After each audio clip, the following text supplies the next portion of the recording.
Make sure Okay. the volume's up for the moment. I believe we are live. I believe. Okay.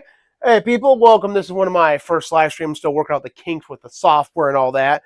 We actually had a massive audio issue, which is why we had to restart the whole thing. I think it's resolved. Jeff, I'm here with Game Director. Jeff, say hello. Hello, everybody. My name is Game Director, aka Jeff. I'm really looking forward for this. Let's get this list started. So, first, before we start anything, Jeff, hop back about a minute and plus and make sure everything looks right. If you would, real quick. I'm having trouble on my app finding my own live stream because, YouTube, and because me.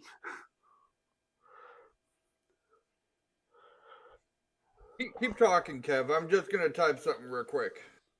No problem, no problem. Just let people pour in. Give everything a chance to get going. See on my channel. Oh, there we go. Keep talking, Kev. Okay, you can definitely hear you, and I got my chat open. So I got both things working now. Hello, people. Okay, so I had this brilliant idea, right? I could make my most anticipated games of 2024, or one massive games to keep an eye on. Games to keep it. Trying to keep some gaming. One second here, Kev. I need to make sure I can hear myself, so give me 1 sec. No problem. I'm just dropping the introduction while stuttering because I am tired because I really should be asleep by now, but gotta finish this up. So if I sound absolutely, completely, totally insane, probably because I'm sleep deprived and have COVID. So I could make my own most anticipated list. Why not look and see what everyone else is saying in their most anticipated list and see if there's any lull potential? And then I found that, like, hey, Kotaku's list actually is pretty good, which is the first list we're going to start with. I'm like, man, me and Jeff been wanting to do this. We had this idea, right? Because I'm more of a hardcore gamer. I play like a larger variety of games, play games a lot more. Jeff's more casual. He does it to release stress, hobby, serious gamer, guys. Yep. But just not as serious as I am. So we had this idea like, hey, hardcore casual perspective. So for my first live stream, I'm like, man, I got to have Jeff on for this. So I reached out to him. I was like, hey, Jeff, get your ass in on this fucking live stream before I beat you. You know I will. I've done it before. Nah, I'm just joking. No, I asked him, like, hey, you want to join in on this? And he's like, yeah, I'm on board. Because he had a day off, which was great timing. The cosmos aligned. You know I will. I've done it before. And so now we have Jeff here. He's going to be our casual perspective. Not any less of a gamer. Just want to make that clear.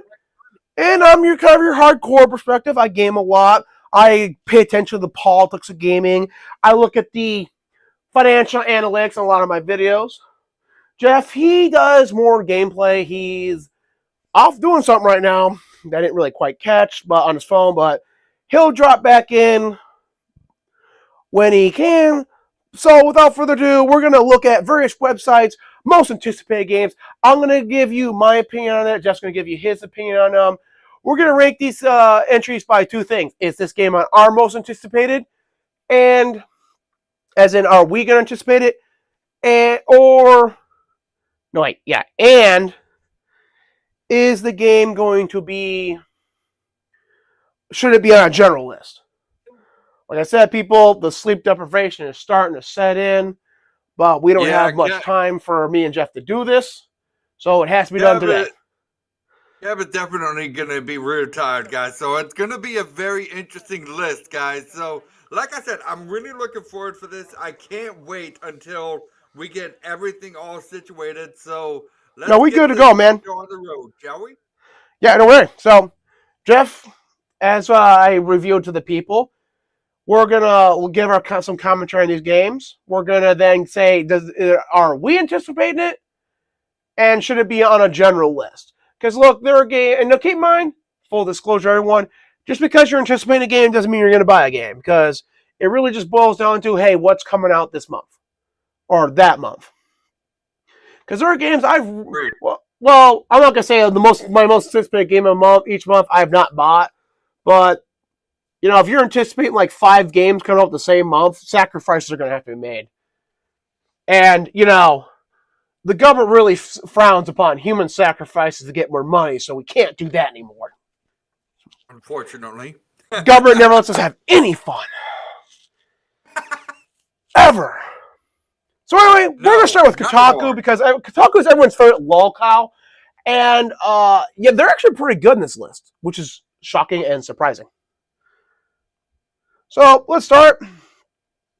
Destiny 2, the final shape. My opinion, not anticipating it. I don't think it deserves to be on general list. I think at this point in time, Destiny audience is really just fed up with Bungie. Destiny 2 has fallen off a cliff.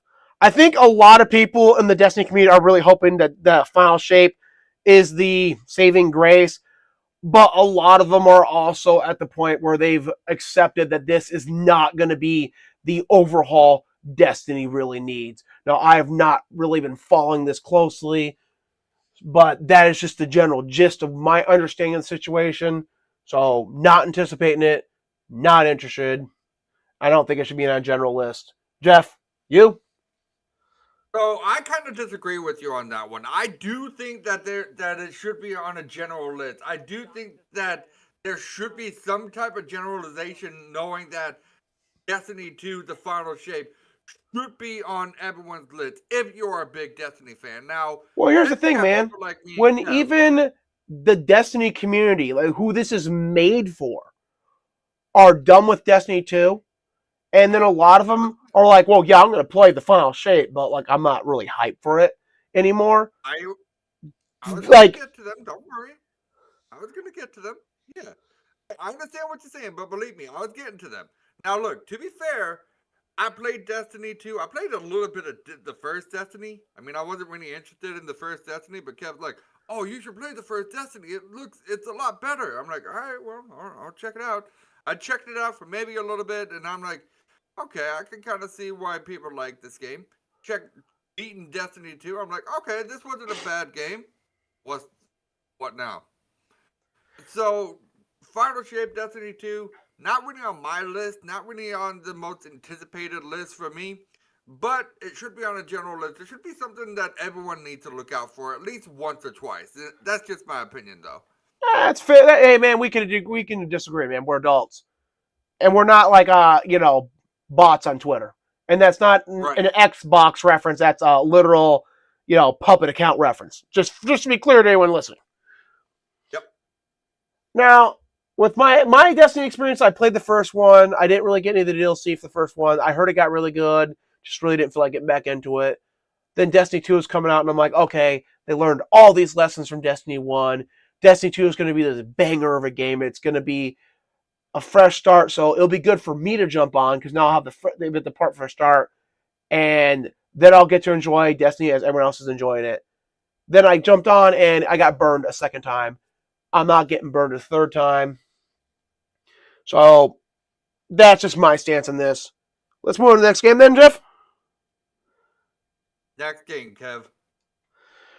All right, Earth Defense Force 6. Now, in our first take, we talked about this game a bit. Jeff probably played the Western versions of the game. There's 2 games in the series that came from Western developers, and they're both horrible. So he really don't. Not that it's just in the series.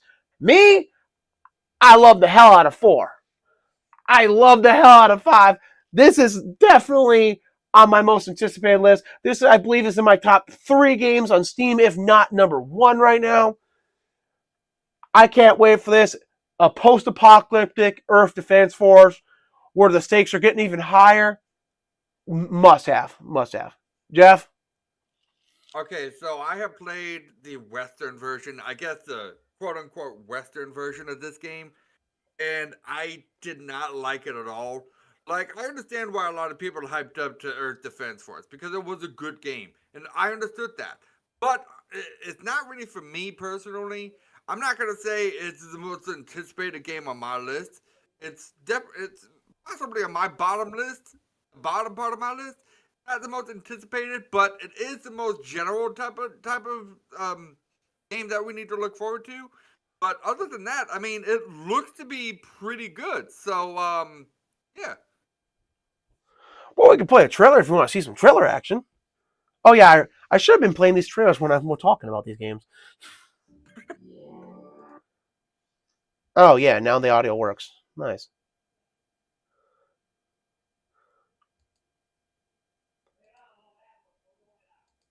All right, there we go. Now the audio won't play from my speakers. All right, so here's a weird thing, man. Right? You'll still come through my speaker so I can hear you because I couldn't get my headset working, which is why I have to listen to him and I'm on a linear mic. But any video audio won't. So I mean, really weird. Dude, Earth Defense Force games are always weird. They're also the Earth Defense Force game is like if you made a B movie action game with a B movie action game budget.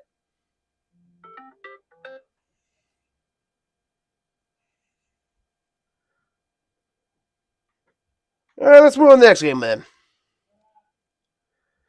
Final Fantasy VII Rebirth. Okay, so let me do a little bit of rant here on Final Fantasy VII Rebirth, because this is a game that I personally am going to love, and I think it's on my top list at the very least when it comes down to this type of game. I am going to say that maybe there's a chance, maybe there's a slight hope that I would be getting it, but I don't have a PlayStation 5. I got a PlayStation 4, but not a PS5. I'm working on it though. That being said, do I think this game is going to be outlived within the Final Fantasy's remake of the game? Probably not. It's probably not going to happen anytime soon. But I don't know about that just yet. I haven't played freaking Final Fantasy remake. We're texting Waffle. We're texting, guys. We're texting. I apologize. We are texting. Jeff was concerned that we're having the audio issue that we found out we had an hour in of going through this list the last time. Like we were going through. Oh, play this stupid video. We were going through the game. I mean the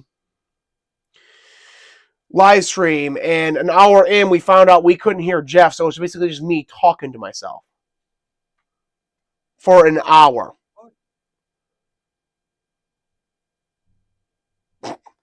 Okay, I'm kind of looking back over the video, right? Okay, I'm sorry, Kev. I'm not trying to be off topic here, but I seriously cannot hear myself worth the damn in this video for some reason. Hold on, let me go back a bit. Let me turn my sound on. It's definitely on my bottom list. Yeah, dude, I can hear you clearly. Yeah, you coming through loud and clear, man. You good. Maybe it's just me then. Okay. All right, anyways. So, look, that being said... Probably not a good thing I literally held my stupid phone up when I turned my audio on right next to the microphone. I do think this is going to be this is definitely on my list. I do think it's worth a general list as well. Kev, we both got different opinions about this. What's your opinion about this? Dude, man, like I said, like some is short because like these first entries are all going to be short because we already talked about all of them. So you guys are now getting the Cliff Notes version. But like I said last time, Jeff, when they announced the first remake, it was supposed to be a 1-to-1 remake, and then it wasn't. And to me, that portrayal was just really unacceptable. Yeah. And then, but here's the more important thing. It's multiple parts. I said even back then, even if unless it was like really, really good, I was going to wait for all the parts to come out in one complete edition. Then I was going to, with the DLC, if there's any DLC that comes out, and then I'm going to buy all the entries in one go for the same price as one entry. So, no, I'm not hyped for this at all. Do I think it deserves to be on a general list? Yeah. I think people should be, you can anticipate this game. It's a good entry to the list. Especially now that they've kind of admitted that they're dropping the whole remake thing and it's just a full-on reimagining. It's a continuation. Actually, here's the more weird part. It's not even a reimagining. It's actually a direct continuation of the canon going forward. But basically, events are replaying out because like some weird time loop. The other thing that I'm kind of looking forward to, and this is just my personal opinion, is Aerith and freaking Tifa. I don't know what it is. I don't know what it is about those two. But You mean gaming waifu royalty? yeah, pretty much. You're looking forward to gaming waifu royalty? Really? No. I can't believe it, Jeff. Hey, don't blame me because I like my gaming waifu. Don't be making fun of me because hey, man, hey.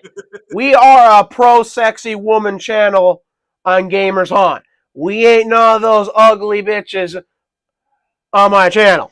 We don't uglify our woman on my channel. All right, next game. All right, like we really didn't have much to say about this. Neither me or Jeff really played this. I would put it on my I'm not gonna put it on my anticipation list. I'm not anticipating. Yeah, man, you guys can really tell I'm starting to get tired as hell. I'm not really anticipating for this. Why do I feel like I'm saying that wrong?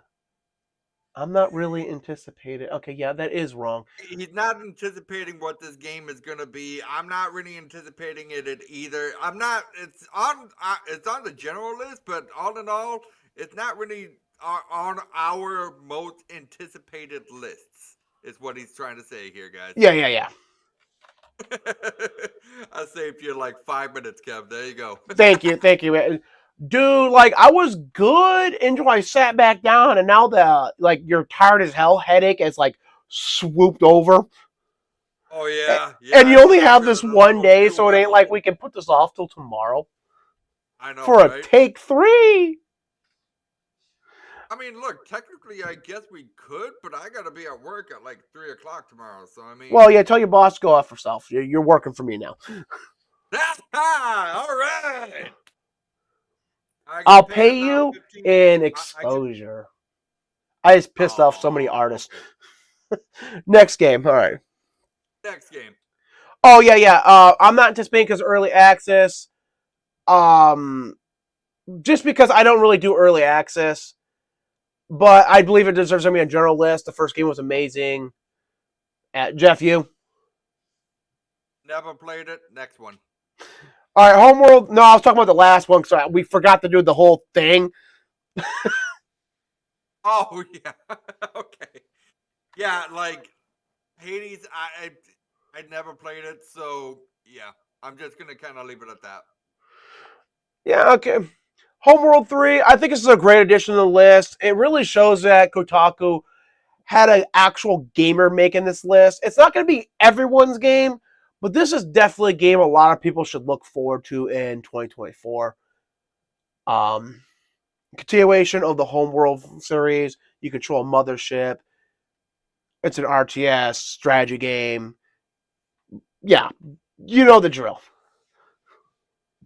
Yeah, I played RTS strategy games before. I think the last game I played was, hell, I gotta say Star Wars, the Clone Wars, Clone Campaign, or whatever the hell that thing was way back in the day. And honestly, I always had so much trouble controlling my base. As for Homeworld 3, I've never actually heard this game, so I got no opinion on this, but I'm sure it's on everyone's general list. It's not really on my list, but hey, my opinion. Look, I sucked at the original one. I'm not really anticipating this game. But yeah, I think other people will be really happy with this game. All right, next game. Yeah. Like I said, the original one time, man, me getting tired is really screwing me. Like I said in the original take, I'm gonna dick ride this game hard. I do like the Dragons franchise. I'm not the biggest fan of the series, but I've actually really grown to like the franchise. And Infinite Wealth is coming after like a Dragon. like the last game introduced a lot of business management mechanics. I know like other games have had like stuff like that before. I have not got around to playing a lot of the more original games. I've played a lot of the more later in the series.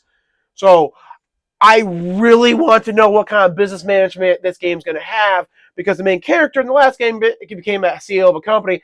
And also, I was telling Jeff, when you get level up the company all the way, you get one tech ability called Essence of Orbital Laser, where as a rich man, you just pull out your phone, hit the button, and then an orbital laser cannon fires a beam down upon your enemy. So you can't make a game, a sequel to that, name it Infinite Wealth, and then not have a bunch of good stuff. Honestly, that does sound pretty cool. So I have played the Yakuza games. It's not really my cup of tea, but this game right here might be my cup of tea. It is not on my list personally, but it will be possibly on the lower list for me. Um, I don't know if it would be the most anticipated game for me because I don't really have that much of a hype to it. But I am gonna say, and like I said last time, I don't have that much experience with this, but I mean it's infinite wealth. So I mean, there's Yeah, I got to mean, be it something sounds cool with cool. it. Like, you kind of want to get in on that. I'm going to be really shocked if there's no business management in this game. Like, just with the being a really big mechanic in the last game, especially for when you're recruiting like NPCs to join your corporation and then managing who's at different levels of that corporation. It's just going to be just mind blowing if like that mechanic does not make a return and is not expanded upon. Like, I've already pre-ordered this game, so Good luck. That's all I'm gonna say about that. hey, you actually might like the newer entries because they switched from the brawler mechanics of the originals, which were pretty good. Pardon me, to a turn-based combat system. So you might actually be able to get into these games now.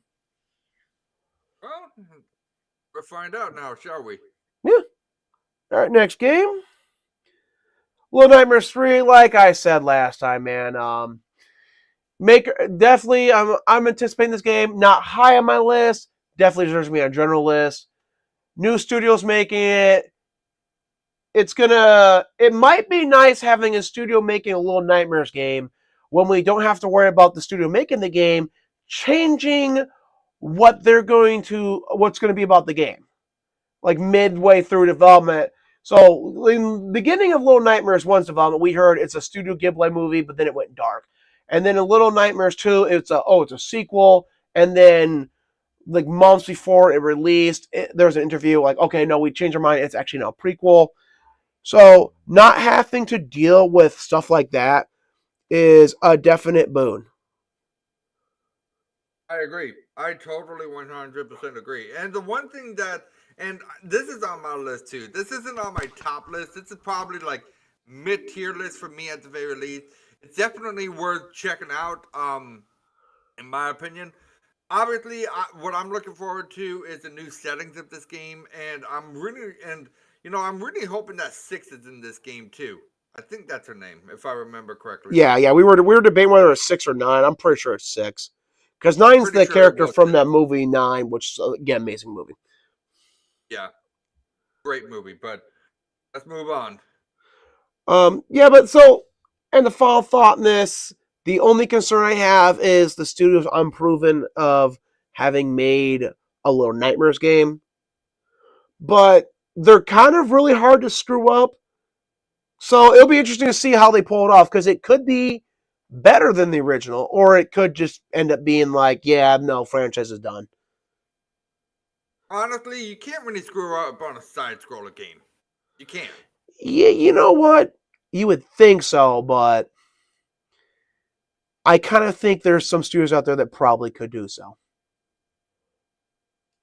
Probably. Like I said last time, short version of this. This is the one from the developers of the one game that shows that SJ was actual buy games. So I'm not anticipating it. I don't think it deserves to be an anticipated list.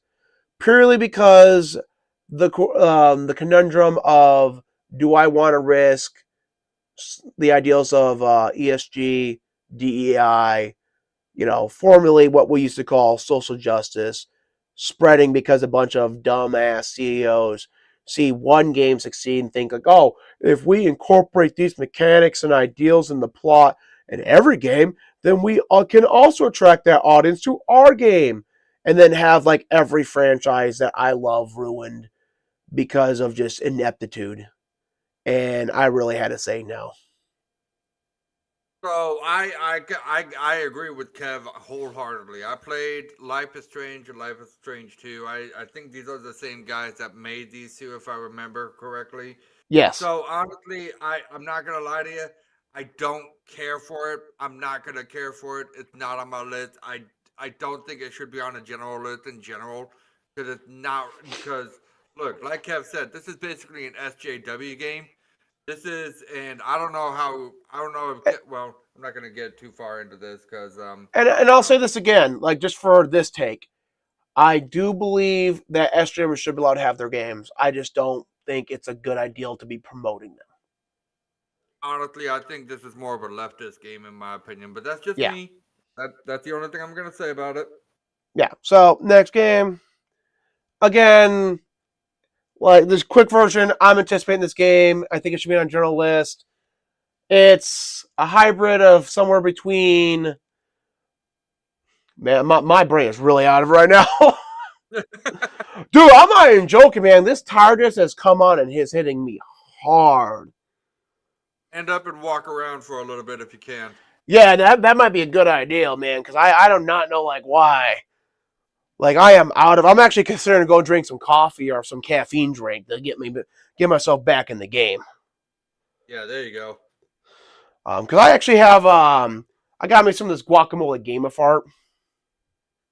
Yes, that's a real drink. Who makes that stuff? Russian Badger partners with this company that makes these gamer drinks like Gamer Fuel. Except for it's a bit more. It's actually more healthier than for you than a lot of these energy drinks, which are loaded down with a ton of sugar. Right. So you don't have to worry about your heart blowing out your ass and then being like, no.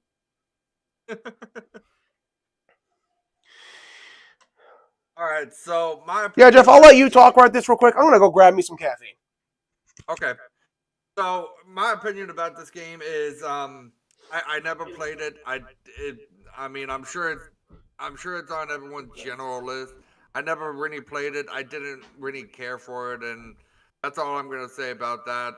In the meantime, guys, um on my list so far, judging by what I got, because I got a list on my computer right here that is on my most recent games, would be, and I don't know if it's going to be on this list or not, but Final Fantasy VII Rebirth, Star Wars Outlaws, Black Myth Wukong. That's going to be something that I'm looking forward to. Skull and Bones, Little Nightmares 3. Um, shoot, there's a whole bunch of ones right here. Let's see what else. What else is there? Um, I guess The Wolf Among Us 2. Not really my kind of game. Prince of Persia, The Lost Crown, that's gonna be one that's gonna be definitely looking forward to.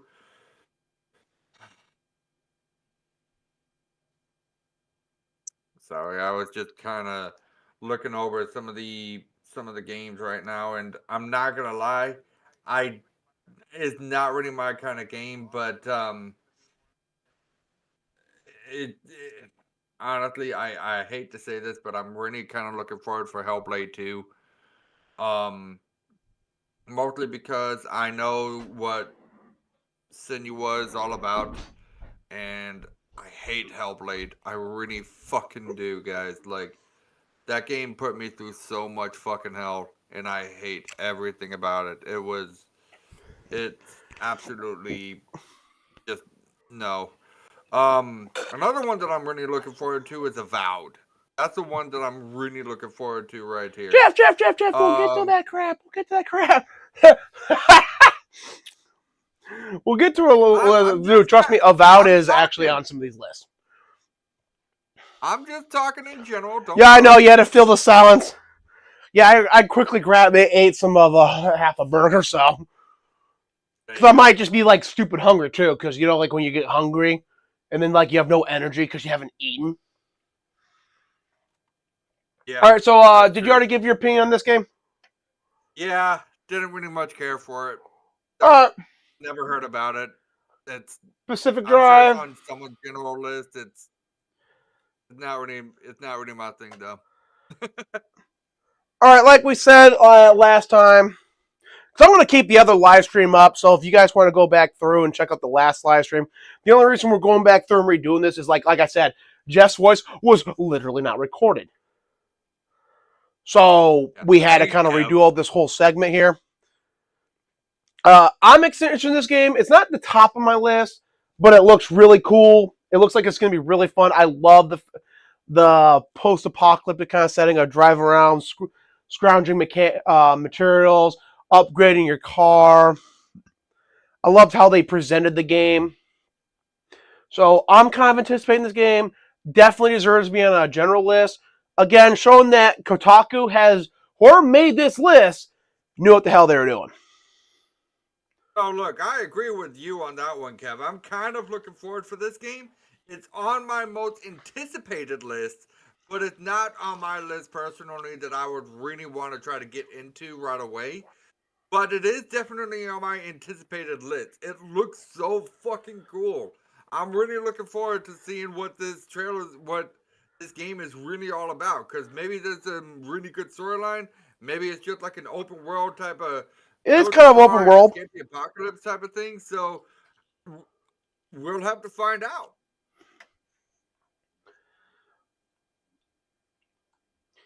Yeah, now I think the sad thing is it's coming to PC and PlayStation 5. I believe it's a timed exclusive to PlayStation. I don't believe it's a console exclusive. So we're gonna have to wait a bit on Xbox. Probably. Although it also might be coming to Game Pass. I don't remember if I saw it in that Game Pass list. So we'll get to that a little bit though. So next game, like I said last time, you can't go wrong in a Mario game. It's a Mario game. Agreed. Yeah, agreed. Like and plus it's a remake basically. You can't go wrong with the remake. It's fucking Paper Mario, definitely on my top list. Definitely most anticipated on my list. What do you think about your list, Kev? I'm probably not gonna get this one. Like, I don't really need to go back and play 1,000 Year Door. I might get this one, but Jeff, you know how big my backlog is on Nintendo. Yeah. That's so fair. That's all right. So I'm probably gonna hold off on getting this, but I might get it. I might feel nostalgic and want to go back and play 1,000 Year Door again. But right now, I'm not really feeling that nostalgic. So I'd say I'm anticipating it, but I do not have any plans to buy it, and it 100% deserves to be on a general list. Yes, definitely. I agree 100%. All right. Persona 3 Reloaded. I'm not really anticipating this game. I believe it's probably going to be good, but I already played the original. I don't feel no strong compulsion to go back and play it again. I don't think I beat the original. I believe it's like one, because these games are long, and it just was one of those, another game came out, and then I hopped on that game and just never came back to Persona 3. But cool, it's going to be available again, but deserves to be on a general list. Not interested. Yeah, I agree. Like, I never really played Persona that much anyways. I may have played it like maybe once or twice. Not really that into it. Not really on my list either. I mean, it should be on a general list for those that actually hasn't played Persona, but just to give you a quick heads up, it's really not worth it. So, I mean, it is what it is, and that's all I'm going to say. Yeah, no, okay, so I actually do like Shin Megami games, so I'm going to disagree with Jeff there. This game is worthwhile if you like Shin Megami games, if you like Persona games. if you like turn-based RPGs, this game will be pretty good. I don't know if they're going to keep it as difficult as the original was or make it a bit more accessible. It's worth getting. I just already played it, so I have no interest in playing it again. Fair enough. But from the perspective of people who do like this genre, because Jeff, I don't think you do like this series. You know, from the perspective of people who do like those kind of games, though, it's worthwhile. You can say something. Sorry, what? No, Jeff was distracted. Now, this is the game that me and Jeff really just disagreed with on. I have no interest in this game. I don't really get all the excitement and hype for it. And I questionably do not feel it should be on a general list. It just doesn't feel like a blockbuster game that, you know, would be something that I'd be like, oh man, I can't wait to play Persona. Not Persona. Prince of Persia, The Lost Crown. It's like, why? But Jeff, you really were excited for this one, so you take it from here. Honestly, yeah, I really am excited for this one. I'm actually watching the trailer for it right now, and honestly, it's a side-scrolling game, so I'm not expecting anything less from it. But I mean, it's Prince of Persia right out loud. The best thing that I can really say is that it looks like it's gonna be a very awesome game. And I mean, look, maybe it's not going to be an awesome game for me, but it's going to be awesome for everyone else. I mean, the side-scrolling itself, I'm not much of a side-scroller type of fan, but I mean, it's got Prince of Persia in it, and plus you get to use all these powers and stuff. I mean, you can't beat something like that, in my opinion. Now, you know, Kevin and I have disagreements about it. It's definitely on my list. It's definitely worth being on the list in general, and it's definitely something to really be looking forward to when it comes down to Prince of Persia game. Now, is it the Prince of Persia that we all know and love? No, it's a different Prince of Persia. That's the only downside for me. It doesn't stick well with the whole Prince of Persia thing, and it's really starting to piss me off. Yeah, but how many different princes at this point have we had? Like, you have the original OG Prince from, I think, the Nintendo games. Then you have the Sands of Time Prince. Then you have the reboot Prince, who they're never going to finish his story because that game did not sell enough. So they just decided to shit can that. Right? And then we got this one. So it's kind of like, at this point, who's the real prince here? Oh, they all are in their own respective timelines. Or, you know, multiverse. Like, it's like the universe in the sense of, like, different continuities, not as in, like, a multiverse like Rick and Morty. Oh, okay, all right. That makes more sense. So, like, this is his world's Prince. And it might be pretty good. I'm just... Because, keep in mind, I'm not saying, like, hey, this game's going to suck. It's going to be bad. I'm just saying, like, hey, I'm not hyped. I'm not excited. And we're talking anticipated. Is a Prince of Persia, this Prince of Persia game worth being anticipating? And I just don't feel it is. I mean, Jeff disagrees. He's looking forward to this, but, you know, that's why I wanted him on here to give two different opinions. Yeah, and I'm glad he did, honestly. All right, so next game. Yeah, like last time, man, neither me nor Jeff had much to say about this game. I'm not really looking forward to it. I wouldn't say I'm anticipating it, but it could be really fun. This actually might be one of those games that comes out, like, and then you find out, like, oh, okay, I slept on it. Now I have to play it. But right now, I'm not interested. Oh, God, I'm going to click that stupid play the trailer.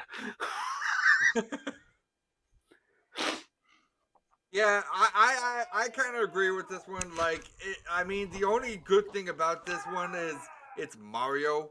It's like a Mario game. So, I mean, it's really, I mean, it is what it is. It's Mario. I mean, that's the only real thing I can say about this game is that it's Mario.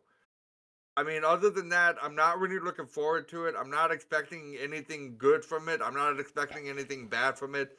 It's not really on my list of things. It's not really on my list personally. It should be on a general list. It just keep an eye out for. But I mean, chances are you're probably gonna sleep on it. So I mean, I don't know. Like me personally, it's not like I said, it's not on my list. But hey, maybe we might have a new hero if that's the case. And Princess Peach has been a hero a couple times. I think this might be like a more Mario game for little girls and women. So the primary demographic will probably be 45-year-old men. Naturally. No. That's a My Little Pony reference, Chef. Don't feel bad at all. You would never get that reference. But someone in the audience or rewatch is going to watch this and be like, ha, I got that one. Well, see, the general thing is like different. Like they have like this intended demographic, right? Right. And then they get like a completely different demographic they intended. Like My Little Pony was meant like for 9-year-old girls, and then like the largest part of the fan base was like 20 to 45-year-old men. Gotcha. Like Call of Duty is made for like 20 to 45-year-old men. Primary demographic, 10-year-olds. All right. So next game. Next game. Like I said last time, man, I think this game really suffered from being delayed for as long as it had. Side scrolling, inside, like you pointed out, inside like Cyberpunk game. I'm anticipating it, but like it's low on my list. It's like it's coming to Game Pass, so I'm definitely getting it because it's on Game Pass. But I'm not gonna be like next week, like, oh man, I can't wait to play. Replace. Yeah, I agree with this one. Like I said in the last one, this reminds me so much of Inside, This War Among Us, and there's this other one. Oh, Deadlight. That's what I was thinking of. Oh yeah, Deadlight was exactly good. what I was thinking of. Oh dude, I think Deadlight was on sale too. Deadlight? Oh shoot. Okay. But yeah, like literally, this is exactly what this reminds me of. Those three games right there. It's got that little inside look. It definitely has that cyberpunk look, but it also has This War of Mine and then Deadlight combined into one different game. So I'm not really looking forward for it. I mean, it looks pretty cool. Don't get me wrong, but it's not really on my list, and I'm not gonna say I'm anticipating it. But if it's coming to Game Pass, I mean, you never know. So keep your eyes open here, folks, because Game Director might be streaming on Twitch soon for this game and this game alone. You never know. Yeah, I can see you stream this game. Oh, Dude, yeah, you should really definitely. stream more Game Pass games, man, because you can really build up an audience doing that Game Pass stuff. But on topic. Next game. Back on topic, Kev. Come on. Hey, provided we're talking about games and within the rough framework of this list, we still golden. Yeah, Although we a bit less focused than we were last time. More on my end, but still, Rise of Ronin. This is going to be your Bloodborne of the PlayStation 5 generation. Oh God, here we go. It's made by Neo, the developers, their A-team. You know, while look, I think what's it called? Wulong Fallen Dynasty. I played that game. It was okay. It felt like generic B team. You know, Neo 1. Neo 1 had some boss character. Play the trailer. So yeah, no, I'm anticipating. I don't have a PlayStation 5, which sucks because this is like one of those games that you get a console for. This is not going to be timed exclusive. Sony is publishing this. This is going to be the gotcha game that ponies on Twitter are going to be celebrating. And you guys better be playing this game because it's going to be goated. Might actually be one of the best games of the entire generation. Now, it also might not be, but, you know, the mechanics look good. The combat looks good. The story looks good. Everything about this game looks really, really good. I mean, especially the visuals. Look at these visuals. That jump, paragliding, looks more open. So I don't know if the levels are like way more open or if we're looking more like a Sekiro level of open. You know, to be honest, I'm not really into this type of game, but to be fair, like, I and Kev was bragging about this last time. I got into a Souls type of game before, and it was Liza P. That was the only game that I could safely say, yes, I got into that game. Yes, I was raging on that game. Yes, I loved that game, but I hated it at the same time. So I'm not looking forward for this game. I don't know why, but Souls game are not is not really my type of games. It's not Jeff, for everyone, and I understand that. I'm not saying it's not a good game for everyone, but it's not my type of game. Um, Now that being said, uh, honestly, I was gonna have some bullshit, but I got no say in this because like I said, it's not really my kind of game. I'm sure mostly everyone loves this type of game. Not really for me. I mean, it's it's maybe for a general list, maybe, but other than that, if I'm man, being honest, it's not really I my am kind of really game. glad. Sorry to cut you off here, man. I am really glad I don't have a PlayStation 5 right now. Because guess what? Because last version we were talking about how broke we're going to be in March because of, well, I'm going to be in March because all these games dropping in March. Guess what freaking month Rise of Ronin drops in? What? March. That's the sixth most played game. Well, a sixth game that you're gonna have to play that's coming out in freaking March. March is gonna bankrupt some gamers, man. You're gonna see gamers panhandling. See, Will defeat bosses for money. Yo, summon me in, bro. I'll do it. I could see it. I could see it. We'll backseat game for $5 an Oh hour. God, I'm really not looking forward for this next one. God, here we Ugh. go. All right. So yeah, I'm looking. I think I'm anticipating it. I definitely believe the Judges will be on in general because yeah, it's going to be the game of the generation. Well, might be one of the games of the generation. Like Bloodborne really was the game for the PlayStation 3. This really might be the game that really makes you have to get a PlayStation 5. Right. I can already. I can already hear it. Oh man, I can already All hear it. right, I am not anticipating this game at all. I do not like. This is not real plots in the slightest. Just I don't care for them. I think they're you know, I don't want to say garbage writing, but it really just eliminates the entire point of the hero's journey. The character arcs, everything is like, you went through all these. That being said, I do believe it deserves to be in general. I believe this game, Uncharted, is for PlayStation. And now I'm going to kick the original game. Jeff? Shush. For God's sake, man, just shush. Oh God, I'm groaning about this because guys, I played the first one. I regret it. I beat it. I hated it. Dude, here's the Now, thing. I as warned him much that the ending was that none of the things he did in the entire game was real. I warned him ahead of time. Yeah, yeah, you did. And I don't know why I kept going, but I'm like, I'm gonna keep going on this. I wanted to actually get this game moving so that way I can safely say I played Hellblade, I'm beat it, now leave me the fuck alone.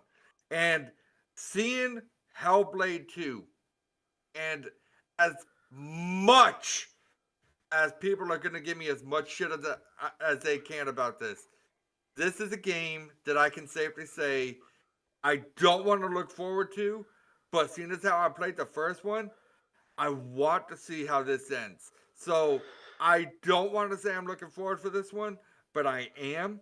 And I hate myself for saying that because, like I said, I've beaten the first one. But damn it, if this is going to turn out as worse as the first one did, I am really going to piss myself so damn off that I'm going to throw my controller at my TV and make sure my TV, both TV and controller, will never see the light of day again. However, it is not on my list, surprisingly enough.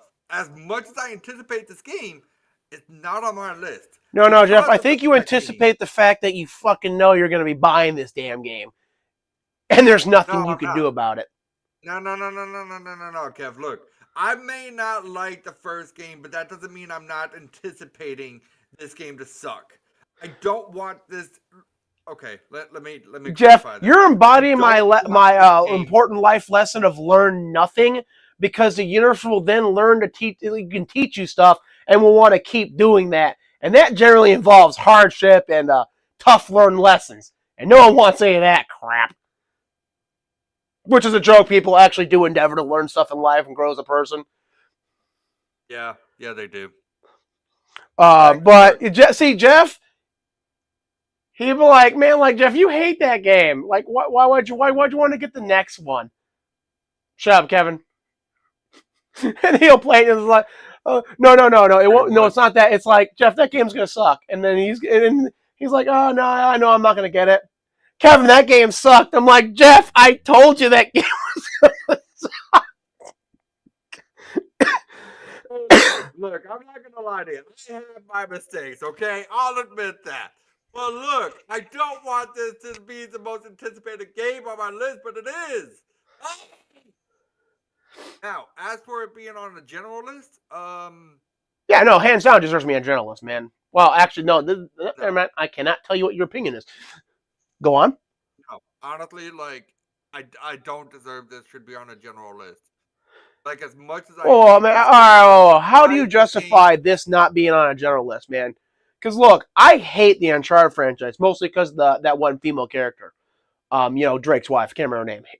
Found her absolutely insufferable number 2, and they just kept adding her over and over again. Loud, it's Senua. It's literally about voice. It's literally about people that lit. Well, but this is going to be Uncharted for Xbox. So while I don't really care for Uncharted, I think a lot of people who really like that Dude Bro game, that simple adventure that looks really good, I think they really are going to look forward to this game. I can't stand, Nothing's wrong. This time it's supposed to be a bit better. She still has hallucinations, but more of the actual stuff you do in the game. Because as you can see in the trailer, there's parts of it that are obviously schizophrenic hallucinations. And then there are other parts where she's obviously trying to struggle through an actual conflict. So more stuff in that game does happen. It's not going to be a repeat of the last game where everything was literally a schizophrenic hallucination. Right. So there's that. In my opinion, I 100% believe it deserves to be on that because it's going to be the Uncharted for Xbox. And that's my tagline for this game. It's Uncharted for Xbox. There you go. Yeah, that's the best thing. You know what, Kev?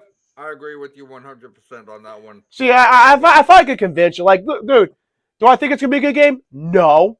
Do I think a lot of people are going to think it's a good game? I think it might get mixed reception. I think it's going to be gorgeous.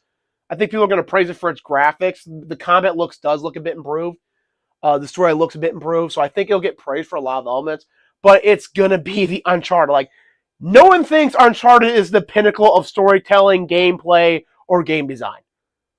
It's like that, it's like the McDonald's of gaming, that franchise. It's cheap. It's not fucking cheap, but you get what I'm trying to say. I'm not able to construct this analogy. Yep. Yep. All right, next game. I'll be honest. I actually had to look up see what this game was because I didn't know. So. I literally just watched the trailer just to see what this is all about.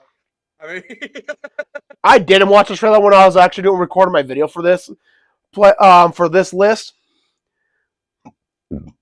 But yeah, it's basically it's a bring back a classic side-scrolling fighting game, or not a fighting, but like Mega Man kind of style game from like the NES. So hell yeah, I mean, I'm not really anticipating this game. I'll probably get it, depending on how much they want for it. But yeah, it definitely deserves me on a general list. Yeah, Jeff? I agree. Jeff, I'm supposed to be the one that's supposed to be sleep deprived. Hey, stop stealing my thing. Man, I love those caffeine drinks. Hey, Well, I would I'm doing order my thing more from the myself. company, but I so rarely ever desire to consume caffeine unless I absolutely have to stay up. Right. Because, like, let me tell you, when these Uh, things kick in, man, I got focus right now. Um, I forget the name of the company. It's the same company that makes Guacamole Gamer for. I got a bunch of sample packs. So I ordered the Russian Badgers Cup. I'm giving them a shout out right now, Jeff, just so you know, because there's one of their samples, one serving, has allowed me to stay functional for the rest of this stream. So I think they kind of deserve a shout out. there you go. So yeah, Perfect. their stuff's good. Perfect. Yeah, like my personal opinion, didn't care for it. Don't really like this type of game. I got no reference for it, to be honest. Um, What about being on a general though? Does it deserve to be on? being Is on a it general, worthy of being on an anticipated list of general anticipated list?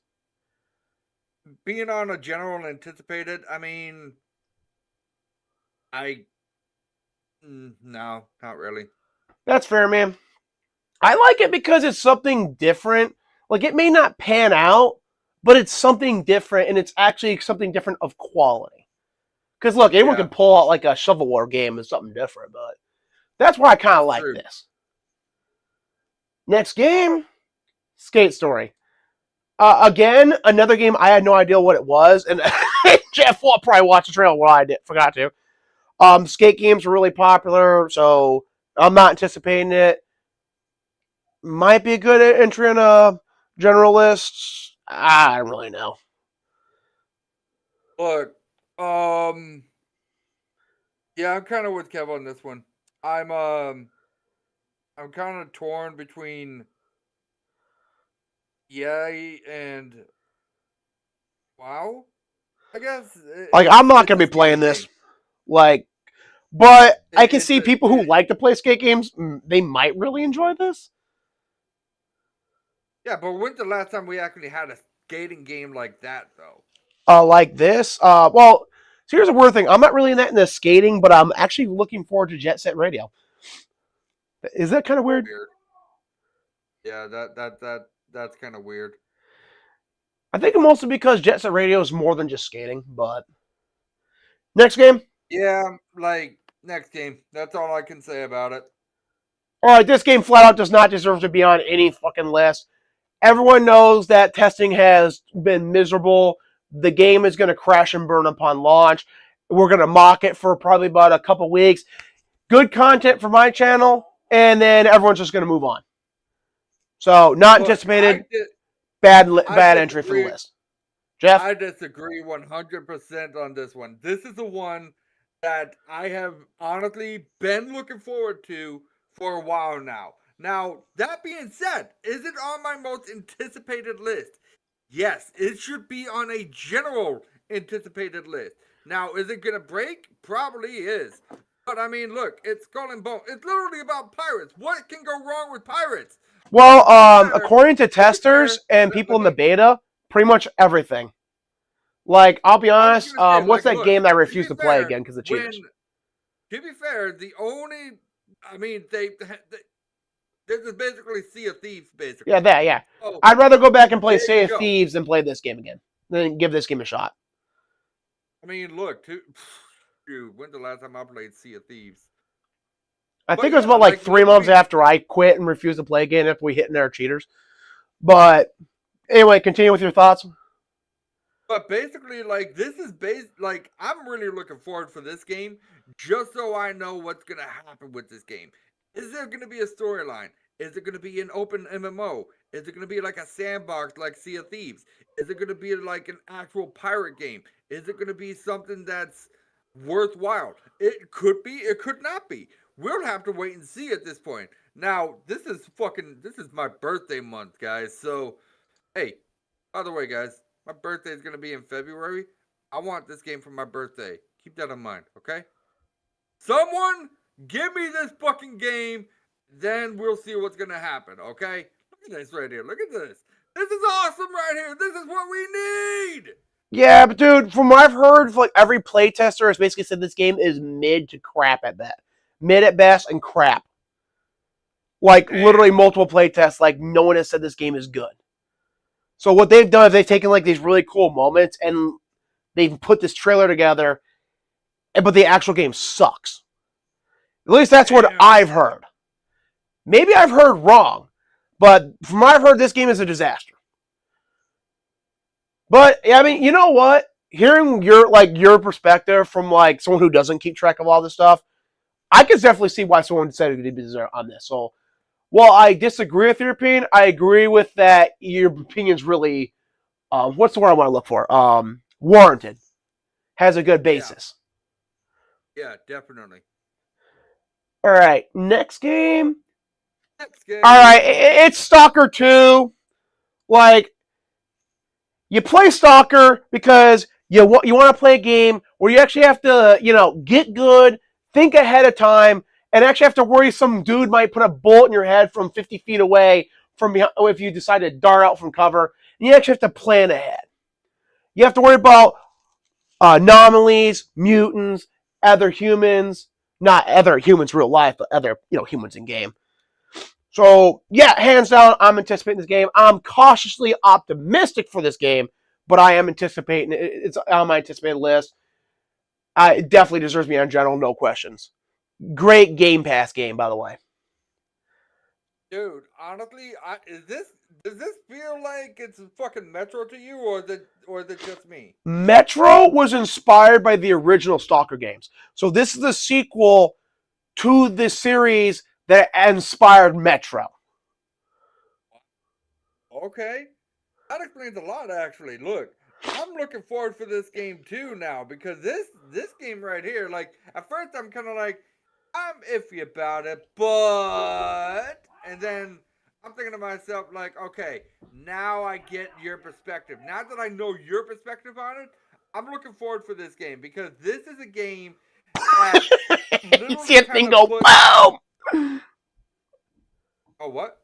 Oh, all right. So the trailer playing right now, this creature was partly wandered out there, and they got stuck in one of the anomalies because these anomalies are like weird things that happen in the world. And so it started getting lifted up, spun around, and then it fucking exploded into a billion different little pieces of the Gibbs and scattered everywhere. And that's what makes this game fun because you actually can walk into that and enjoy reloading your last save. And you know what really sucks? Because I played these games the original games in the PC, right? If you didn't save for 20 minutes and you accidentally walked into that, you would be so fucking pissed at yourself for not saving for 20 fucking minutes. Oh God, can you imagine saving 20 minutes right before you step into that? Then after that, you realize that you can't really go back? Oh no, it's like some anomalies you can get out of, you just take damage from, and some will just flat out kill you. Oh God. I apologize for any noise in the background. The dogs are pulling the crap. Definitely worth it in my opinion. Definitely on top of my list. Should be on a general list in general. Definitely worth it in my opinion. Kev? Dude, I've already dick rode this game, so I mean, I don't think I really need to dick ride it again. But I mean, its dick did taste good, so all right, I'll get back on my knees. No, like I'm cautiously optimistic. The reason I say cautiously is the developer did lie about leaving Ukraine. They claimed they were moving to another country, then they didn't. There's been questions whether or not a lot of the footage that they've been showing us has been doctored. It is not representative of the game. A comparison from the leak to the footage shows that the actual game does not look anywhere near as good as the footage we've been shown. Doesn't look like atrocious. It ain't like, we're going from, gorgeous CGI to like Gollum, levels of graphics. But there is a bit of a disparity that's very noticeable. But if it manages to capture the charm of Stalker, I think it'll be a great game. I think it'll introduce people to why Stalker became really a cult classic on the PC. There you go. Plus, I actually really already like the story that we saw in this trailer here, too. That is true. The story of it just looks... Oh, Jeff, you want to hear some of the story from the original? What's up? So this is how the zone got started. So there's this sphere of energy around the entire planet called the Novosphere. And it Yep. basically is the collective consciousness of everything. Like, not like it's like everything's part of a hive mind, but like everything exists and contributes to like this, sphere, right? So if you're a thinking Yep. thing, you contribute to it.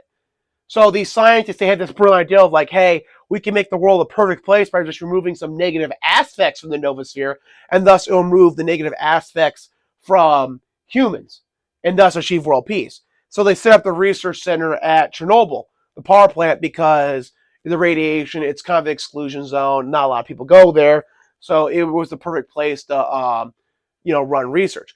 Then when they tried to do this, it failed miserably. It literally tore a hole in the Novosphere, and that's what they're actually referencing in this game because these basically stalkers were soldiers programmed by these brainwashed by the sea conscious, which because in order one mind cannot affect the Novosphere, but if you link several minds together, it actually can affect the Novosphere, and that's what they're referencing in this trailer that we just played was the sea conscious. It got destroyed in the first game, and then a lot of these people they finally got back their freedom because the sea conscious was no longer giving them orders. And it's actually funny because in the first game this happened because of a glitch. The main character was ordered to kill Straylock, Stalker, who actually managed to get to the center of the zone and actually see the wishing stone and uncover the truths, a lot of the truths of what was actually going on. And they didn't like this, so because there's a device called the Brain Scorcher. It basically you walk in it, it completely fries your brain, but leaves you like a zombie. Like you have enough processing power to be an aggressive little twat and kill people, but like you no longer have any personality. You're not coming back from that. So no one actually could Dang. get to the Chernobyl power plant. But Straylock found a way through. Now you ready for the funny part? What's up? You were Straylock. They ordered you to find and kill yourself, and then subconsciously you'd carry out this order. You can't find and kill yourself because you have amnesia, you didn't know who the hell you were. And then when they figured it out, you're like, yeah, I'm not killing myself, obviously. And they even admit, like, yeah, that was an obvious oversight on our part. We screwed up. Jeez. And then Straylock killed the Sea Conscience, killed the last remaining members of it. So now we're in the game. There's a sequel. I didn't really get far in the sequel, the original sequel. It just didn't capture. Like Clear Skies was really good. The original was really good. I played through both those several times. Well, played through Clear Skies at least once. So I didn't really get far in the original sequel, so I don't really know. It's basically investigating what happened afterward to see the aftermath. But now we're getting into the full-on aftermath of people trying to, the world moving on with more players now coming into this. Right. So from a narrative perspective, this is really cool for a Stalker fan. Any thoughts? No, I think I'm good. Jeff, like, Sea Conscious, Novosphere. I don't want to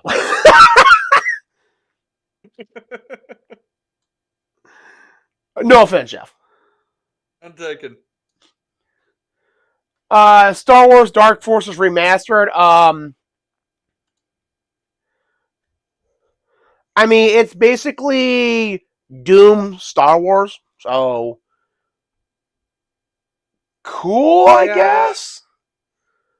Yeah, I mean, I was watching the trailer about this while you were doing your rant, and honestly, like, it looks to be like a Doom Star Wars game, but it's it's Star Wars for me, and you know how much of a big Star Wars nerd I am. So, Facts. as much as I hate to admit this, there's a chance I would be getting this game. I'm not saying I'm not going to get this game, but I am not anticipating this game at all. Like, this is like one I of those really am games where not I'm not either. anticipating it, but I can see myself playing it because this is a game that's we would really good for like some gameplay content for my channel. But beyond that, it's Doom, but with a Star Wars skin. I mean, that doesn't really wow me. Yeah, it doesn't really wow me either. So I'm not really looking forward for it. But if if I really wanted to play this, I would say sure. But I mean, it's Doom Star Wars, so how far Star Wars has fallen. Actually, classic Doom's actually a really popular genre. There's that section. It's actually now called the Boomer Shooter, and I actually do have one game on my wish list. I forget which one it was. It's the one with that female protagonist where you're killing alien bugs. Oh, okay. It was on. I tried the demo on Next Fest, loved it, and now I'm waiting for the eagerly awaiting the official release. Oh, All right, so next game then.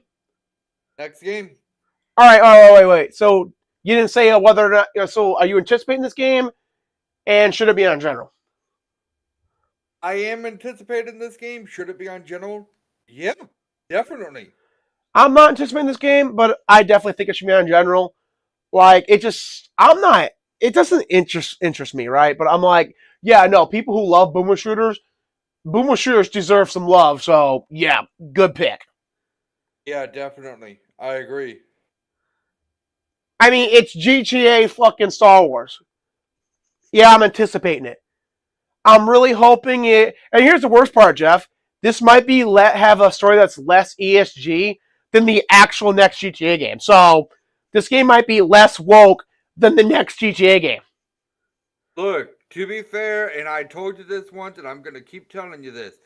This is a game that I can say I will get behind. I will buy first chance it comes, and I guarantee you, I will be buying the whole damn thing. This is a game that I can safely say I'm going to love the shit out of. I would cherish it like it's my own baby.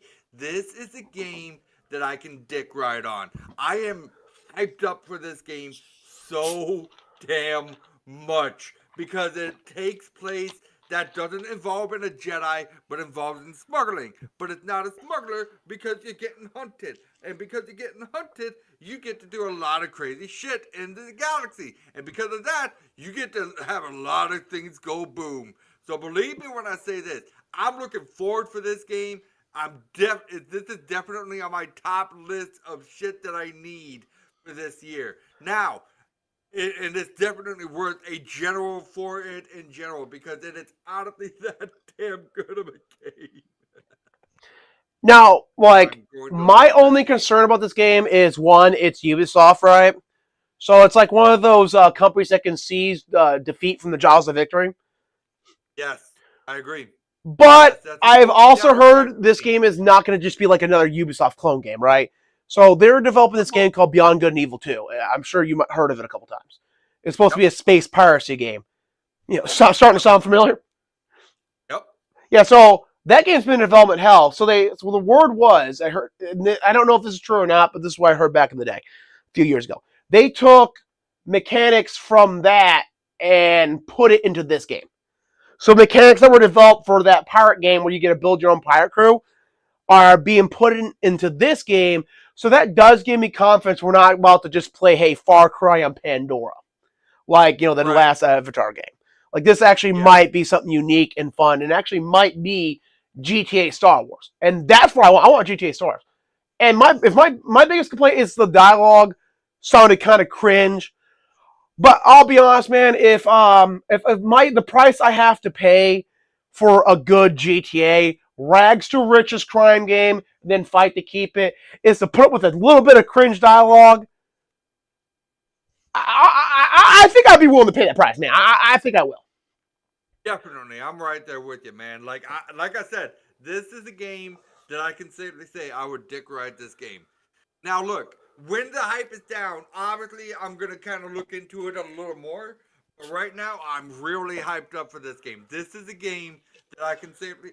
And to be fair, like a lot of people don't really realize this, but basically, for those that has been playing Star Wars for a long time, like I have, you noticed that this female right here almost looked like Dash Rendar? If you don't know who Dash Rendar is, he was the guy that helped Luke and everyone else that was part of the rebels at the time literally helped him escape the Empire, then sacrificed himself with his robot Libro 88, if I remember correctly, in the last mission of Shadows of the Empire, just so everyone else can escape.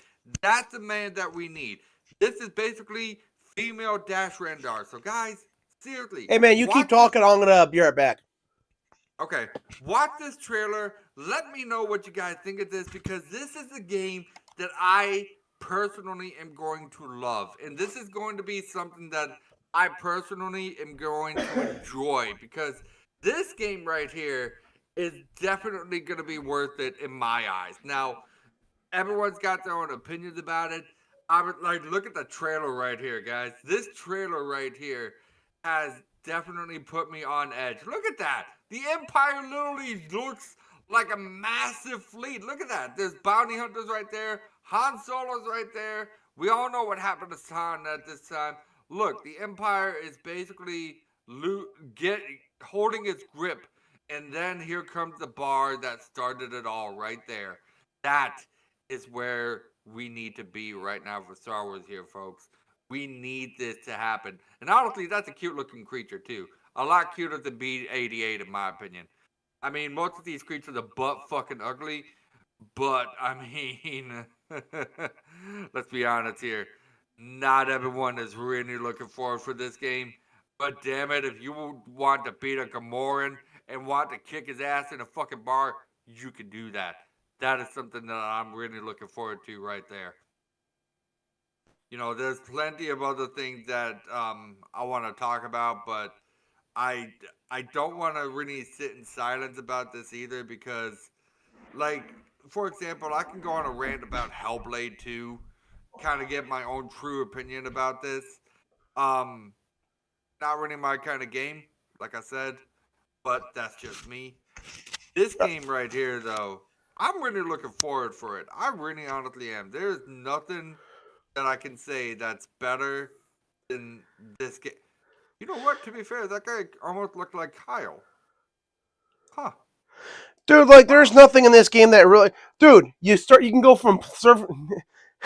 How funny is this if this game actually has some space flight mechanics? Because Ubisoft actually does have vehicle mechanics, so they can pull it off.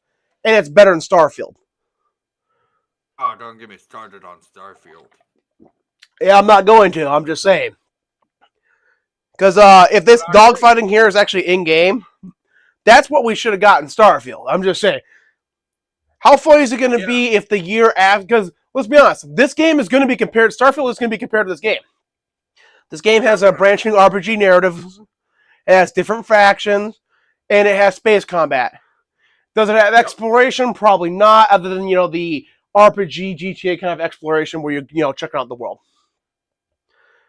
Now, here's another thing that I'm looking forward to as well about this game. One thing that I'm really looking forward to is that, and I hope Ubisoft kind of brings some of this into this game, is when they made Jedi Survivor, they made sure that That's EA. open world for it. Huh? That's EA and Respawn. Oh, okay. All right, never mind. I was gonna say, like, I hope Ubisoft kind of has a book on EA and then let them know, maybe this open world thing ain't that bad of an idea. Maybe we shouldn't have something like this. Maybe we should go to this path instead of just going through our normal path of what our games are, and then just kind of take a different detour of what this game is going to be about. I hope they bring a book and literally let them kind of go through EA's way a little bit, but also kind of stick with their way a little bit. You know what I mean? So that way the open world is kind of more based on, okay, would you rather go this way or this way? If that makes any sense. Would you rather go left or would you rather go right? Because if you go right, well, guess what? You got a whole different world to explore. If you go to the left, you get a basic Ubisoft type of game.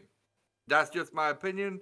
That's how it needs to be. This game's gonna be like one of the largest Ubisoft games to date. I think it has like 5 worlds? Like 5 worlds to explore? Yeah, 5, 6 worlds somewhere in there. Yeah, so this is gonna be like one of the largest Ubisoft games to date. And I guarantee you a lot of that content is probably recycled from Beyond Good and Evil 2. But who cares? So I cannot wait to see like this, because you're an outlaw. I can't wait to see like how much in depth they go into that. Because like I said, I've been wanting a good rags for riches crime story like the original Saints Row, like Saints Row 2, like GTA 3, like GTA San Andreas, like Vice City.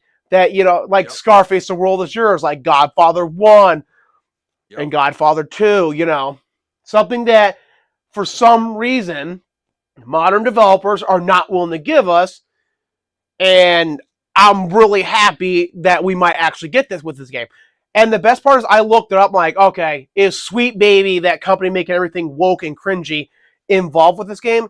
And it might still be, but as far as this point in time, it has not been announced they had anything to do with this game. That may change in the future, especially if their involvement was only tangential and, the industry right now is really realizing that Sweet Baby is the kiss of death for games. So I really think we're going to see them disappear real fast. Which is good because if they were involved, this game comes out in December. Right.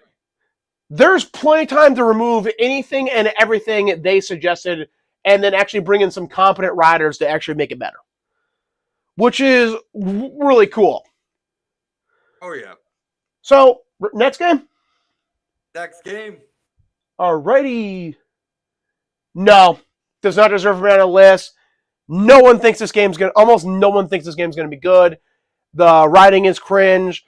There's a scene where there's a 9-year-old Poison Ivy, and Harley is talking to her, trying to convince her, remind her of their relationship. Now, keep in mind, here's the problem, right? In the Arkham timeline where this game takes place, Ivy and Harley were never fucking together. No, they weren't. Other timelines are trying to really push that, for. I'm not getting into it. But they're really trying to push that. But in Arkham timeline, the last time before Ivy died was in Arkham Knight, and Harley was still with Mr. J clones. They had Mr. J's blood and were starting to act like Mr. J. And she also had Mr. J's kid setting up Batman Beyond their grandchildren being in that game. So, Sweet Baby completely forgot in this timeline there is no Harley Ivy connection. Wait. Hold on. You're telling me that Harley was pregnant? Yeah, one of the Easter eggs you can find in City was a pregnancy test from her, and it was positive. So, canonically, from City, she was pregnant. Now, she probably put the baby up for adoption and didn't really raise it herself. Because then she can go back to do all the wacky shit she did. That kind of brings up a good point. I wonder who would be the adoptive father for that kid. I don't really think it was ever explored, but I don't really know the comics. Someone who knows comics might be like, "Oh, Kevin, this is who raised Harley's kid, and what happened with the grandchild." That might be explored in the comics, but I wouldn't know. But like I said, this game, no. I anticipate that I'm gonna be able to make a couple videos off this if I so choose to. There are a lot of times I don't really make a lot of lolcow content like other channels do, so might not be nothing really to talk about for my channel for this. Or I might be focused on some gameplay from some other game. But yeah, no, I'm not anticipating this game. So no, what I'm trying to say is I'm anticipating this game to be a disaster, and I might be able to make some content off and get me some views. But that's not the kind of anticipating that we're looking forward to for these kind of lists. And I damn well don't believe this game deserves to be on any general list whatsoever. There is no reason to be hyped for it. The beta tests were horrible. People say this game is crap. Everything they've shown in this game is absolute crap. The founders of Rocksteady left the company rather than have their name on this crap. So, yeah. Jeff, do you have a differing opinion, or are you with me on this one? I kind of agree to disagree on this one because, look, it should be on a general list in particular for those that love the Suicide Squad type of thing. But me personally, looking at the the trailer for this, it didn't look right. It didn't really feel right to me. And plus, I mean, it doesn't even fit within the Arkham storyline, in my opinion. So no, it doesn't deserve any of that crap, to be honest. Like, as much as Kevin can bash on this game, like, honestly, it's definite. Oh my god, it's the same woman. Jesus Christ. Anyways, it's definitely not worth it on my list either. It should be on a general list for those that love the Suicide Squad game, but me personally, and Kev can verify, not really my type of game. Don't really Jeff, care here's for the it. reason why I'm gonna have to strongly disagree with you. Is this is like one of those games where everyone who's actually paid any attention to this whatsoever has basically already pre-agrees that this looks like a 4 out of 10 in the making, right? Like this game is not going to be good. It's not going to have redeemable qualities. It's not going to be one of those games that you sit down and you play. Also, oh by the way, you do know this game is loaded with microtransactions, right? All right, well that just got off my shit list. So, Yeah, yeah. That's the thing, right? I keep forgetting this is a live service game because everything else about it is so objectively horrible. yeah, no, no, Like literally, look at all these jump cuts in this trailer.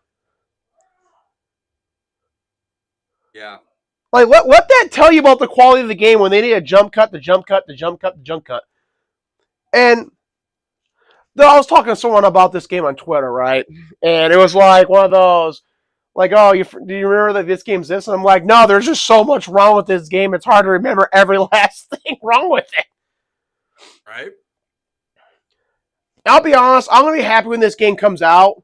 More so, it might actually cause the crappy CEO of Warner Brothers to course correct and not make every game they make a live service, or it might convince him to sell uh, their gaming division to someone who will know what the fuck to do with it. And then we actually might get some good games, and the developers will be freed from having to work with Sweet Baby and making crap like this. Because because you right. know what game Rocksteady wanted to make instead of this? They Really? wanted to make a Superman game. We could have got a Superman game, Jeff. You know how long it's been since we've had a fucking Superman game?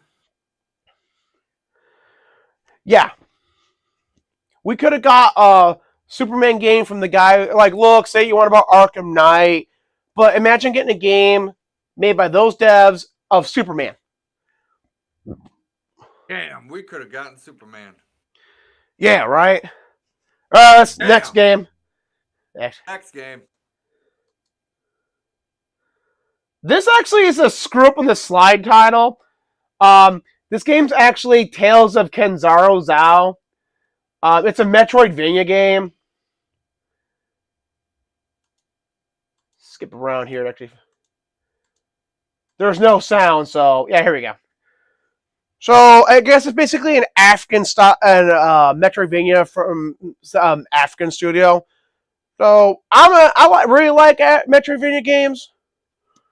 Probably like my Now, fifth, sixth favorite genre. now remind So me again. yeah, no, I'm never gonna Metroidvania? say it. Metroidvania should not be on a in the most anticipated list. Well, actually, I will Now say that remind me. depending on the game. Actually, it was Now really remind messed me up. again. This What? got on here, but Silk Road didn't. Really? Like, Silk Road was going to be an infinitesimally better Metroidvania, and it didn't make the list. That's weak sauce. At least if I remember everything Look, on this list correctly. But, I mean, look, this game looks pretty good, too, so I think look. it deserves on it. Am I anticipating it? I mean, I'll probably play it, but I'm not going to lie. As soon as we're done, I've already forgotten the name of this game, so this is like one of those games I'm going to remember the name of like when it comes out. Like, look. To be honest, it's another side-scrolling game. I don't expect anything less from it. I just know that it's either gonna be it's gonna be a miss. Like, I hate to say this to a side-scrolling game, but it's gonna be a miss. Like, everyone's gonna think to like Kev right now, he even forgot the freaking game. I'm looking at this and I'm like, how did you forget the game? You're literally watching the trailer for this. Well, because the So name's like Tales of Kenzaro Zao is not like a real. It's not like Hollow Knight Silk Road. It's not like a super memorable name. right. It's not. I think there's probably like one or two other games in this genre coming out. Except for setting aside Silk Road, that I'd more anticipate than this game. Though I might be wrong though. This game actually might. I feel like this game's kind of on this list because it's an African developer, or at least it looks like inspired by African mythology. So they're just giving it props on this list over Silk Road, just for DEI points. Like, hey, look at this African. I mean, it's a worthwhile thing, but I feel like you could have picked a couple better games in this genre than this one, Right. like Silk Road. I have a feeling Kev loves Silk Road better than this one. Dude, man, we've been waiting for Silk Road for like 5 years. Like, I was not the biggest Hollow Knight fan, mostly because I played on keyboard and mouse, and let me tell you that, no. But Silk Road, I'm going to be playing on my Xbox Series X. I'm going to be playing with the controller like it's meant to be played. So I will probably enjoy Silk Road a lot more than I enjoyed the original game. Just from the fact I will be playing with a controller rather than a keyboard and mouse. The keyboard and mouse controls were passable. They just weren't the greatest. And then later on, the DLC and the later parts of the game really did require precision that the keyboard and mouse controls were not designed to have for this game. It just really wasn't well optimized for keyboard and mouse. Right. But anyway, Jeff, finish your thoughts before we move on to the next one. I even forgot what I was gonna say. Honestly, it's not on my list, and it shouldn't be on a general list in general. That's all I'm gonna say. Yeah, I agree.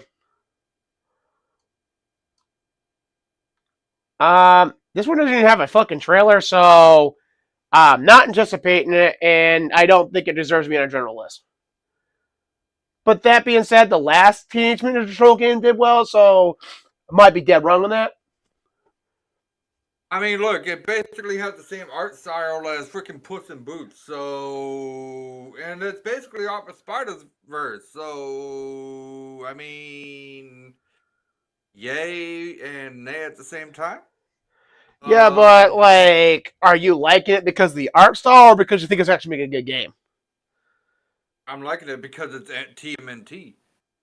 I don't care for the art style of the game. I'm liking it because it's TMNT.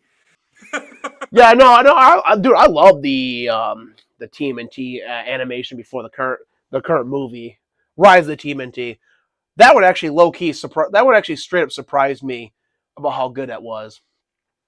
Speaking, okay, all right, I'm. Yeah, I know that's a bit off topic, but so yeah, I'm not anticipating it. I don't think it deserves to be on that general list. Jeff, you?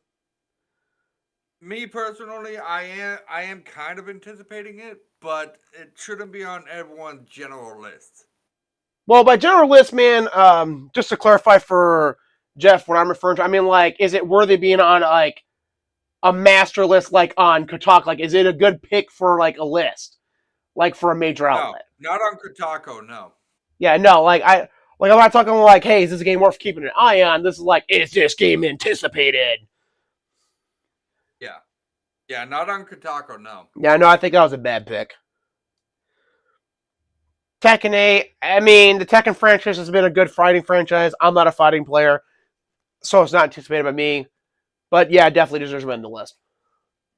Yeah, I agree with you. Not really. I'm not much of a fighting person either, so I didn't really much care for it. I mean, it should be on it should be on a general list of things, but it shouldn't be on it. It shouldn't be on everyone's list. To be fair, like I know what the rules are and stuff, but honestly, like it shouldn't. It's not for everyone, and that's well, okay. A game doesn't have to be for everyone to be most anticipated. Because let's be honest, name one game that actually could be like the most anticipated on everyone's anticipated list. Well, Red Dead 2 was supposed to be the most anticipated. And well, no. Name like one game, like one genre that everyone agrees to play. Like there is none. I can actually think of a few, but that'll be off topic. No, we actually no. Let's actually have this topic right now because we're discussing how the what qualitates the should it be on a general list, like whether it was a good pick for, because I mean by general list, I mean is it a good pick for like not my personal list, like do I anticipate it, but is it a good pick for a list like this, right? Like, Right. is it worthy of being anticipated beyond my personal preferences? That's what I was thinking too. Like, look at Red Dead, for example. That was supposed to be the most anticipated Southern Western type of game ever, and look what happened to it. Yeah, It was but the most anticipated game ever up until Red Dead Online. Which, by the way, Rockstar, I'm still pissed at you because I still can't get online. And I've been playing your fucking Red Dead 2 for how long? And you yeah, dude, haven't man, even trust given me, me a chance you're to not get missing online? anything. That thing died. Fuck! That thing died fast. But I know. It pissed me off. like, there's no genre like that 100% of people are going to enjoy to play.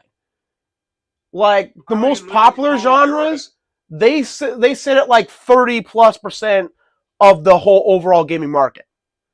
30 to 40%. So there's no one genre that 100% of the market agrees they like to play. So a fighting game's not going to be. Is a fighting game going to sell like 8 million, 10 million? Is it going to be the best-selling game? Is it going to rival COD? No. But for those that like fighting games, this is going to be the game you're going to want to play this year. That's why I think it really deserves to be in a general. It's generally a good pick. Because even though I don't do fighting games, I know that the Tekken franchise has a long history of being really good for fighting fans. I remember one time, a long time ago, back in the Xbox era, where there was this game called Gun, and a lot of people Jeff. Gun. Focus. All right, fair enough. Anyways, yeah, that's my opinion. All right, so I don't know, man. I just think that just because of its niche audience doesn't really disqualify it for being worthy of an anticipated list. That's all I'm saying. But different opinions make this interesting. Let's continue on. I mean, no. Just on both counts. I'm kind of with you on this one. I didn't care for the trailer that much. I didn't care for anything really. No. I hope it captures the greatness of the original classic that is so good. Jeff, the original game for this franchise is so good. There's a saying that whenever someone talks about Vampire the Masquerade, someone's reinstalling Vampire the Masquerade. It's that good of a game. Like, for real. And I do not believe this game's going to come close to that. I've heard people already complaining that the writing really just screws up and violates the lore. So I'm just no. I think, honestly, if you anticipate this game, you're just setting yourself up for disappointment. Yeah, I don't blame you for that one. It's not really my cup of tea. I'm good. All right. Next. Visions of Mana. I mean, it's a classical JRPG, so I'm not really super hyped for it. But yeah, it's a good pick for anticipated games list. To be honest, like, look at the vision of that right there, and then tell me that it doesn't look good. I like JRPGs, man. I play JRPGs, but I can't really honestly tell you the last JRPG I got super hyped for. I mean, I can see why a lot of people like this type of game. I mean, it's not really my cup of tea either, so it's not on my most anticipated list. But honestly, it looks pretty good. So I mean, it really does. Actually, watching this trailer, I'm kind of like, I probably will play this. It's really going to depend on what's coming out the month this game drops. Because I could see Pretty myself much, playing yeah. this, but if there's like so much other stuff coming out, I could easily see myself passing on this. Right. I'm with you on that one. Like me, like this looks a little too cartoony for me, to be honest. You're not really a big fan of the cell shaded art style? Nah, not really. I played games like that before, and some of them were good, some of them was bad, some of them was just downright ugly, and this one's just kind of like, okay. I mean, it looks good. It looks amazing. Don't get me wrong. It's not on my list. It should be on a general list though. So take that Good for what pick. it's worth. Yeah, good pick. Zenless Zero. It's a mobile gotcha game. Probably not something I'm going to play. I'm not really anticipating it, but again, I do appreciate them adding variety to this list. So I guess good pick. Yeah, I'm kind of with you on this one. Like, it doesn't. It's not really that good of a pick for me, but yeah. General list, not really for me. Enough said. Yeah, that's fair. All right, and that was the last of their list. So, Jeff, what you go first this time? I know I'm the host, so I've been taking the lead, but let you take the lead this time. What do you think of overall of their list? Overall, though, Liz, I'd give it a good 5 out of 10 because there's some games on there that was worth discussing. There were some games on there that was worth the wait. For example, Star Wars Outlaws. Um, there's what's that other one called? Describe it. Maybe you'll remember it. Rise of the Dragon. Oh, Infinite Wealth. Rise of Yeah, that's the Ronin, one that I was thinking of. or No, are not you Rise of thinking Ronin. I was Yakuza thinking. Infinite Wealth? Yeah, yeah, that's what I was thinking of. Like a Dragon. Thank you. Yes. So yeah, that's definitely one that's really kind of hyping up a little bit. Star Wars Outlaws is another one. Most of them was either say C to D class tier. Very rarely would any of them would be like a B to an A tier at the very least. There was maybe like two or three that would be possibly B to A tiers. One would be a C minus at the very least. Most of them were D's and F's though. So disappointed for the most part, but other than that, I mean, not a bad take. Kev, your thoughts? I'm going to be more generous for this list than you are. I'm going to probably give it between a 6 and a 7. Now, it picked some pretty solid titles. There was nothing I inherently disagreed with. Oh, well, okay, there's a few titles I straight up disagreed with being on there, but I can understand why they were safe pick titles. But I feel that they're also there for like marketing reasons, like they're getting marketing contracts, like the Suicide Squad game. Like, because you look at the general sentiment of anyone following this game, and they're an actual person, it's negative. So they picked some good games. I like that they actually added some brevity to their list, but at the same point in time, I feel like they scored some really good games, and they could have dug deeper in some like really big titles coming out throughout the year or rumored to come out the year, like Avowed. I'm not gonna remember what games are coming out. Oh yeah, Stellar Blade. Stellar Blade could have been on there for Sony. Like that game's gonna be the waifu combat game of the year. Like Nier Automata was. So yeah, I'm gonna probably say closer to a 6. It was a good list. This is a list that if Kotaku makes content like this more often, they wouldn't be the laughing stock of the game industry. So I will actually say really good for Kotaku, but overall mediocre list. Yeah, I agree 100%. All right, Like, look, are you ready for the next list, Jeff? I am. I am. Well, now we move on to Game Rant's list. Now, Game Rant, I've read this one ahead of time. They played it way safer. So, their first game, Prince of Persia. And you're going to notice a lot of these games straight up are from the beginning half of the year. So I just want to make that clear. Games that we've already talked about, we're not going to go over a second time. because we've already given our yay nay on that, whether it's worthy or not on a list. There's no point in rehashing it. Right. You agree with that, right? Yep, I agree. So Prince of Persia, we've already given Tekken 8, Infinite Wealth, Suicide Squad, Persona 3, Final Fantasy VII Rebirth, Princess Peach Showtime. Now, the first game that's actually different, Dragon's Dogma 2. Now, this game should have been on Kotaku's list.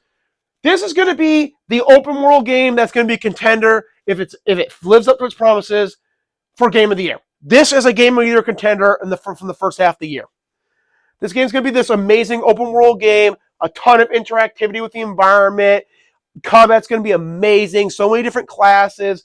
The pawn system's going to be cool. They've already added this. Your pawns will be able to translate if they learn the languages of the elves. And then there's going to be the DLCs in the future, which is going to further expand this game. So, yeah, this game, yes, it's one of my most anticipated games. This will be the game I will probably be making content. I actually put a video out breaking down one of their conferences on this game.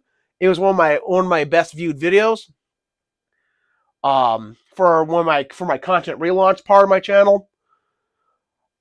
So yeah, I'm definitely in on this game. Jeff, the amount of bosses and stuff, fantastic. I think honestly you'll be playing Dragon's Dogma 2 as well. So my anticipated, definitely good general pick. Jeff, your opinions? I agree on that one, most definitely. Yeah, like look, I love how open world Dragon's Dogma looks like. I love how you can explore the world and literally have whatever your heart desires. For God's sakes, you can play a freaking lion. For God's sakes, that's awesome in my opinion. I'm looking forward for it. It's definitely on my list. It's definitely worth checking out. It should be on everyone's general list in general. It's like I said, I got nothing but good things to say about Dragon's Dogma 2. So that's it. You don't get free advertising on my channel without slipping me some money, Toyota. Norton, you're cool. I'll let you advertise my channel. Black Wolf Wukong.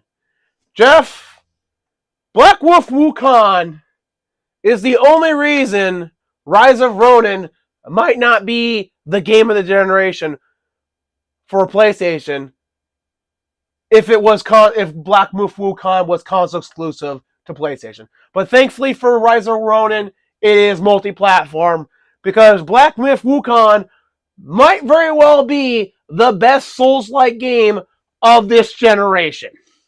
Now, I have not followed this game close because this is like some games I like to follow. Some games I really don't. Like I would decide like, hey, I'm getting this game. There's nothing really that's going to dissuade me from getting this game unless I hear through grapevine something really bad. So I want to go into it blind. And Black Myth Wukong is just one of those games I'm like, I really just kind of want to go in more blind. I just haven't been interested in following the game. It's going to be like Bloodborne on steroids. Good Souls game. Definitely my anticipated for this year. Definitely it should be on everyone's list. It's like another list why I have to give Kotaku a 6 because this should have been on that list, hands down. Definitely. I agree with you 100% again. This is definitely the game. This is my game too. Like, I was talking to one of my coworkers about Wukong at one point, and I'm thinking to myself, like, there's no way in hell. And I was just thinking to myself too in my head. I'm like, somewhere out there, there's got to be somewhere out there that's making a game of, and here we are, Black Myth Wukong. So I'm thinking to myself, like, this game right here is definitely worth the game, definitely worth checking out in my opinion. I mean, look at all this stuff. Look at all this screenshots right here, guys. You can't piss off a monkey that is literally going to be a demigod because of one tiny little thing. That's it right there. And that's all he wanted was just to have more knowledge, more power. And eventually it got to him to the point to where I think he died of old age, if I remember. No, he's actually immortal. And it's really funny because he's immortal like 9 times over. Right. Like there's a mythology guy. He has a really funny video about this. where basically he ate the peaches of mortality. Then to punish him, they threw him into the celestial oven to basically cook him alive, which then burned off whatever mortality he had left, which made him immortal a second time over. And then, like, he really does become immortal, like, 9 times over. Might have been, like, 6, 7-ish, but, like, yeah. Like, this dude lives forever. Yeah. Like, literally, you can't beat someone like that. You really can't. Well, you can, because immortality in the Chinese mythology, a lot of things are immortal. They actually do know how to deal with immortality. For example, the Monkey King, he fucked around. So they locked him up in a mountain for 500 years in an isolation cell. And then asked, like, hey, you ready to be cool and chill with mankind now? And he's like, oh, yeah, no, I'm good. I'm good. I'm good. I'll leave him alone. Yep, no, 100%. I learned my lesson. Please just let me out. Okay, well, with that being said, definitely on my list, definitely on this list in general. It's honestly, I'm looking forward for it.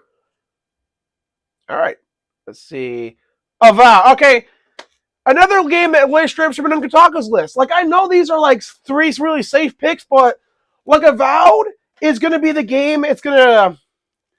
I think Avowed is going to be really good. At least I hope it does. I hope it's as good as New Vegas and the Outer Worlds. I know a lot of people don't like the Outer Worlds because it was smaller in scope. But when you understand it was meant to be smaller in scope because of the budget, you're willing to be a bit more tolerable about that. The only thing I really couldn't stand in the Outer Worlds was I'm not a big fan of level caps. Right? Right. Like, I believe, honestly, if at the end of the game I want to keep leveling up to the point where I want to be ridiculously broken powerful, I should be allowed to. At least for most games. Didn't really care for a level cap in New Vegas. But it was because, like, the problem with the Outer Worlds, there was straight up a win build. So that's one thing I'm kind of concerned about for this game, too. I hope there's not a win build like there was in the Outer Worlds. And I hope if there is a level cap, it's more generous around like maybe 50, 60 rather than 30 that they've been doing. That being said, the only other feature I really want is your home base management, like the other Pillars games I've had. Pillars 1, you owned an entire keep that you leveled up, you built up a town around it, ventured down through the caves and catacombs underneath it. And then number 2, you had a ship. I haven't played number 2, but yeah, you upgrade the ship over time. It was your home base. So I really want to see a home base mechanic in Avowed. And as someone else pointed out on Twitter who was talking about this, like, I hope they keep the level up system variety. So you can't just become like a generic master of everything like Skyrim. Because that was what really made New Vegas way better than Fallout 3.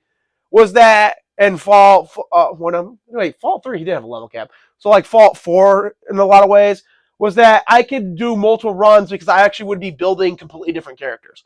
I did an explosive character run. I did a sniper luck run. I did a melee run. And that would be cool for this game too. So you can do like a melee build run for one run. My first build is probably going to definitely be a mage build. Jeff, what about you? What are you thinking? Because I think we both know you're going to be playing this game too. What kind of build are you going to go for the first run? Melee, guns, magic, combination thereof? You and I both know I'm going for both melee and fucking gun. What you talking about? I love melee. I love the close range. I don't care if I gotta shoot. If I gotta shoot, I'll fucking shoot. Chances are I'm gonna be shooting before I go close range, though. That being said, especially when it comes down to games like Avowed, you might not have a choice but to go melee. You might not have a choice but to shoot. You may not have a choice but to go for a thief. You may not have a choice but to do this and that. You don't know what's going to happen. Again, Avowed is going to take over Skyrim by force, in my opinion. Now, it's definitely on my list. It should be on a general list in general.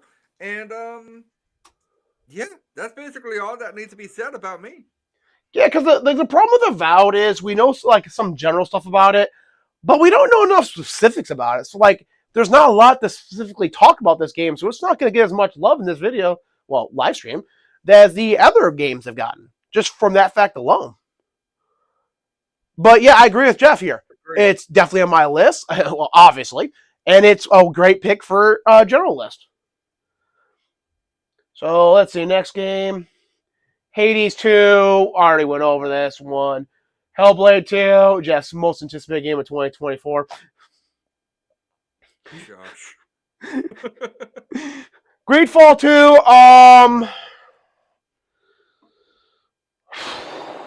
I have mixed feelings in this game.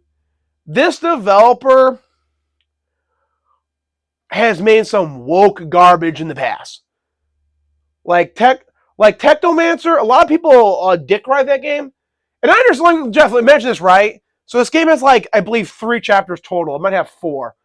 So the first chapter, if you only, because most people have never got past the first chapter, because most people don't play games that long. Because the first chapter is like 20 hours long, 10, 20 hours.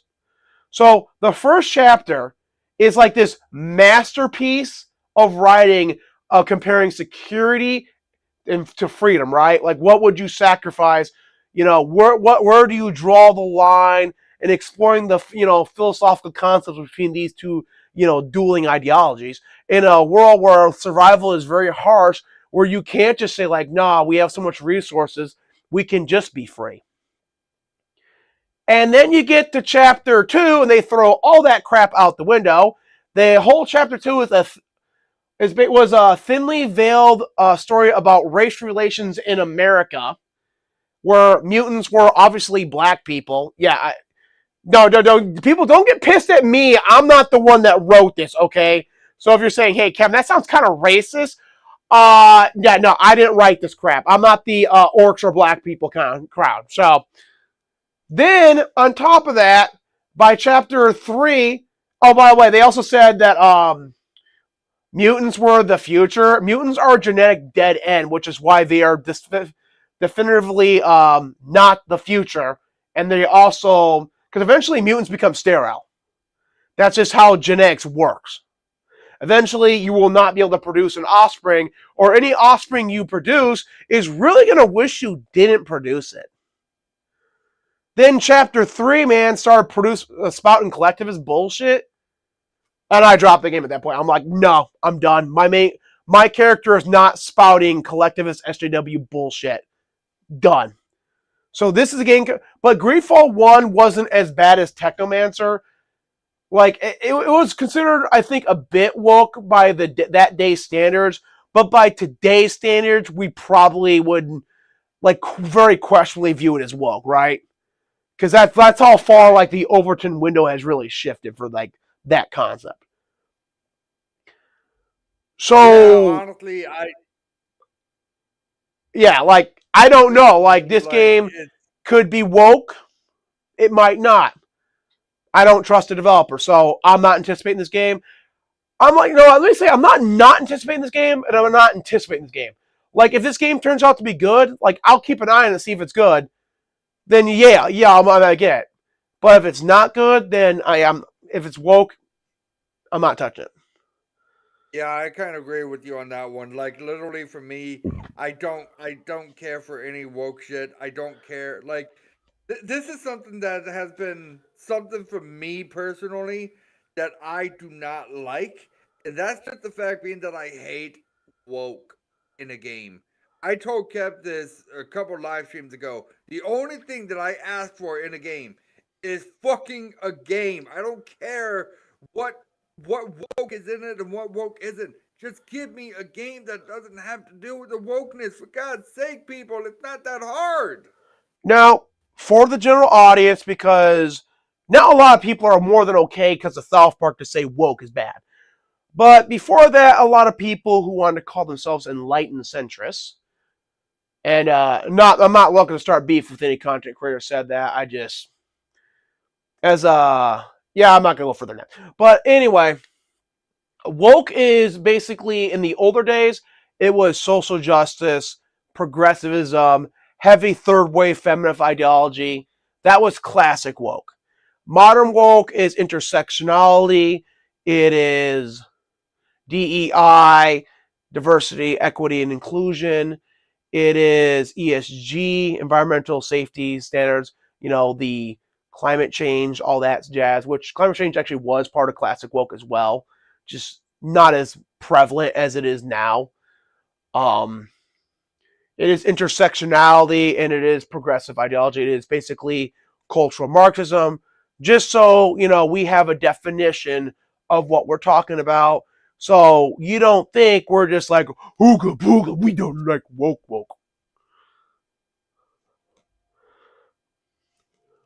Yeah, agreed.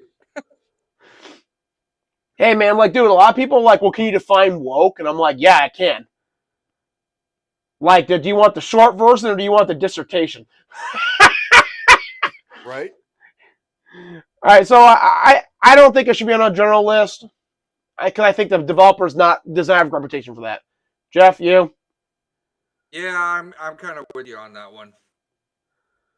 All right, so next, Paper Mario 1000 Year Door. Okay, Star Wars Outlaws. I mean, have we dick rode that game enough, Jeff?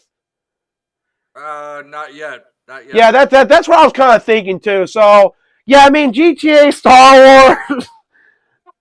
Ooga booga, GTA.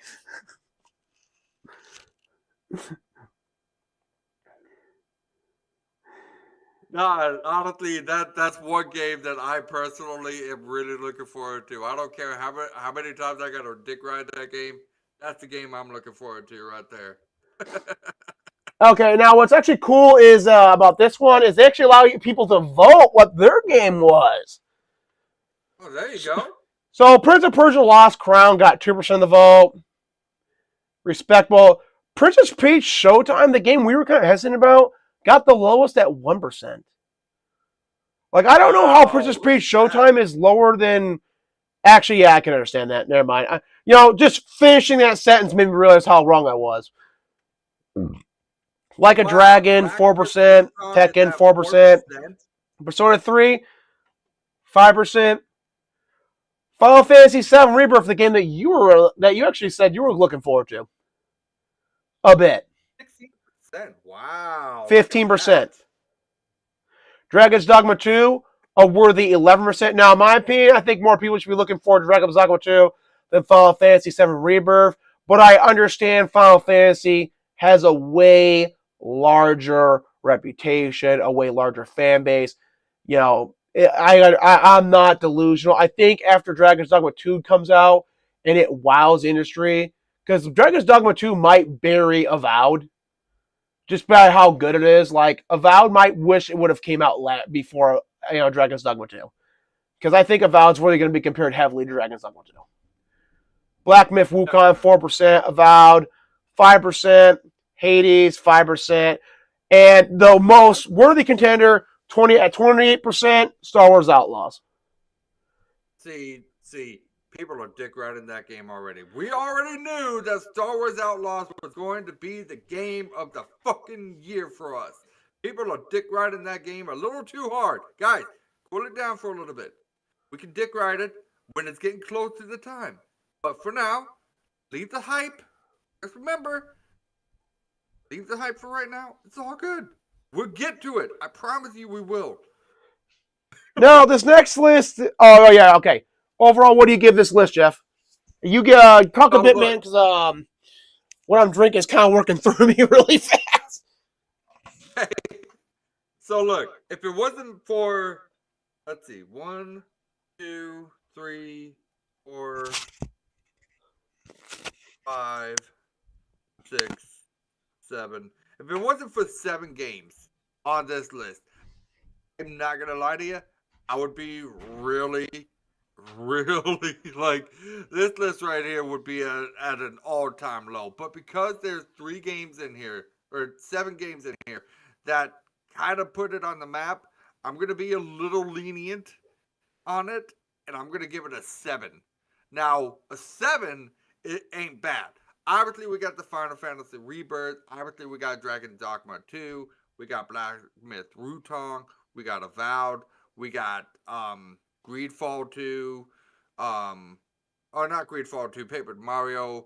We got Star Wars Outlaws. There's already 6 games right there I'm really looking forward to. I don't have the faith that Final Fantasy VII Rebirth is going to make it to the top of the game of the year, but I do believe that um, Star Wars Outlaws is definitely going to be up there. Paper Mario Thousand Year Door remake or remastered, definitely going to be worth it in the end. Black Myth Wutong, probably going to be Bloodborne, probably going to be a Souls game, to be honest. Plus Dragon Dogma 2. I mean, between Black Myth Wutong and oh god, what's the other one? Yeah, I'm back. So what'd you give this list overall, man? Because I wasn't here for that. Honestly, I gave it a 7. That's fair. If it wasn't for Final Fantasy VII, Dragon Dogma, Black Myth Wutong, Avowed, Paper Mario, and Star Wars Outlaws, there's 6 games right there that I would personally rather play than any of the other ones.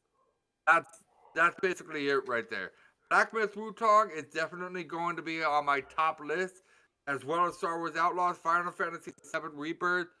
Probably going to be on my list. I can't say I'm going to be playing it right away because I don't have a PS5, but it's definitely worth it. I'm definitely getting ready for it. Black Myth Wukong? No, Final Fantasy VII. Oh, okay. I was going to say, Black Myth Wukong coming to Xbox. Yeah, Black Myth Wutong, I'm looking forward to, don't get me wrong, but I'm kind of worried about it because it's a Souls game, and I know how I get when it comes down to the Souls game. All right, man. Hey, hold them over because I got myself some water, and then I left my pitcher upstairs.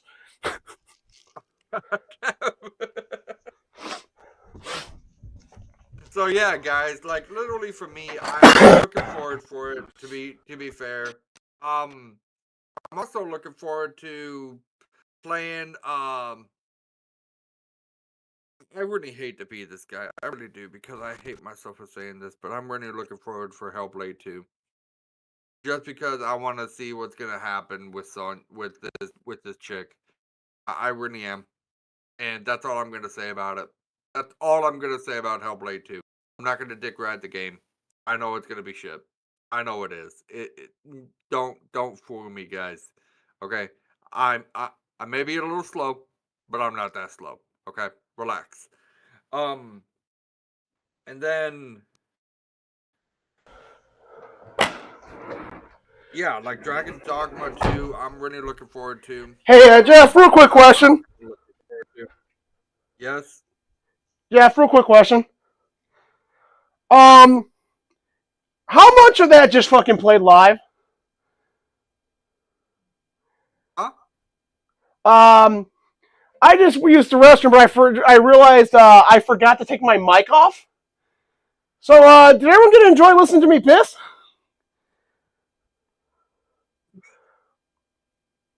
Or did the mic not reach down here? I didn't hear anything. Okay.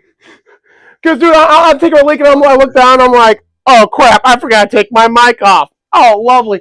But I'm like, oh, no, wait, because the range is like 10 feet. So I'm like, oh, maybe I'm safe.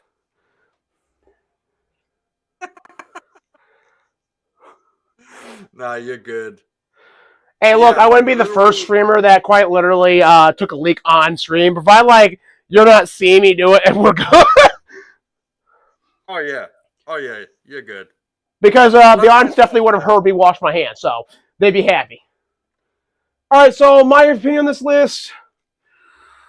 I feel this list kind of played it way too safe. Like, a lot of these nominations were really just self-givens, and they really didn't explore like the great possibilities of games coming out later this year. But at the same point in time, it did nominate some games that safely should have just been on the other list, period. Like, I can't say, like, hey, you know, boo on you, but then say, like, hey, this game should have been on the other list, and then say boo on you for it being a safe pick. Because it's a safe pick for a reason. Right. So, I mean, I'm kind of conflicted about what to give this one because I feel like it could have been more adventurous and expand beyond 15. And then I probably would be willing to give it a larger score. But I'm going to say probably above Kotaku, or I'm going to say I'm going to find this one just on par with Kotaku's. Why? Well, just because it just didn't go explore enough. It played it too safe. I mean, the games are really all good picks, but I'm gonna have to give it probably a high 6. It was solid. Game Rant did a good job on this one, but just too many games early in the year. Not enough like really good exploration of like various like really good games. And again, no Silk Road, and that's literally one of the most anticipated games for every Metroidvania fan, and it's coming out this year. So huge letdown there. But yeah, I'm kind of working for my thoughts on this one right now. So because what you said about this list kind of has changed my opinion a bit. Because you make a good point, they did drop a lot of games that like I'm definitely gonna be playing. Versus the other list, which kind of dropped a lot of games that like, hey, I might get. I think I'm gonna side with you. I'm gonna give this game a 7. This list a 7. There you go. There you go. Just because, like, look, was it as adventurous? No. Did it play it safe? Yes. Should it have gone like beyond just the early part of 2024? 100%. But at the end of the day, like, let me count how many of these games I'm going to be playing. Right? Let's see. I'll be honest. I might get the Lost Crown. Like, not right now, but I can see myself getting it. If I like fighting games, I would definitely get Tekken. Already own that game. Yeah, I completely forgot about the Lost Crown. So there's like 7 games right there on this list alone So that I would get. 3, 1, 2, 4. 3. Like I wouldn't get that game right now, but like I said, I'm gonna get that game when the complete edition comes out. So I'm gonna count that. So wait, let's see. 1, 2, 3, 4. I'm not gonna get Persona 3, but I could see myself play it. Because it's gonna be on Game Pass. 5, 6, 7, 8 when that game comes out at 1.0. 9 if it turns out to be good. 10 if I really feel nostalgic. And 11. So 11 out of 15, that's a pretty good score. Yeah, I agree. Like literally, I agree right there. And honestly, I'll just be honest. I'm kind of with you on that whole Paper Mario thing that you did. Like, there's no point to me playing a remake of 1,000 Year Door. I have the original copy of Paper Mario. If I want to play Paper Mario, I might as well just play the original copy. Ain't no point in playing a remake. Yeah, I get you there. So these next lists are going to be are a bit more lesser known websites before we'll move on to The Gamer and then Digital Trends and then maybe Polygon. I think we might end up skipping Polygon before we go over Game Pass games. All right. So this is Dark Horizons. I've never heard of this site before, or if I have, I've long forgotten it. But let's see what their 2024 is like. I think this game's more like a horror game place. So this is going to give some more brevity to the general anticipated games and give us a chance to talk about newer games. So Alone in the Dark. Guys, this is gonna be Kevin's way of saying this is gonna be my battleground now. Good luck, Jeff. Anyways. No, actually, I think I actually kind of took you for a person that like doesn't love the genre, but does love to stick his toes in it. Oh, I love sticking my toes in some scary horror stuff. I just don't like to be in it for too long. It's too scary. Yeah, so Alone in the Dark. Yeah, I don't know if I'll get this game when it drops, but definitely a game I'm gonna see myself playing this year, and definitely worth being on any general list. I agree. Yeah, I agree 100%. Like Alone in the Dark. This is obviously a remake, guys. So I'm not expecting anything Reboot. from a remake. Okay, so remake, reboot. Yeah. All right. Anyway, yeah. There's a demo you can play right now on PC. So if anyone wants to try it, Definitely they on my can. list. Definitely on my list. Definitely worth checking out. Should be on everyone's general list. Not really on my top list, but I mean I can see myself playing it. Yeah, Avowed, self-explanatory. Black Myth Wukong, Dragon's Dogma 2, Final Fantasy 5, 7 Rebirth, Hades 2, The Last of Us Part 2 Remastered. This game, I'm gonna dunk on. Like, and no, I'm not one of So those, I just hate the game for no reason. I think it's actually kind of funny that a lot of people dick road the original's ending and then get really pissed off when I forget her name, does the same thing to the main character that they actually liked from the first game. Kills him. But that game came out like 3 years ago. It does not need a remaster. I think that's an absolute travesty and a waste of money and just a flat out middle finger to the industry. Like, it makes sense if you remastered the original Uncharted. It makes sense you remaster Uncharted 2. It would make sense if you remaster Uncharted 3. It would make sense if you remaster some of your older games. It does not make any sense whatsoever that you are making a remaster of Part 2 when it is not that old and it even launched on this generation. Like, there is not much more you yeah, I could agree. add to that game. And I really think this is just their attempt to double dip for that game. So, fuck Sony on that, straight up. I think this really I is agree. one of the reasons Jim ESG Ryan got fired. Or is no longer with the company. I Jeff, your agree. thoughts? Yeah, I agree with you 100%. It's not even worth the remaster, to be honest. I mean, the game turned out to be as bad as everyone said it was. So why would you bother making a remaster game that's just as bad as everyone says? That's literally like saying. That's literally like telling Kev, "Hey, Kev, give Jeff the middle finger and see how he feels." Yeah. You know what I mean? Like, come on now. Like, yeah, you jumped the multiplayer. Like, one of our friends, remember, he loved the multiplayer. So I cannot believe they dropped the multiplayer when that would probably be their best bet as a good live service game. Last of Us multiplayer, if you added zombies in it properly, would have been a good competition, especially if you made a zombies mode to Call of Duty Zombies. That could have been your Yeah, Call of Duty Zombies competitor, and you threw it down out the window because you listened yep. to Bungie and just. I'll be honest.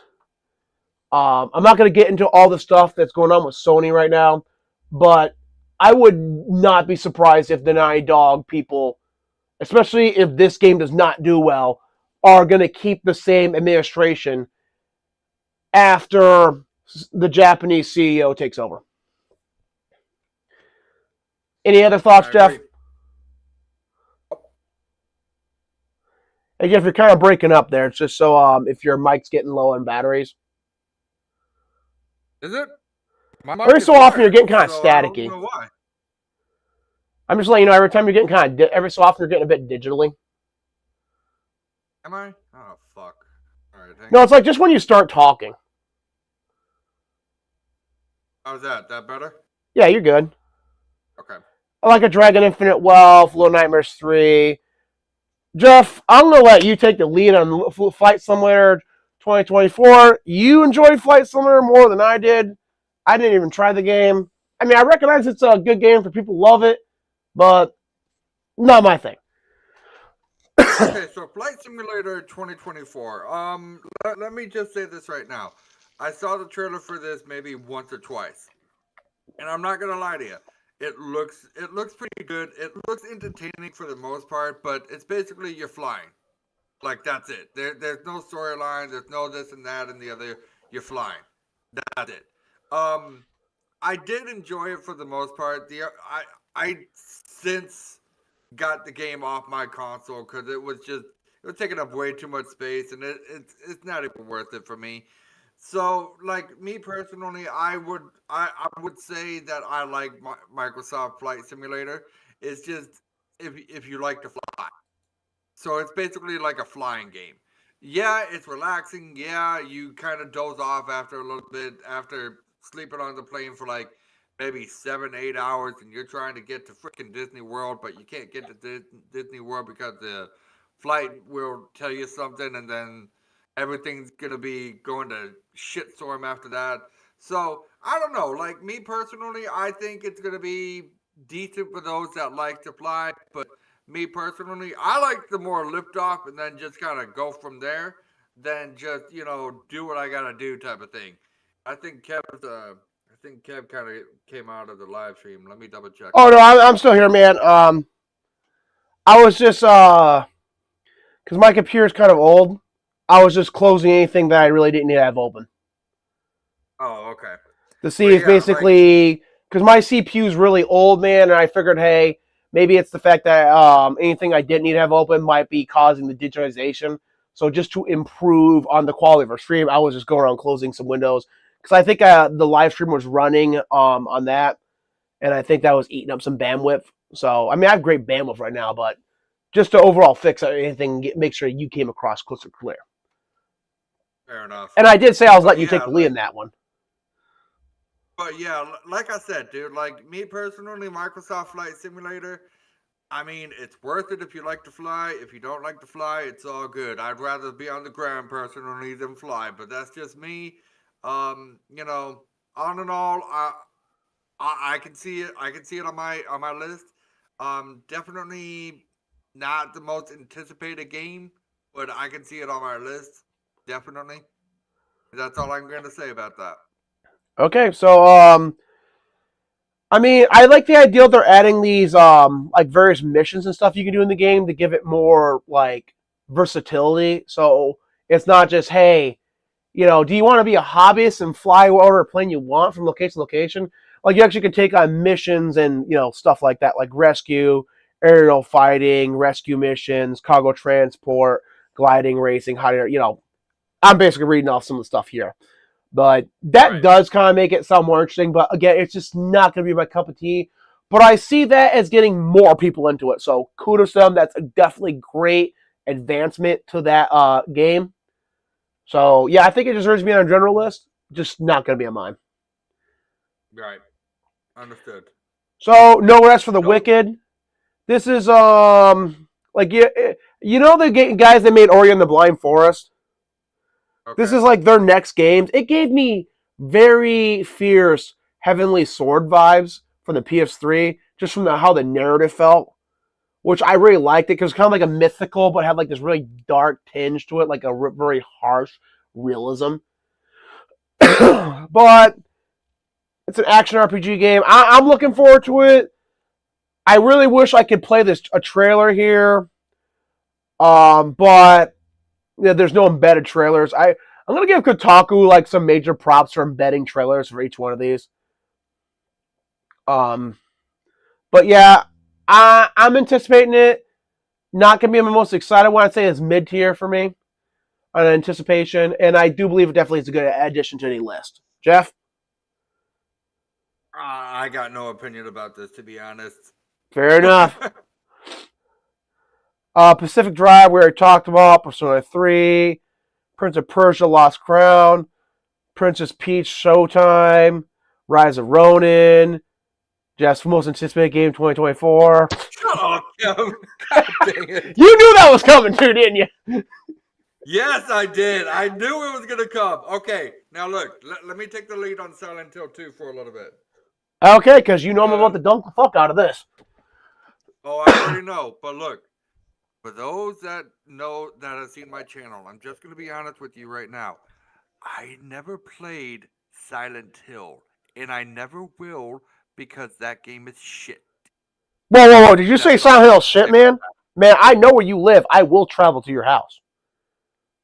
You don't blast me in my house. You don't blast me within 50 miles of my house. that. Hey, I'm If not you are in 50 miles away artillery from range, you will not blaspheme. And I got that good shit from that Korean company that can hit fucking the North Korean border from the fucking capital of Seoul. You are within range, Jeff. So choose your next words carefully. you. Hey, all I'm gonna say is I never played Silent Hill and I never will. That's it. That's all I'm gonna say. No, like, dude, here's the thing. Like, if you played the remake package that had all the games, dude, that was fucked up beyond reason. Like, I was looking forward to that until basically I found out all the stuff they screwed up. That company should never been allowed to make that fucking repackaging of all the games. That was a travesty. But yeah, no. Now, do I think these games are absolute masterpieces, like some people say? I kind of lean toward you a bit, yeah. Like, I'm not gonna dick ride that franchise. I did enjoy one. I mean, I must have, because I played that game like 6 times through. So I clearly must have really enjoyed that game. I might have played Silent Two. Hill maybe I'm not gonna once. lie, two. I honestly like number one better. Like, two did like expand stuff. The graphics were better. The gameplay improved. The story was really good. Pyramid is an exceptional character. But I just feel like the second game really just didn't capture the mystical nature of the first game.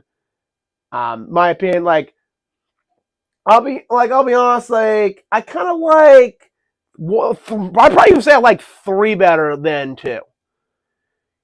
And three's not that great of a game entry, but I feel like it was more on par with the original games.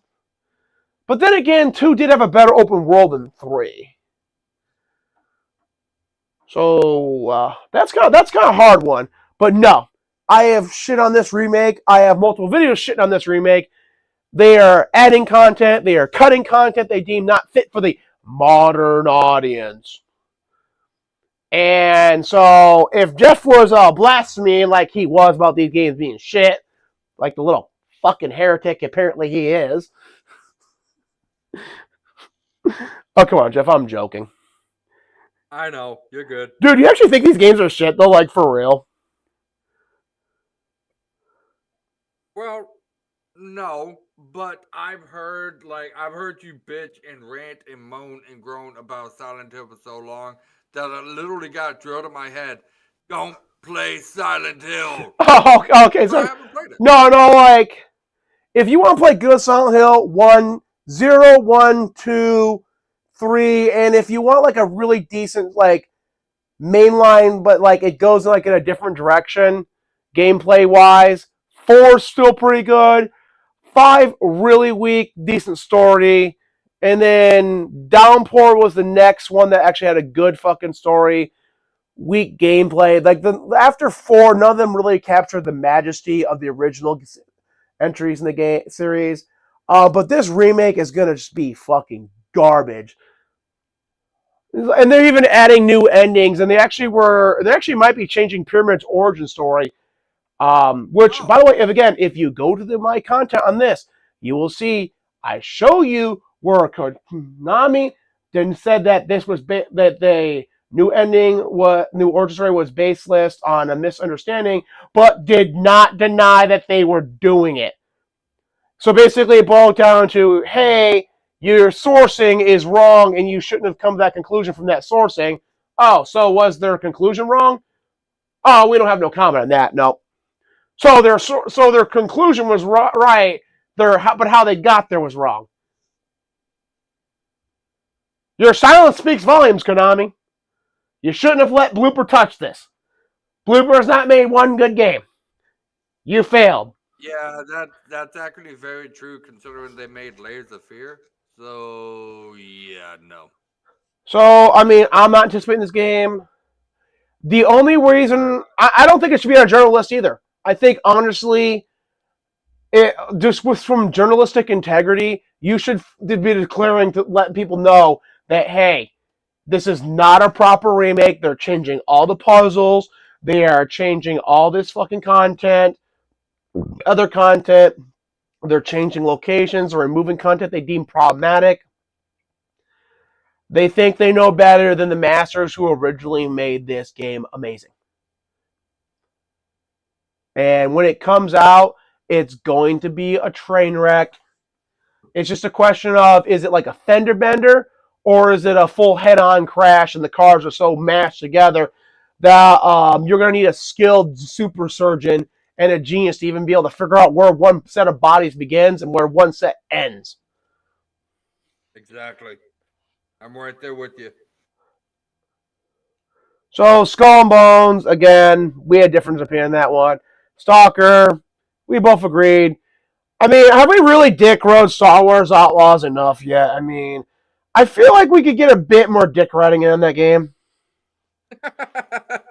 Yeah, we need a little bit more for Outlaws, to be fair. But I mean, Dude, I mean, I'll be honest, we could talk about that game more if they just tell us more about that game, and I think we're going to learn more about that game throughout the year. Oh yeah, definitely.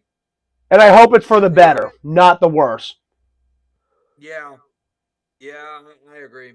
I agree. So, Still Wakes Deep, that's the other game the Chinese Room is developing. I forget if that was in the conversation of this or some video I recently made, but I don't have faith in the developer. But then again, my lack of faith is like in the original developer before they got bought out, before they're near bankruptcy. Because basically, the Chinese Room was going bankrupt, like strip. They were declaring bankruptcy, and then they got bought out at the last minute. And dude, when I heard they're making games, I'm like, wait, didn't that company go bankrupt? And apparently, like they got bought up like at the last second, and people are save their jobs, and they've been. I'm going to assume maybe the company that bought them restructured them.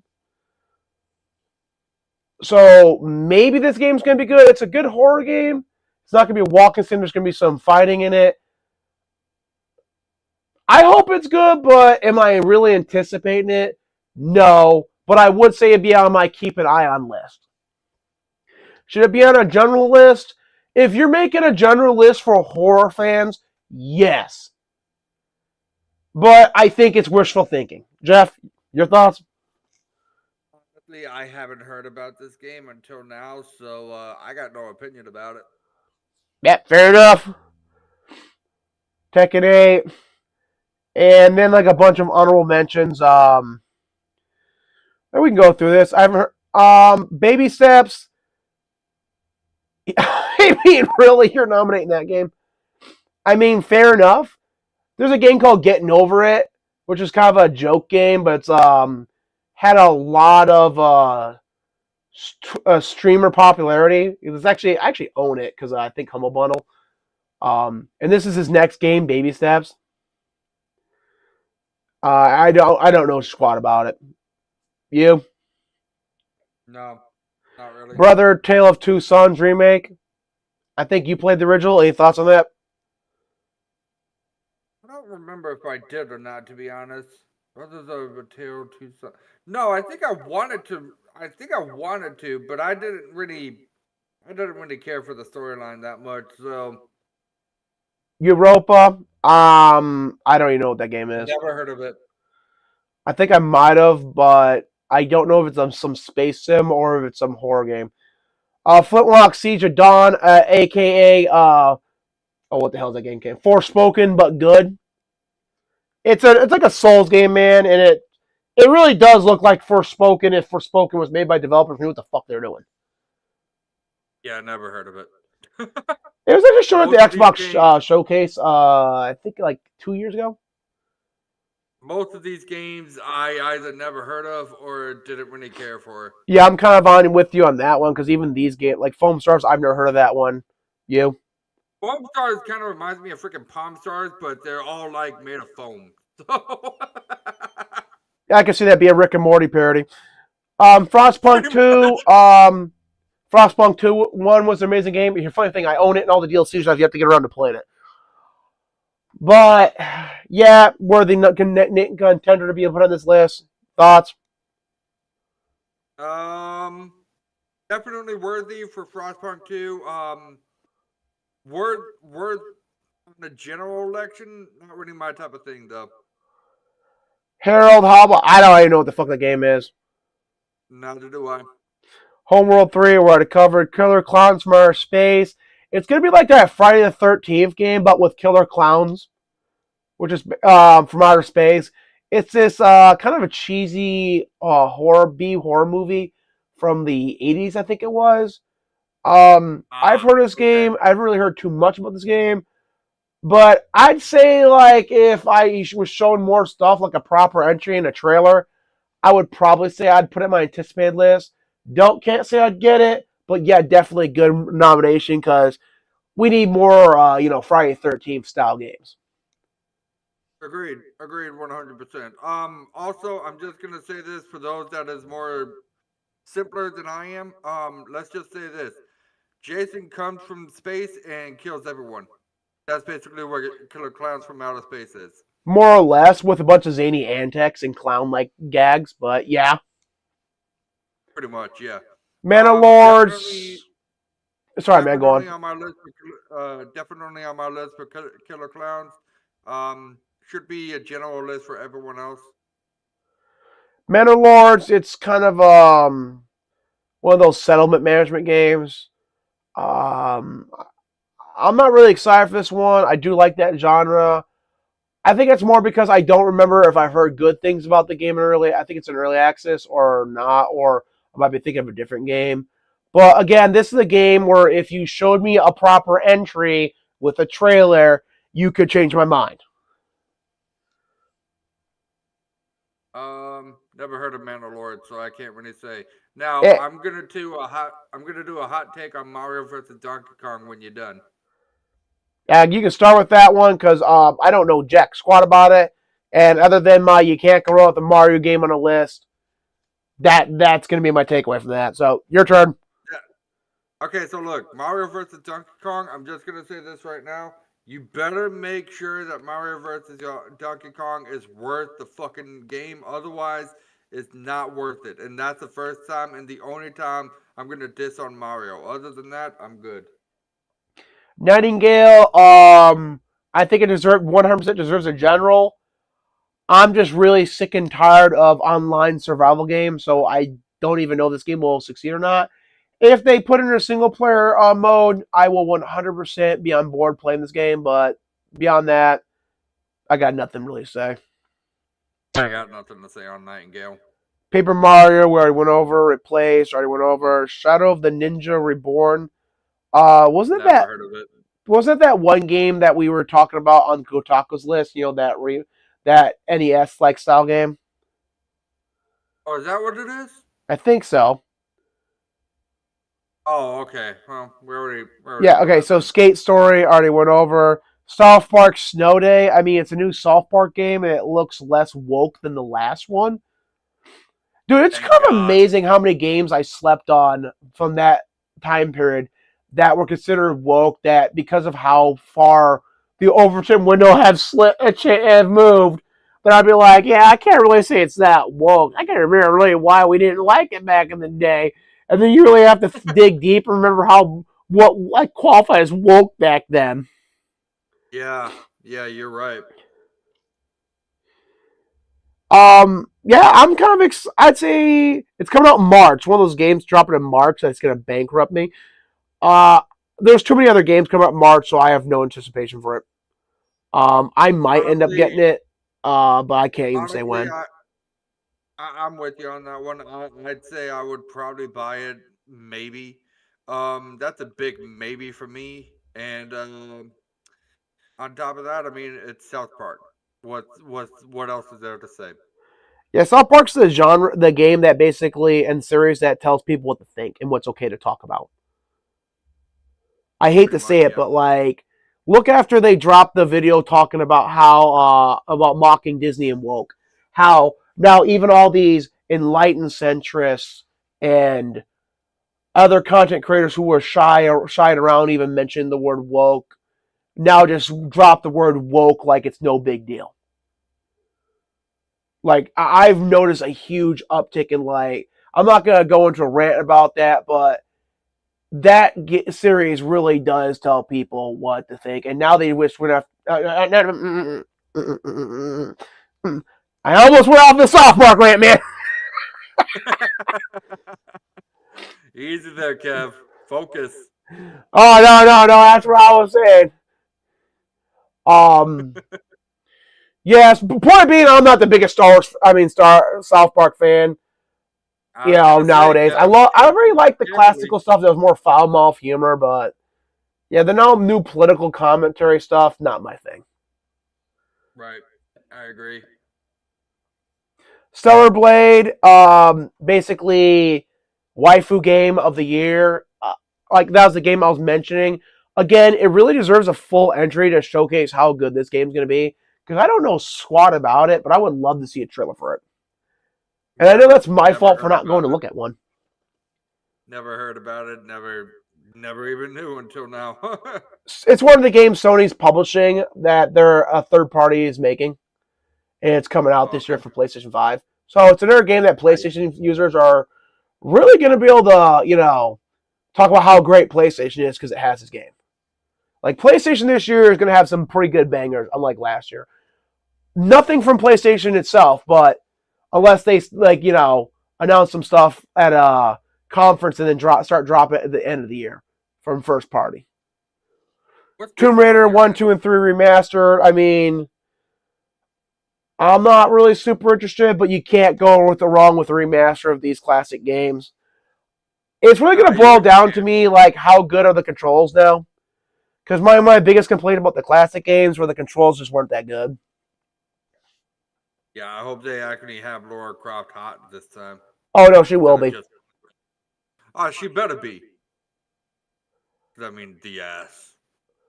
I mean, the boobs. The That whole too. pack. That too. Actually, no. Laura Croft is like the whole package. Ass, boobs, personality. That's very true. God, I love Laura. Woo! Yeah, but Jeff, we're fucking sexist gamers here. Brr. We hate Yeah, we female do. characters because we Right. dumb white men. Well, Yep. dude, ain't that what they keep saying? Right? And then look how many games that we literally said, hey, we're looking forward to on this list alone. Just from Right? that. That had female Exactly. lead characters. And then Zenless Shoot, I Own can Zero, name a we already few. talked about. I can name a few already off the top of my head. Do so.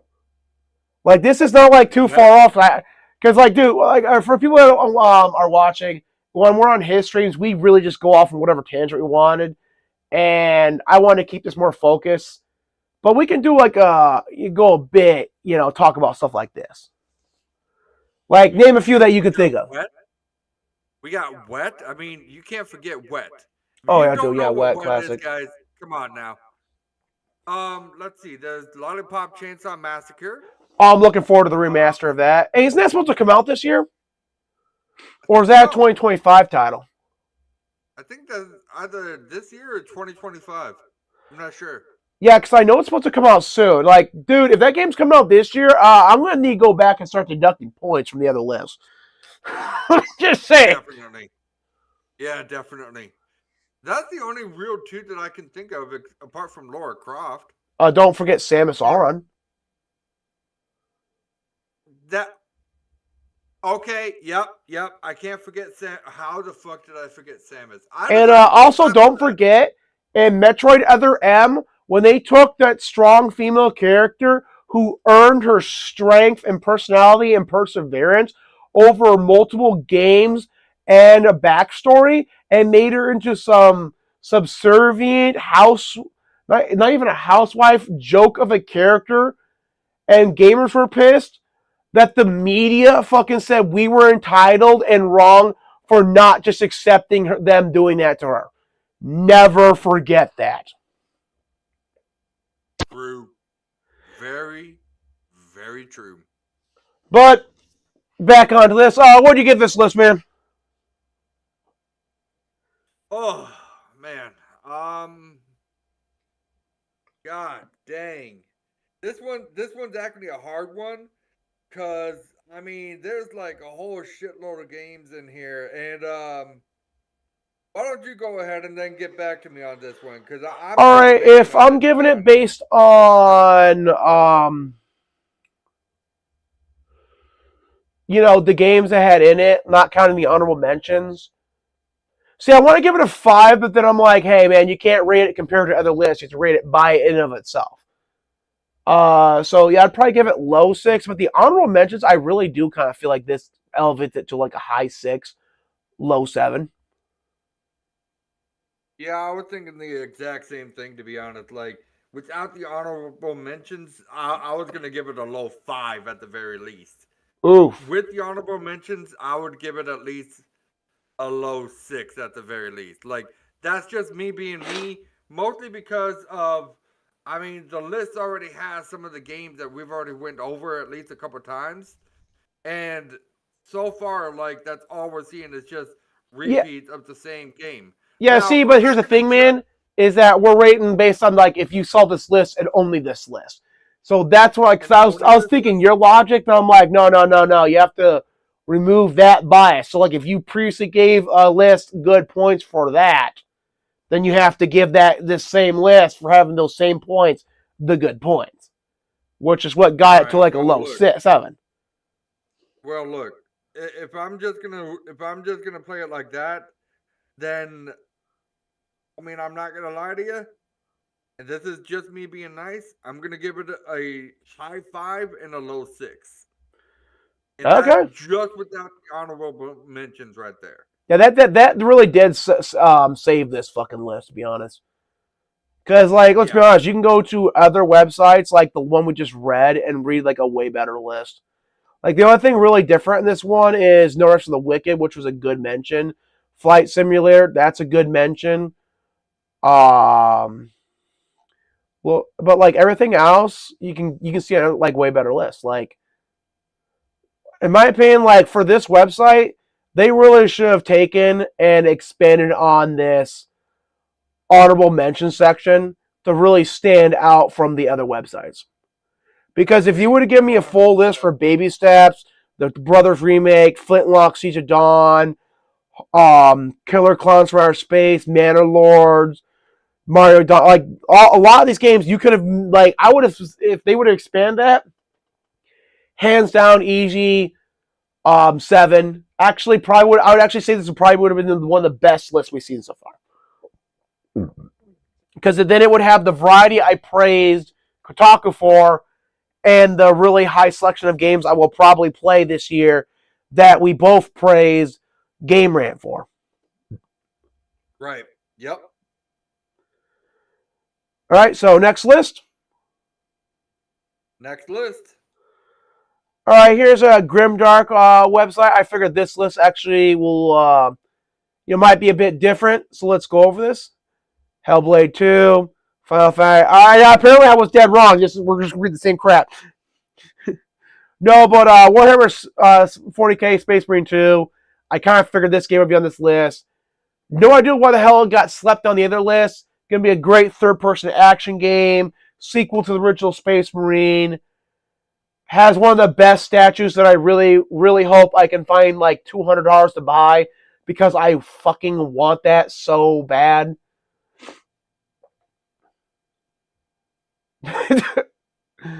Yeah. So the only thing that I'm gonna say about Warhammer is Oh, we gotta play the trailer. and They actually, this is these where guys actually embedded some trailers. this Yo, is keep where I'm talking, man. probably I'm just gonna gonna get play the trailer slapped. in the background.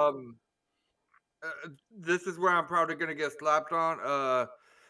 I never played Warhammer Space Marine at Oh, dude, all, no, man, and dude. My brother has played. I don't know if actually I've caught up with him at this point, but he played Warhammer long before that, dude. You should give Space Marine a shot. I think it's definitely on backward compatibility on Xbox. It's probably really cheap right now because your character, like, don't get me wrong, it has the issues that a lot of games from the 360 generation had when it came to game design, like being a bit obnoxiously difficult. Like, not even difficult, but just kind of obnoxious. Like, you die to some, bullshit. I don't want to say bullshit, but like, you know what I'm talking about from that era. yeah, definitely. But like, the story was amazing. You feel like a fucking badass. Because basically, you are a walking fucking tank. And the story really did a good job. Like, there's a part where the leader of the orcs, right? He gets attacked by all these demons and he falls off, and I'm like, well, he's dead. Maybe like I might see his like severely injured body later, But like, yeah, that's just because I did not know shit about the 40k universe at that point in time. And then within the same fucking cutscene, he comes climbing back up, like with all the demons off him. He is like, "Hey, I ain't gonna die that easy, Space Marine." And I'm like, "Holy shit, that's fucking badass!" Like, No. it really is a good game. And this one here, you're fighting Tyranids, basically space locusts.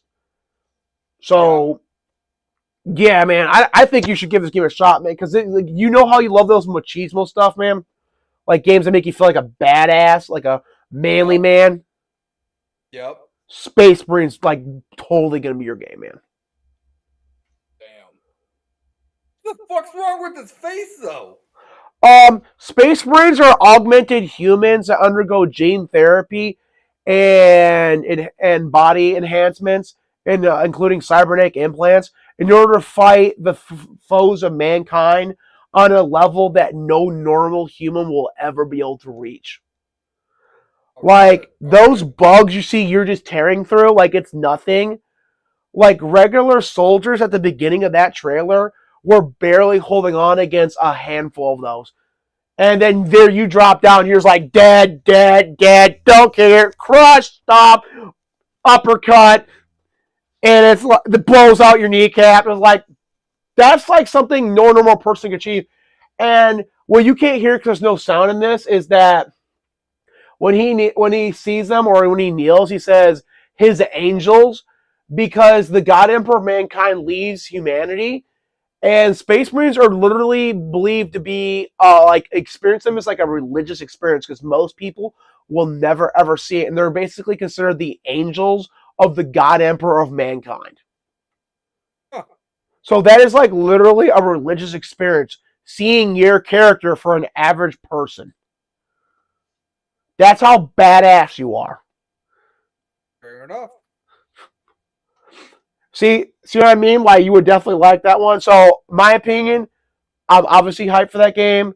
Definitely on my anticipated list, and definitely should be on any general list.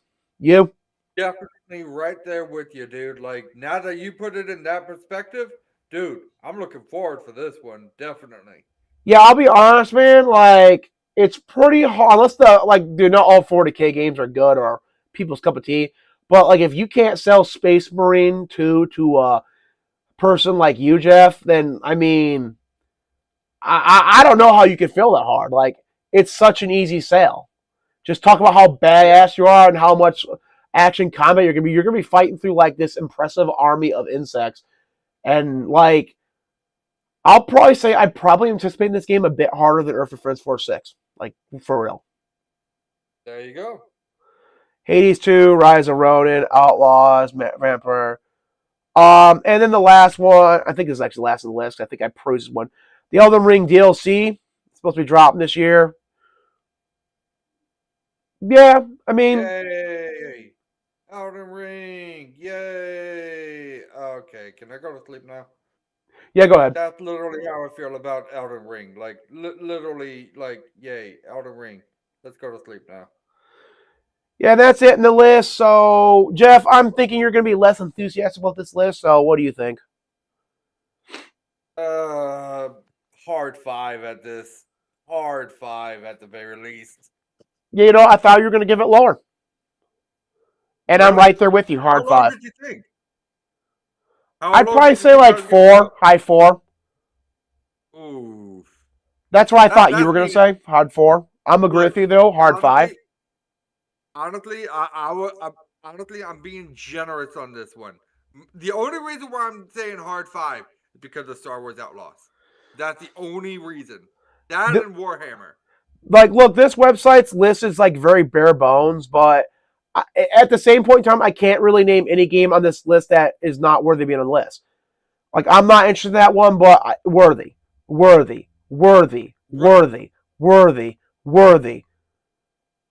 I think you're a fool for being anticipating this game, but I hope to be fucking wrong on that.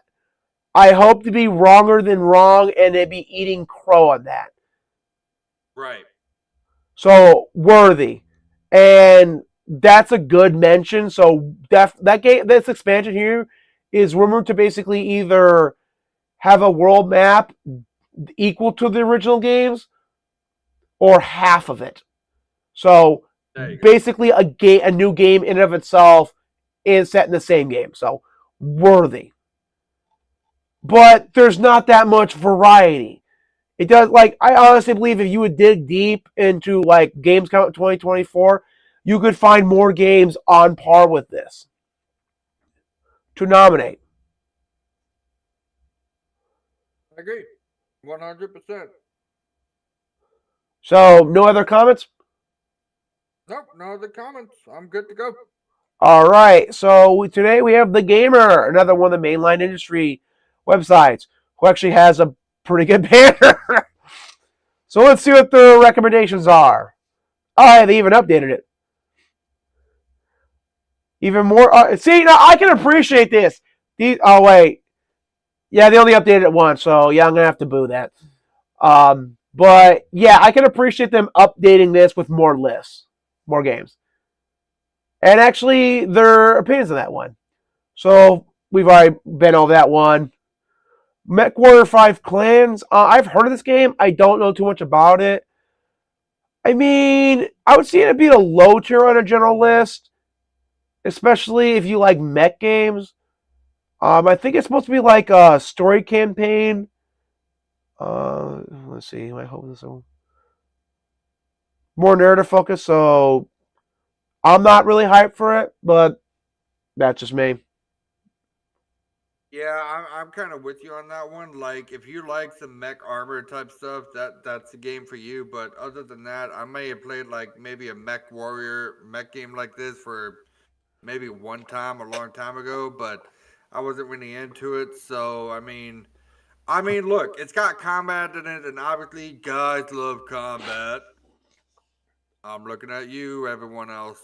Hey, dude, I'll be honest, man. Um, This would be a fun. Like, I'm not that anticipating this, but I would be stoked if this was a Game Pass game. oh yeah, definitely, definitely. So, not on my list, but fuck it, it's not even worth the general list. Fair, fair, fair. Tiny Glade. I've not heard of this game, and no embedded trailer. So I'm already gonna start. I'm already gonna start deducting points for no embedded trailers. Yeah, I'm already deducting this because no trailer. But looking at this picture here, it actually looks to be pretty interesting to say the least. And so But basically, from again, this, it says it's no a trailer. building game. So I haven't heard of it. Might be good. I can't really say one way or the other. I'm not hyped for it. And because I really don't know too much about it, I can't really even say if it deserves to be on a list. Okay, so if it's gonna be a building game, all I'm gonna say is that that's it. Okay, Metal Gear Solid Snake Eater Delta. I mean Delta. Ooh, now this is a game. Okay, look, ever like most people know this, Kev. You kind of know this, but not really. I love the Metal Gear saga. I love everything about it. I I'm love surprised at fucking that. Solid and Liquid Snake. I know, I kind of am too, considering it's not really my type of game. But damn, No, I I'm love surprised it. at that because I never knew you played them, other than the Liquid Snake version on the original one, a I remake of played the Metal original Gear game. Solid 5. Okay, Yeah, I played it. I pretty much Like played every game in the honestly, series, so honestly, and I think this is probably one of the best games in the series too, if I remember correctly. Yeah, yeah, no, a Snake Snake Eater. Eater is considered one of the best, if not the best. Now, me, I'm a bit more partial to Peace Walker, but that's just me, and it's really kind of that's why I was kind of looking forward to 5, is because 5 was going to be like if you took the greatness of 3 and the fidelity of it, right, and took the awesome mechanics in Peace Walker and then merged them together into one awesome package. And then all that drama went down inside Konami, and then we never got that. Such a waste. Right. Yeah. Yeah, I agree. I'm honestly kind of looking forward for Metal Gear Solid, but it's on my list. It should be on the general list, but it's not really on my top tier list.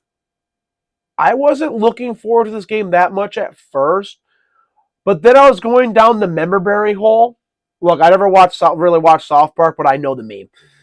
And I was like, man, I really remember this game, and I really love parts of it. Like, man, wouldn't it be really cool to see parts of this in like upgraded 4K with way better visuals because of a higher grade engine, like 2 generations later?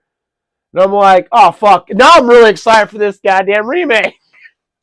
Again, that was me slapping my thighs. Yep.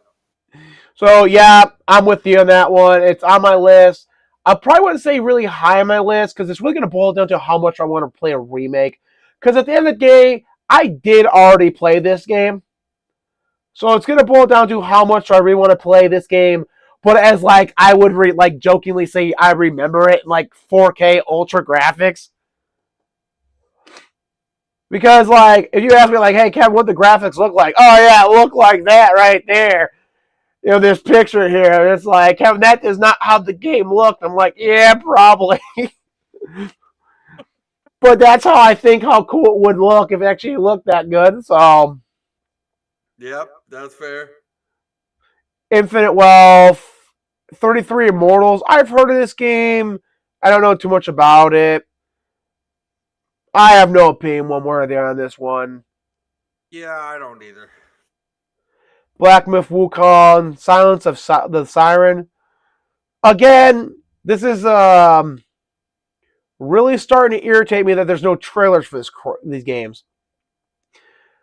Might be trading in medieval fantasy for space fantasy, but there could be changes genre need. Based on everything I see, sounds like. See, look, and they're not even like describing the game that well. Just like, hey, why I'm excited for it. Like, cool. Like, but okay, say like I don't have a fucking clue what the hell this game is, because I don't have a fucking clue what the hell this game is. That's true. Yeah, I got no opinion about this game, to be honest. Yeah, I mean, I don't know enough about to say one way or the other. So I already know this list is going to get us like some pretty low score. Oh yeah, definitely. Persona 3. Wait a minute. I was looking at that same list. What the fuck? Shouldn't these? I'm like that. Like, I know I'm getting like the caffeine's wearing off, but I'm pretty sure that I saw that fucking earlier on. Keep scrolling, dude. It gets worse. About solid. Baldur's Gate 3. That game came out last year. What the fuck? Clock Tower. Okay, is this like a remake? Okay, so I guess it's coming back as a remake. Cool. I played the original clock. Did I play the original one, or did I play only 3? Either way, it was a. All right. See, basically, Jeff, you know how there's like Silent Hill, which is like psychological horror, and then there's Resident Evil, which is like more survival horror. Well, back in the day, there's like a third genre of horror games called the chase horror, where you had no capacity or very minimal capacity to fight back, so you had to run and hide from the monsters, and it was a pretty fun genre. Like Silent Hill, Shattered Memory, again, another game I will happily shit on all day long. Like, try to copy like that genre and like fucking like with, in my opinion, if you like Shattered Memory, you have never played another game in that fucking genre, and I have, so that's why I know it's not fucking very good. So this game coming back, I'd say yeah, it's on my anticipated list. I would love to play this game again, but then again, it's going to be I can't see a trailer. So I can't even tell if they're doing it right or if it's just going to be like, hey, you want to see the same pixelated graphics, but like now not that bad, but we're not going to fix them because for anything off of a CRTV. It's like, no, I would like you to actually improve the graphics so they look like how they'd look on a CRTV. Well, too bad. So yeah, I really can't even say like one more there because not enough information. You? Yeah, I'm right there with you. Outlaws, yeah, I think we've dick rode that game enough. Stalker, Tekken 8. I haven't. Life by You. Okay, letting you control your world and build your home, but also your life through meaningful interactions and encounters. I mean, so like a really high end life sim. Again, another game that would have really benefited heavily from trailer. Yeah, I don't want to say anything. I'm good. 7. Yeah, okay, so I'm going 4 for this one. I'm giving this list a 3. You barely described fucking games on this list. You didn't describe them really well and detailed. Like any of the previous lists, like, look, some of the lists didn't give us pictures like the one we just read, but they at least described the games in a way that, like, okay, I haven't heard of that game. What's it about? Or hey, I heard of that game, but I kind of forgot some of the details. What's it about? So we can actually tell a game we're actually looking forward to. This one here, I mean, I'm not going to read every little thing they're written because I'm getting too tired at this point. But yeah, no, Yeah, I 3, think I'm solid, getting kind of tired fucking at this 3. point too. Like you could have put trailers in this list, and then the list would have been an easy 5. But you didn't put a single trailer in this list. Actually, based on how good the trailers made the games look, this list could have been a 6. Because I could then appreciate, like, hey, you give me this nice brevity and give them some lesser known titles in the list. So I actually might have rewarded them for that. But just how the article is written, 3. Jeff, rip this game a new asshole. I mean, list a new asshole. You're being too damn kind, Kev. Yeah, I'll be right back, man. Being way too damn kind. Look, I'll be honest with you guys. If it was me, I would give this a straight up 2. 2 out of straight up 2. Like Kev's being way too damn nice. Okay. No trailer. Didn't really give us that much detail of a game. That's it. Straight up 2. I can't bear that anymore. It's a straight up 2. That's all I'm gonna say.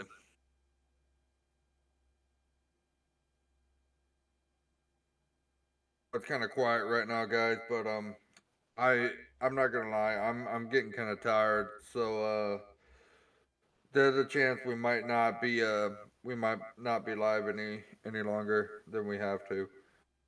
Um,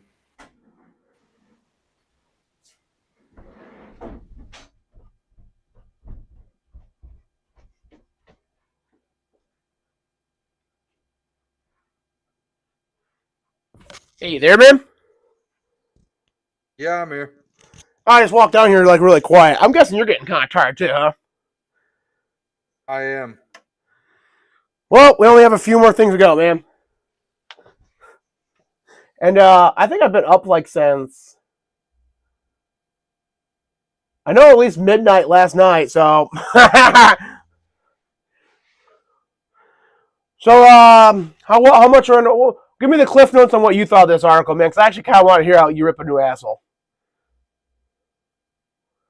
Like I said, Kev, before you left, you're being way too damn kind. I gave it a 2.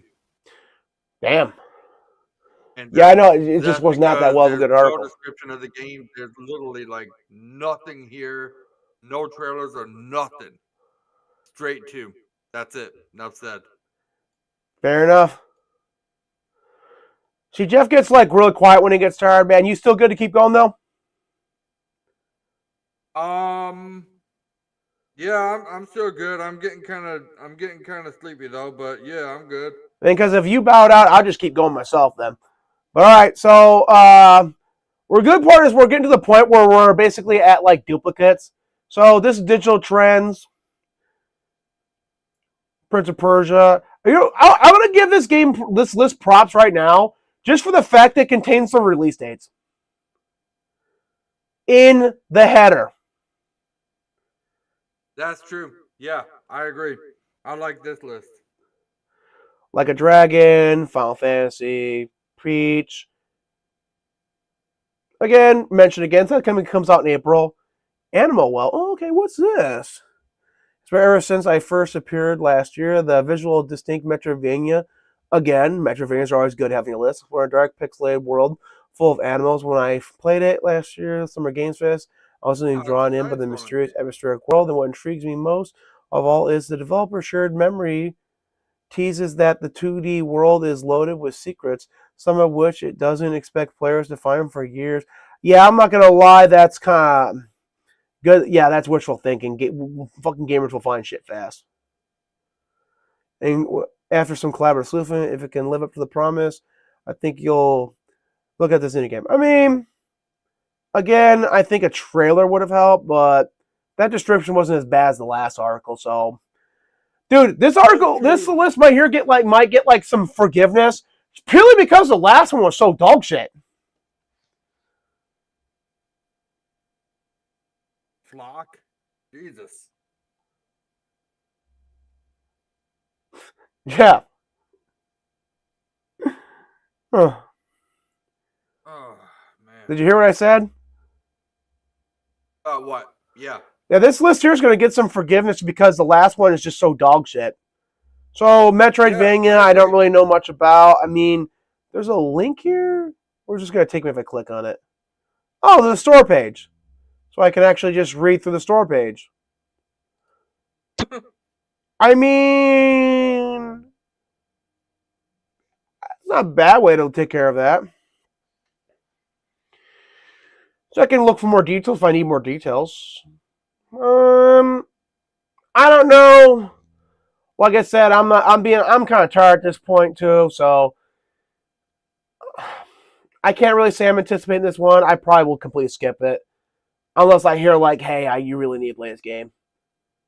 Does it deserve me on a general list? I'm gonna have to see how Digital Trends structure their list, because for like their website, it might be more like, hey, a lot of indie games mixed with them like, yeah, no, I really am gonna play this game, kind of list. So for their list, it might be a good pick. I do always appreciate some variety, even if I don't think I would add it to my list. Now, it would definitely be on keep an eye on list, but I don't really think it'd be on a general anticipation list. Jeff? Yeah, to be honest, I'm kind of with you on that one. Flock. Hey, so I'm just going to go a bit more faster, man. If you have something you really want to say, you can say it, but because you sound tired and we want to get through some good lists and get some good stuff done. You cool with that? Seriously. I'm good. Hey, man, why don't you go grab some coffee or something? Yeah, or some food to wake yourself up. Or splash some water in your face. You know what? That's a good idea. I'll be right back, folks. All right, so I'll cover Flock. I mean, yeah, it looks like another good indie game. No, like, I like my indie games, but like, I don't like every type of indie game, right? So this game looks like a game I'd pass on, but I can see why it will do decent. Like, this is the kind of game I don't think I'd even really play if it's on Game Pass. Unless, like, really it became like one of those, oh, hey, you can get a lot of views on shorts kind of games. Not to hate on it, it just really does not look like a cup of tea. I'm just going to assume, like, if it's not my cup of tea and it's indie like this, it's definitely not going to be Jeff's.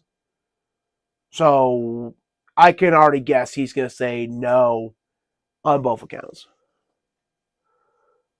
So we're just going to continue a bit without him while he wakes up. Metaphor, we already going over. Hellblade 2, already went over. I'm not even going to lie. Like, this doesn't even look interesting to me from a visual perspective. So I don't even care what like details it has. So this is a high pass on me. I don't think it deserves to be on a list. But if this is a list basically of more indie games than like indie, then yeah, I can see that. Oh, that's it? Huh. Hey, look, it's another Mr. Game & Watch. Yeah, no. So you good, man? You'll wake up? No, I'm waiting for my food right now, but it'll be all right until it's done. Yeah, I can tell right here. This is not a game you would play at all. Yeah, it's another Game & Watch game. I don't want that. No, fuck that. And I assume, like I said, like you're gonna say no on this one too. Nope. All right, and surprisingly, that's fucking it. And then you have like the two men. kind of thought this would be a bit longer. Oh, and then they gave some honorable mentions here of Dragon's Dogma 2, Star Wars Outlaws of Out. Yeah. Man, I really want to give this game more than a 3, but this is a 3. Yeah, I'm right there with you, dude. Like, me personally. Like, it's way better than the last list, but just the lack of content. Like, if you're going to do indie games, like, go heavy into it. Like, bombard me with, like, hey, this indie game is going to be lit. This indie game is going to be lit. This indie game is going to be lit. Like, don't just, like, drop a couple on me and then, like, move on. Like, this list here really should have had a lot more indie games.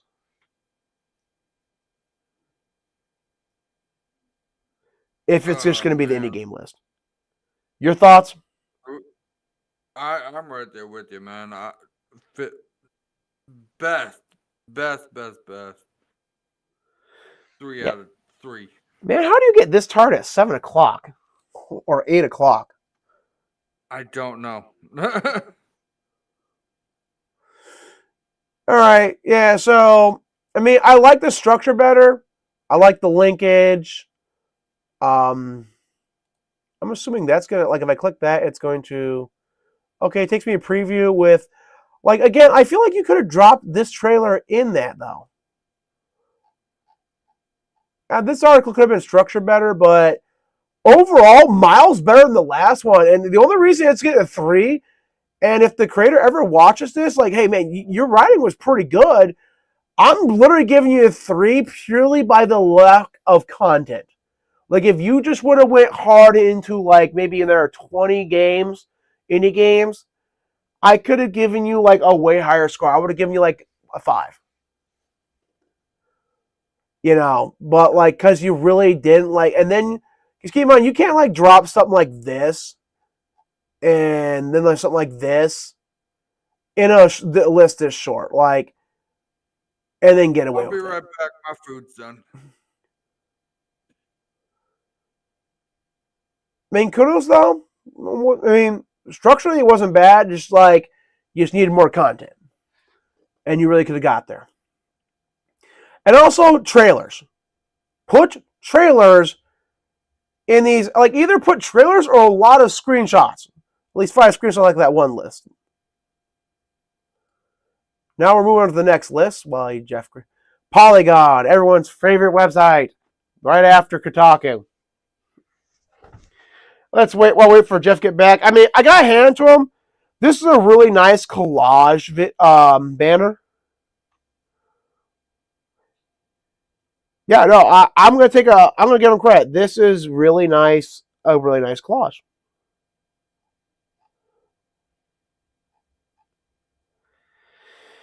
Okay, so now it's my turn to help keep the stream going while he deals with his tiredness. See, man, this is why I'm not gonna lie. I'm probably gonna buy some caffeine powder samples. When I get the extra money for that, because that really has helped me. This is like the second time I've really needed work, and that has really helped me power through it. And I would keep taking those, but I recognize at this point in time, I am staying up way later than I really biologically can.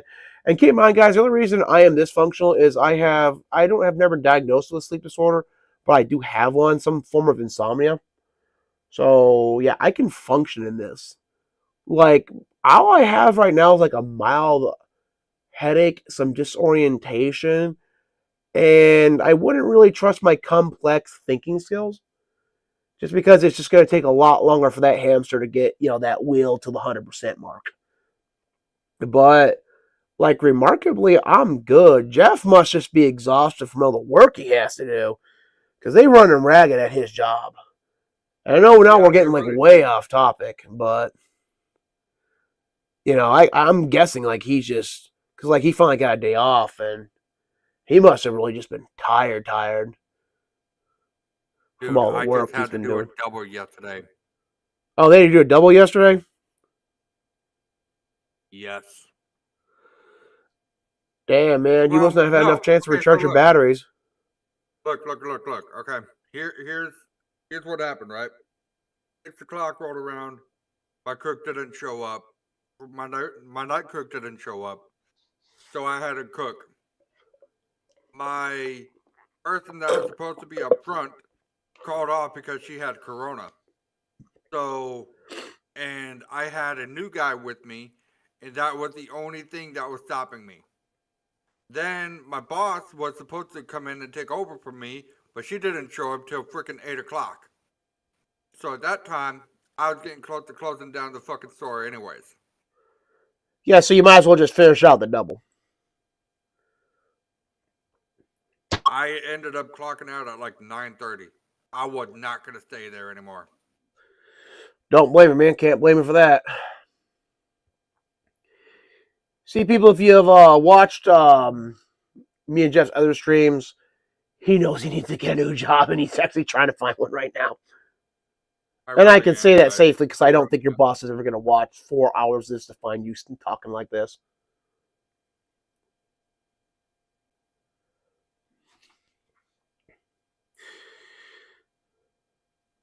Yeah. So, man, you get done eating? I'm eating right now. I'm good. Let's go. Yeah, dude, you sound more alert, man. I think you're like really just hungry. Because you sound more alert now that you got some food in you. Like, you sound like you were like about like a robot about to shut off, and like you're going in and out of like, power cycles. Look, to be honest, Kev, I'm not gonna lie to you. I think the reason why I'm like that is because I was bored.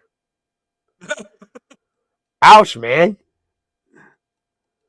Sorry. Yeah, well, dude, you're fine. Those last couple of lists were kind of like really dull drum. Dude, I said we were going to a couple of. No, this is gonna be the last list before we touch the Polygon one, the Game Pass one. This one's gonna be long, 50 games, man. You ready for this? No, but go ahead.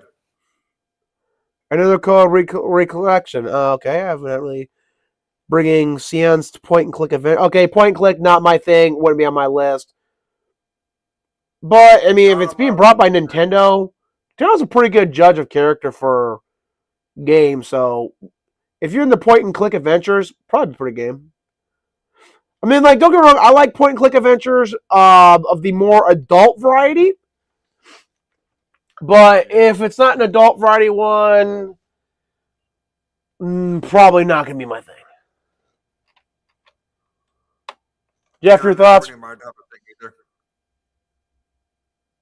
What was that, man? I couldn't hear you. Not really my type of thing either. Apollo Ace Attorney Trilogy. I mean, bundling a remaster, I probably won't get this, not anticipated. Good choice for put on anticipated game list. Especially because this is now going to bring this game, because I believe all these games launch on the DS or 3DS. So giving players on consoles a chance to play that, solid. Thoughts? Not really my type of game, to be honest, but I got nothing to say. Yeah, they're okay. Like, they're okay. Look, the only thing I got was a meme from the boot to the head. That's the only real thing that I got from Apollo Justice. Other than that, I'm good. Oh, that's the game that gave us Clussy, too. Wait, what? Clown Pussy? Clussy? Oh. Okay. Dude, like, basically on the internet, man, and if you ever see, like, a word with the word ussy in it, it's basically, that thing's pussy, right? Like, Gorgussy. Windussy. Alienussy. Got it. Some of them need, like, all right, that one there probably is a better one, but yeah. Spinksussy. Spisussy. Basically kind of a joke of like, hey, I want to bone something that's not human. Or like human, but like a unique like breed of human, like goths or clowns. Not gonna lie, clowns have a strange erotic quality to them. But continuing onward, Banisher's Ghost New Eden. Life is Strange of Love with Note Nod. Man. I'm glad I learned about that about the collectorship of this game. is flirting with the 17th century ghost romance banishers, blah, blah, blah. Action role-playing tasks to do. Sort of a human sage stick or banisher with lifting evil curses and finding a way to reconnect to your true love's true spirit. I'm caught. This is like gonna be like probably my B game of next month. You know what? To be honest, that reminds me of Murdered Soul Suspect. Yay! Another game that's like that. Yay! I don't care. Nor next. See, you can tell when Jeff gets tired, he gets way less patient with the format. Skull and Bones are covered. Donkey Kong covered. See, is this too fucking hard to put the fucking trailer in the fucking article? Was this so hard? We asked so little.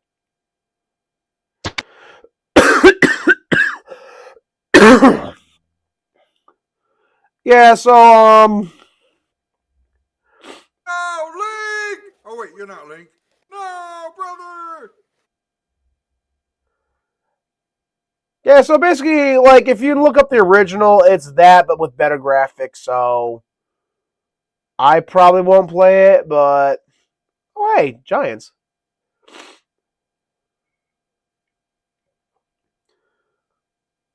I mean, this game actually looks kind of interesting.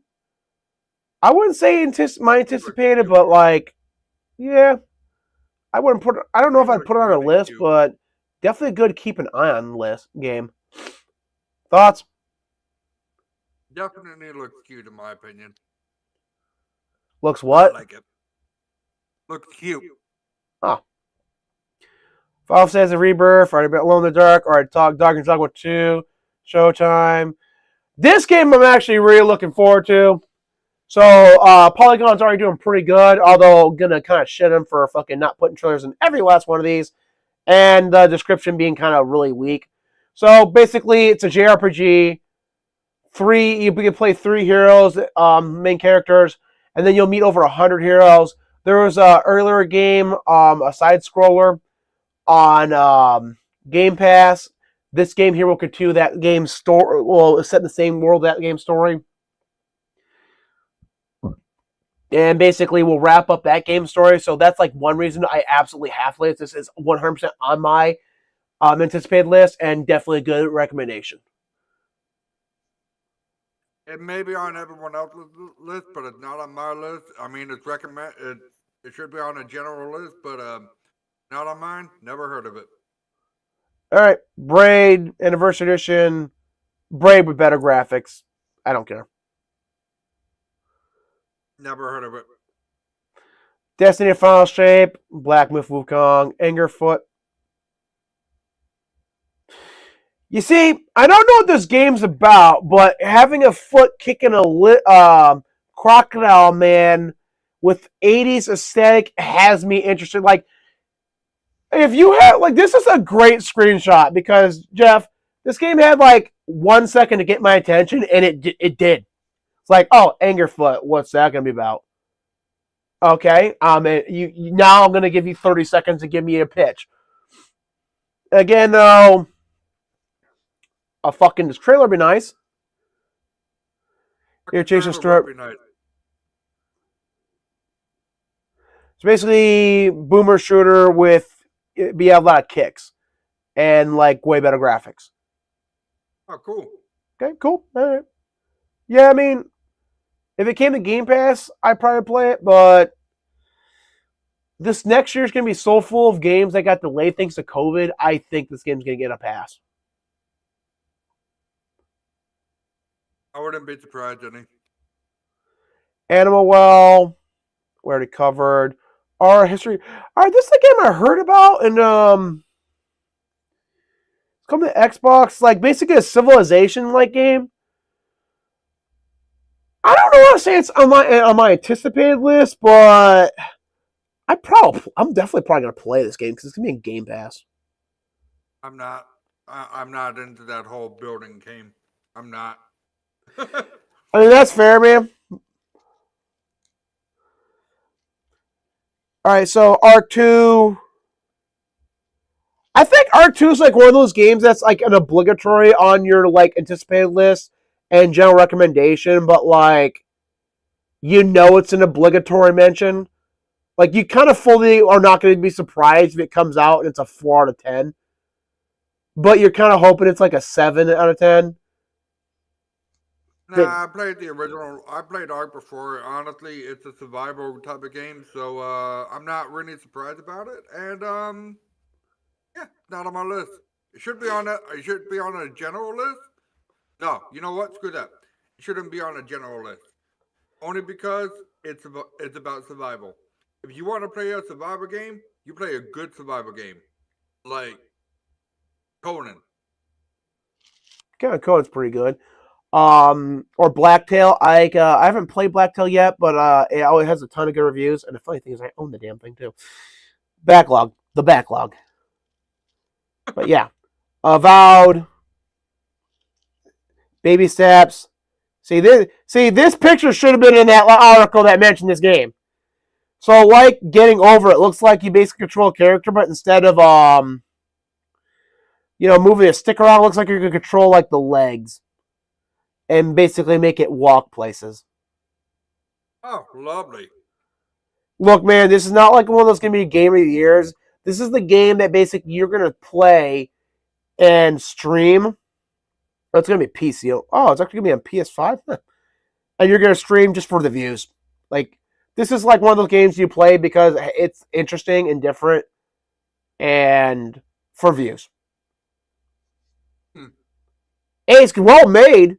Like, I'm not gonna knock the guy's development skills, but it's not gonna be like, Infinite Wealth, Black Myth Wukong, like that kind of game. Right. Not on my list though. All right, let's just say anticipate or not anticipated because you seem tired and we can get through this quicker. Brando Tale. Never played it. I could be persuaded, but not. I'm going to need to see a trailer, so pass. Pass. Blade Chimera. Go on. To reaction brawler game. I'm not really into brawlers. Pass. Wait. Here, Moros needs a sword, explosive, and a hot missing wife.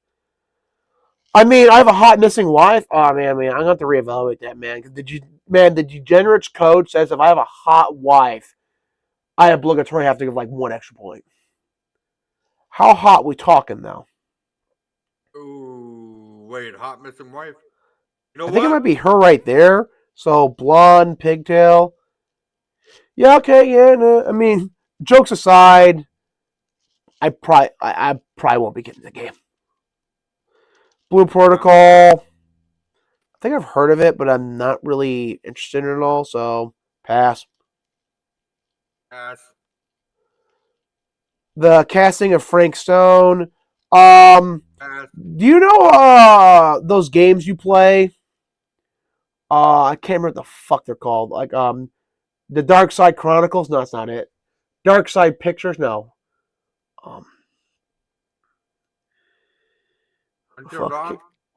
Yeah, like Until Dawn. In games like those? Yep, no, pass. Yeah, this game's like in that. I'd say this one's this is a thumbs up for me. Cat Quest 2. Pass. I could see myself playing it, but most likely pass. Concord. Sci-fi FPS, blah blah blah. Pass. Oh, we got a trailer, so we can play it. Pass. You know what? Play the trailer.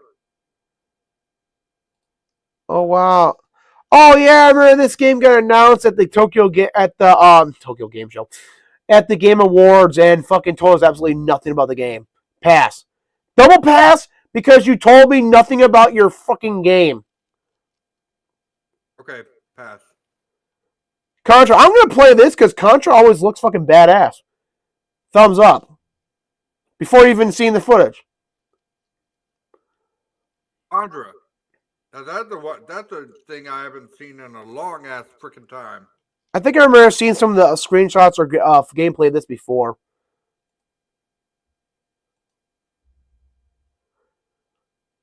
So basically, it is like the original game, except for like just with like really good graphics. Oh yeah. This is definitely my kind of game. I'll get it. So thumbs up. Thumbs up.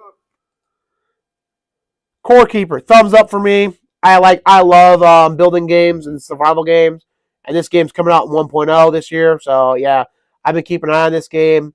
I was disappointed when this game dropped in early access because I really get bummed when a game I really want to play drops in early access. Because I was really expected to drop into 1.0, but that is what it is. So thumbs up for me. Pass. Pass.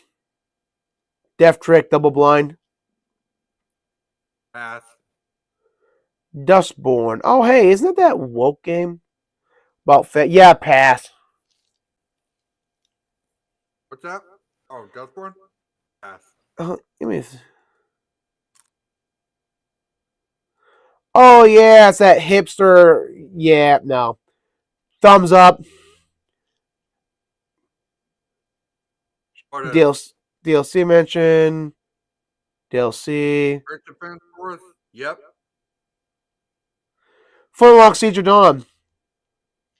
Yeah, no, I'm definitely gonna get this game. You fight ancient gods using guns, magic, and axes in a open world game. Oh, it's also coming to Game Pass. Fuck yeah. Man, that was a great get for Game Pass. I might try that game. Thumbs up for me. Foam Stars. Maybe. She looks like she's on drugs.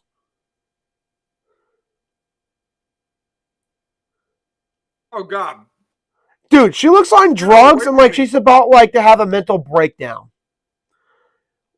Like she's on prescription drugs and basically they've now reached the point where they're not keeping her sanity together anymore.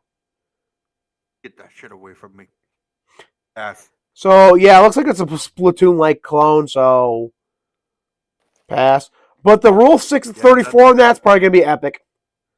Funko Fusion. No. Pass. What's wrong with Funko Fusion? Come on, Kev. Dude, there's gonna be a multiplayer battle royale game based with like, dude, man, this is gonna be like it's gonna be like Lego games without the charm of Lego games, man. You know, pass. Ghost Bike. Ghost Bike. Pass. I'm gonna take a look at the trailer here real quick.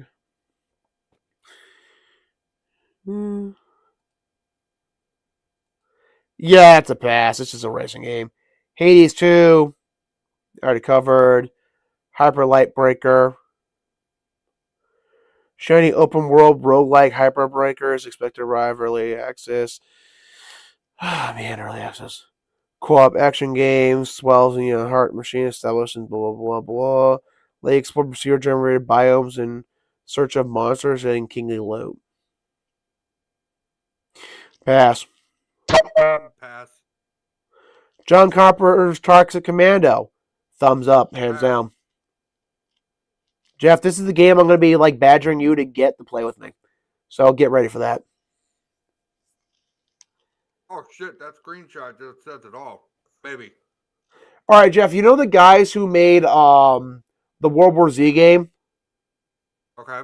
They're making this game, and this game has like a way better like gameplay direction. Because it's not basically adding like special zombies into a world which shouldn't have special zombies, thus killing the gameplay. This is a world where basically, yeah, you're gonna have special zombies, and now you have a shit ton of unrealistic, kick-ass ways to kill them. So basically, finally, a true Left 4 Dead fucking sequel.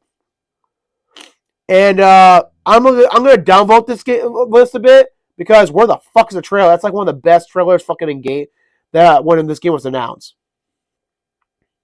Damn. Yeah, they had the killer clowns from our space trailer, but not fucking the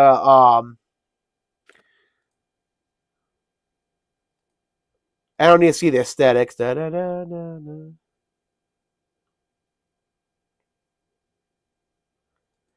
From the executive director of Friday the 13th, the game.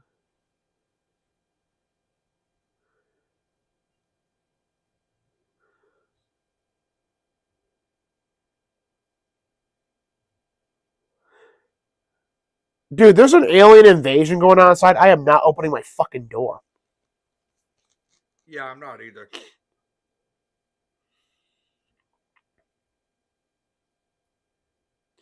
I'm not gonna lie, this is kind of like one of the fucking apocalypses. You walk outside and you're like, you know what? Why the fuck not? Why the hell not, clowns? You know what? Just fuck me. Right. I'd say thumbs up if it comes to Xbox. I'm with you. Thumbs up. Oh, it's coming to Xbox. Yeah, thumbs up.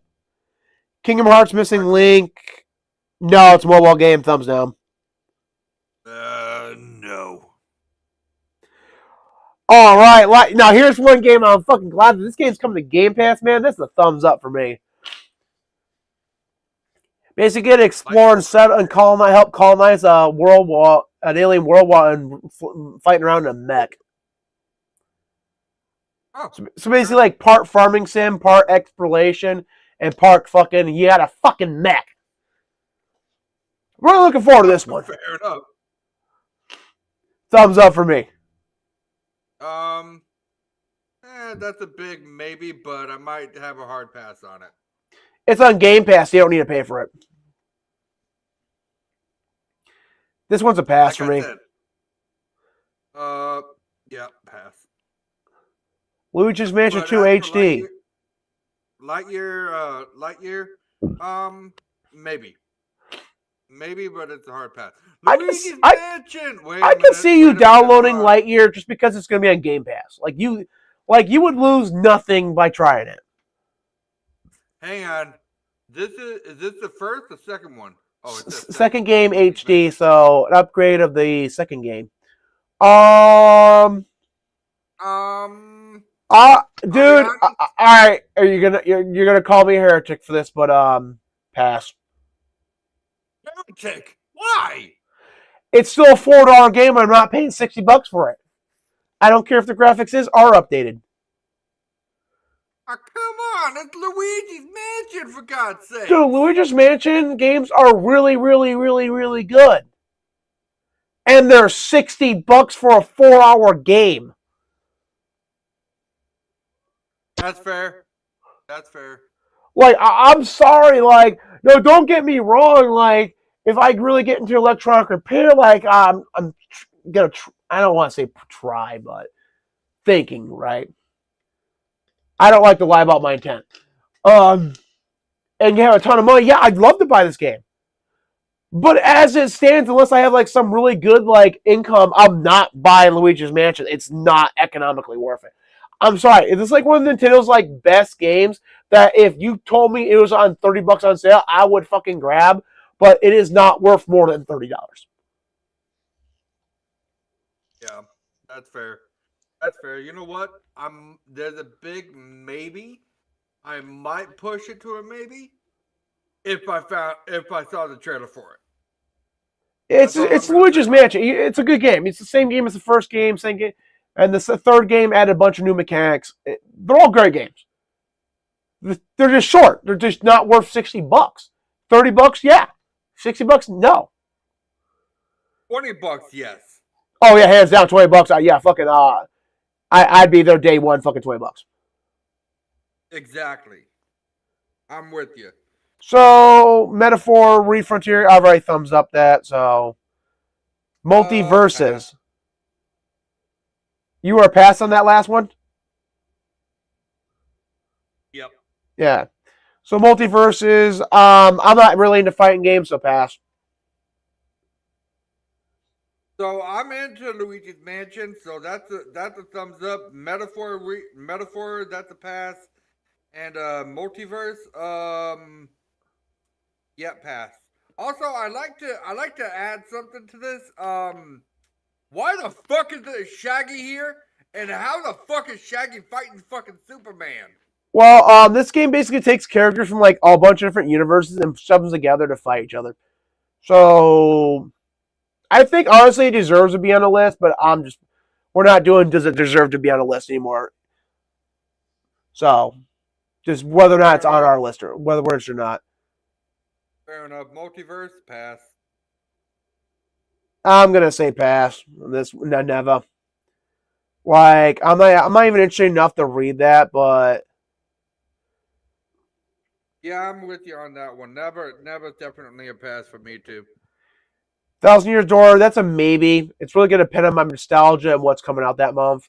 And I'll be honest, there's like a Dragon Quest game right now that I would probably get over this game. Compared to what? Paper Mario? Yeah. Ooh, that's a big heresy right there. Dude, Dragon Come Quest is on, like one of the Kevin. top Paper selling Mario, franchises in man. Japan. Like, Dragon Quest is so good, Jeff. It's like they declare a national holiday so people can go play the new Dragon Quest game. Man. Still heresy nonetheless.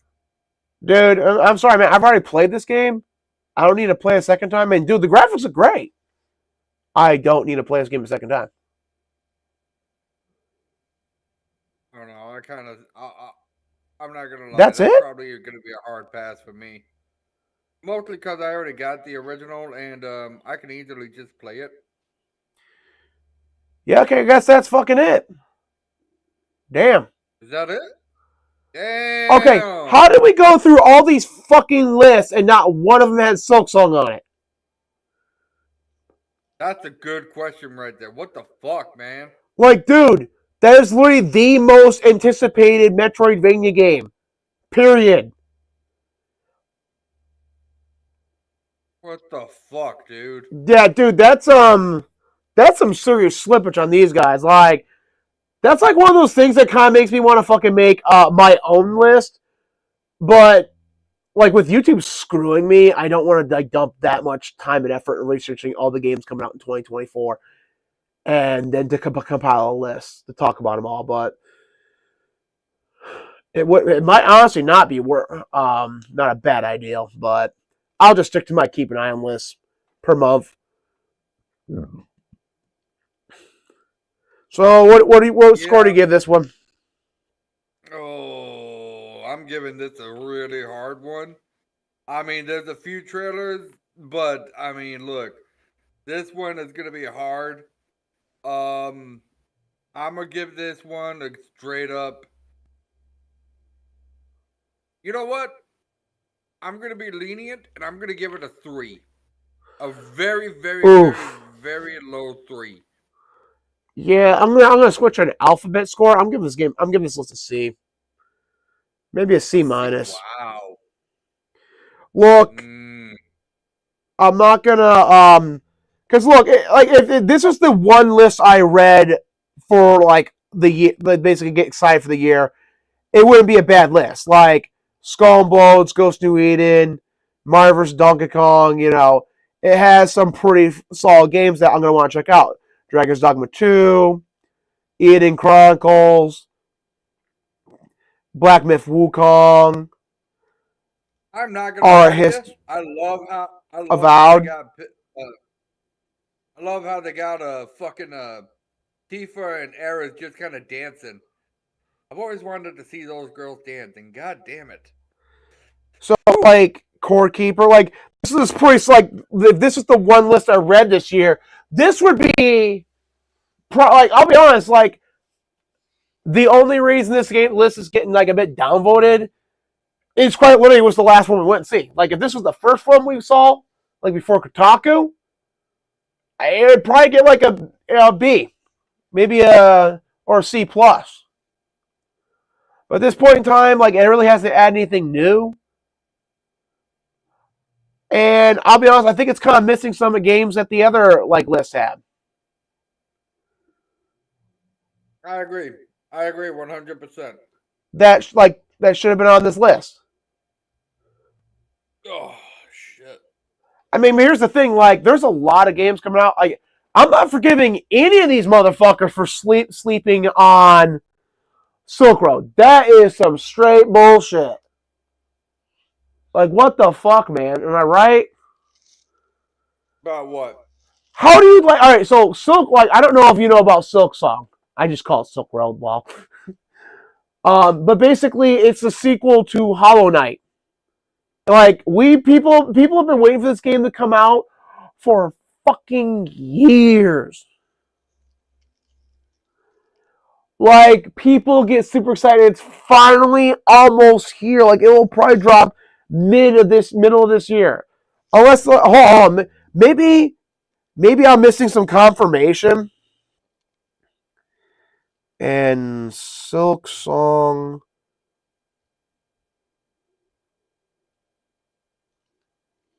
Let me see. Yeah, it's set to release early 2024. How are people sleeping on this?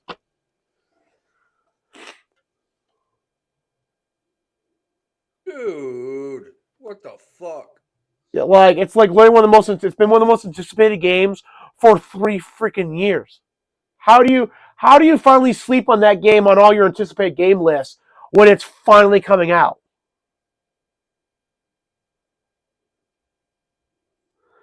Like, some of the other lists I can forgive because like this game's been like delayed so many times and they had some good fucking selections.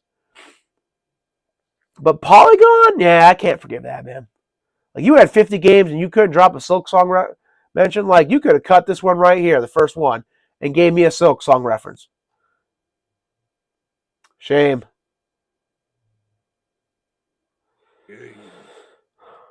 I mean, to be fair, you know, like, you're getting paid to do this crap. It's not like me and you, right?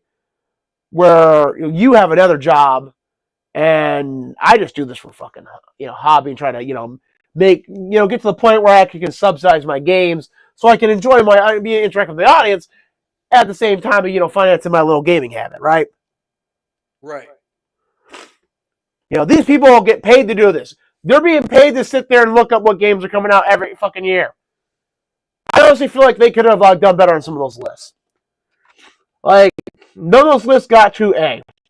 But Jeff, here is the games, all the games confirmed coming to Game Pass. Where the fuck is Silk Song? What is up with you in this freaking game, dude? I'm telling you. Dude, okay, Jeff. It's very simple. This has literally been one of the most anticipated games for 3 to 4 years, right? Like, not even just my opinion. This game has regularly made the news of most anticipated games, right? And like, if any news of this game drops ever, it's a huge thing, right? So it's not like some small game. People have been waiting and dying to get their hands on this for quite some time, right? And it's finally coming out, like, in early 2024. And everyone is like, not much. Hold on, let me recheck this. Maybe. Okay. Oh no, that's an old release date. Yeah, that did not come out at all that day. I was gonna say, like, oh, it's coming out in June. Oh, that's original. Like, originally this game was supposed to come out in June 2023. Like, that's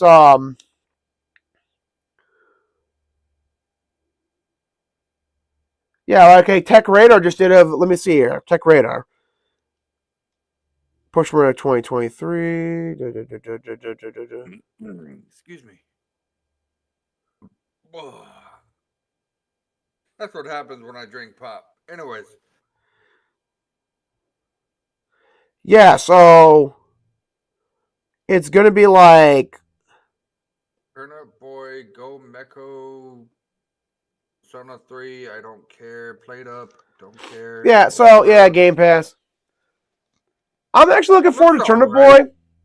I played the original. Look, it wasn't my game. It ain't gonna be my game. It wasn't my game of the year, but it was fun. So I expect the second one to be fun. So I'm not sleeping on this one.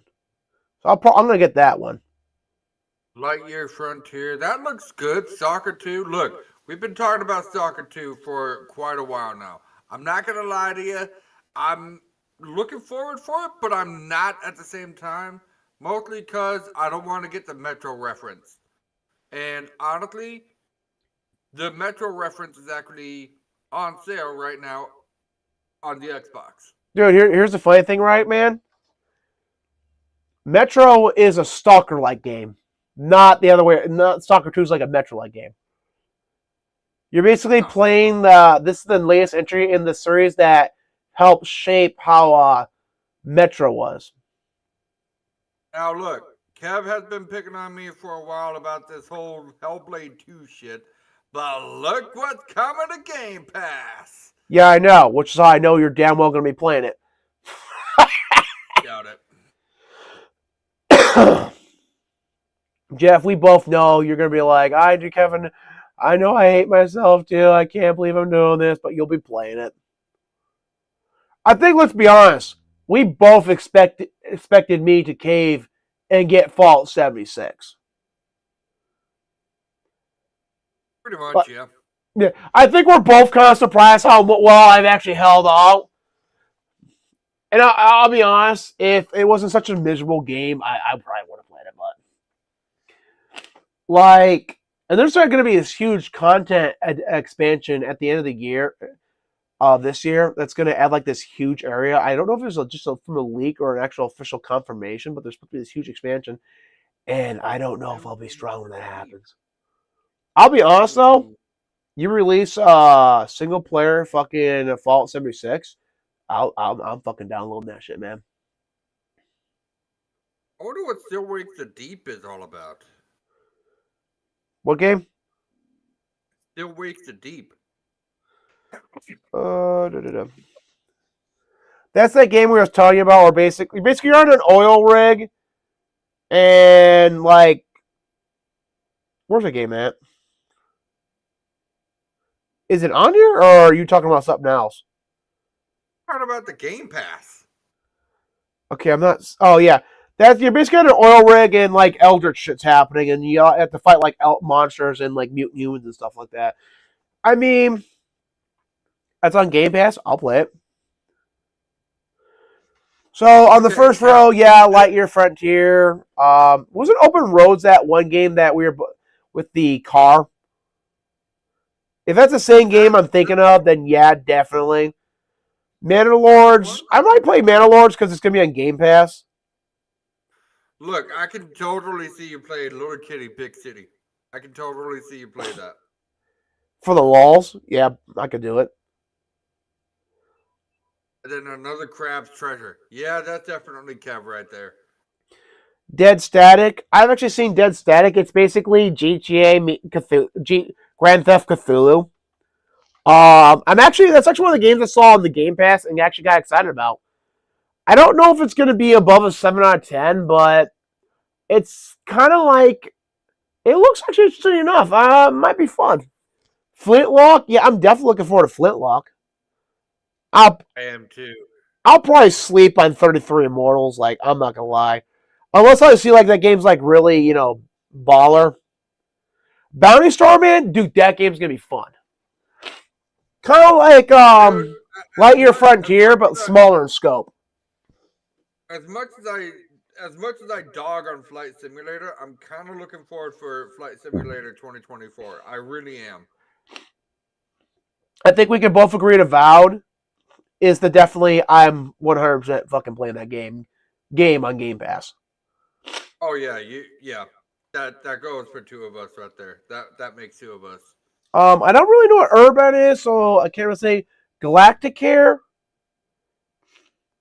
Like, that's like some of the games I really would have to look up to these two here and tell, like, high probability based on their cover art alone. Oh, and Dungeons Hinterberg. Vapor World looks pretty cool too, to be honest. Which row's that one in? That would be the third one or fourth one. I'm sorry. Oh, Vapor World. Oh yeah, dude. Again, I think the thing is, a lot of these games I'm literally gonna get played because they're on Game Pass.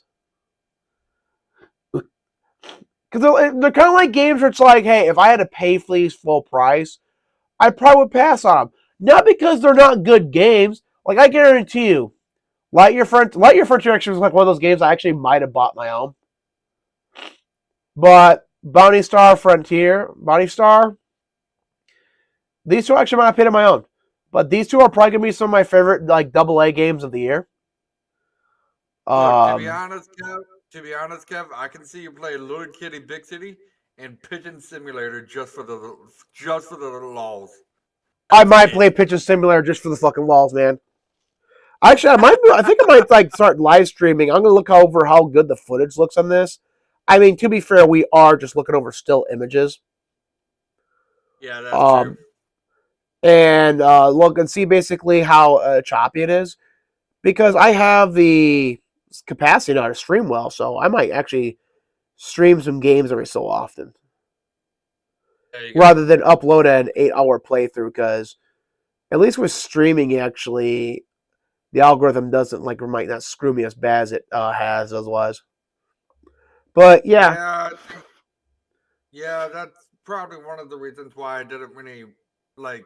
I I used to stream a long time ago, but my channel has kind of dwindled since. And well, here's the thing, man. yeah, When it comes to my channel, yeah, people, that's all we really have to say. So if you just want to stick around for our general chat session, feel free. Thanks for tuning in. sure. And Thanks for leave tuning in the in, guys. comments if you're watching a rewatch what you think. Oh, and check out Game Director's channel. He uploads infrequently, but he does upload from time to time. I do upload, guys. I will be coming back to YouTube here very soon. Thank you, Kev, so much for having me, as per usual, guys. And guys, like I said, and I'll say this for my outro in my video. Thank you guys so much for watching. If you guys like this video, do me a favor, smack that like button as hard as you can. Don't forget to subscribe for more content. Guys, be prepared for more videos, more stuff coming your way. I'll see you guys in the next video. Peace. Like, I'll be honest, guys, like, I would tell you guys to hit the like and subscribe button if I thought I would actually do anything. But YouTube's fucking me harder than, well, actually, I believe that YouTube's fucking me so hard, I would actually become the, like, de facto saying, like, oh, man, dude, the government's fucking him harder than YouTube fucked Kevin. Damn, that's bad. Like, not the penultimate, but a damn good reference. Yeah. Oh yeah, dude. Like literally, for me, I think for me, the one thing that there's a few games here that looks to be something up my alley. Obviously, I'm gonna play Avowed. That's no brainer right there. Stalker 2, Flintlock, possibly Flight Simulator, and I'm gonna kick myself in the ass because I know you're drilling me about this already. But there's a chance I might be playing Hellblade 2. I don't want to do it. I really don't because I know that if I do, I'm gonna be laughed at, and I know it is. But damn it, I'm gonna play Hellblade 2. I don't want to. I really don't. Fuck. I hate myself now. I'm gonna go kill myself. Dude, And man, there ain't no fucking thinking way. of Game Look, World. Hellblade's not like as much as I don't like Hellblade because of its narrative choice. Like, and also because they fucking overhype that and try to shove that game down my throat. Like, it's really just a mediocre game, man. Like, it's not an atrocious game. Like, there are way Not worse even a games. mediocre. It's not even mediocre. It's literally nothing. It's literally about a girl that's trying to be in freaking psycho. Like she's trying to be a goddamn psycho at this point. Like no, I don't want to. I don't want to know that shit. I've got too many friends that's already like that. I don't need to hear that shit. For fuck's sake. Yeah, like, here's the thing. Like, you could have made a really good game and then, like, include, like, a full message, like, hey, while in this game this stuff is real, a lot of people suffer from schizophrenia. Check out this group who basically help bring schizophrenia awareness. Like, you can literally, there's nothing fucking stopping you from putting like an intro into a game like that. Like, it's just one of the slides. And if your game was like really good, or you also could say like, hey, like a small like 5% of the profits of this game goes to help researching schizophrenia.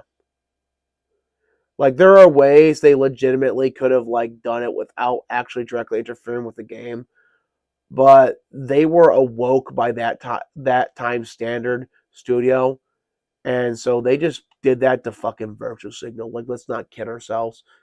Their other games beforehand were very controversial and hated.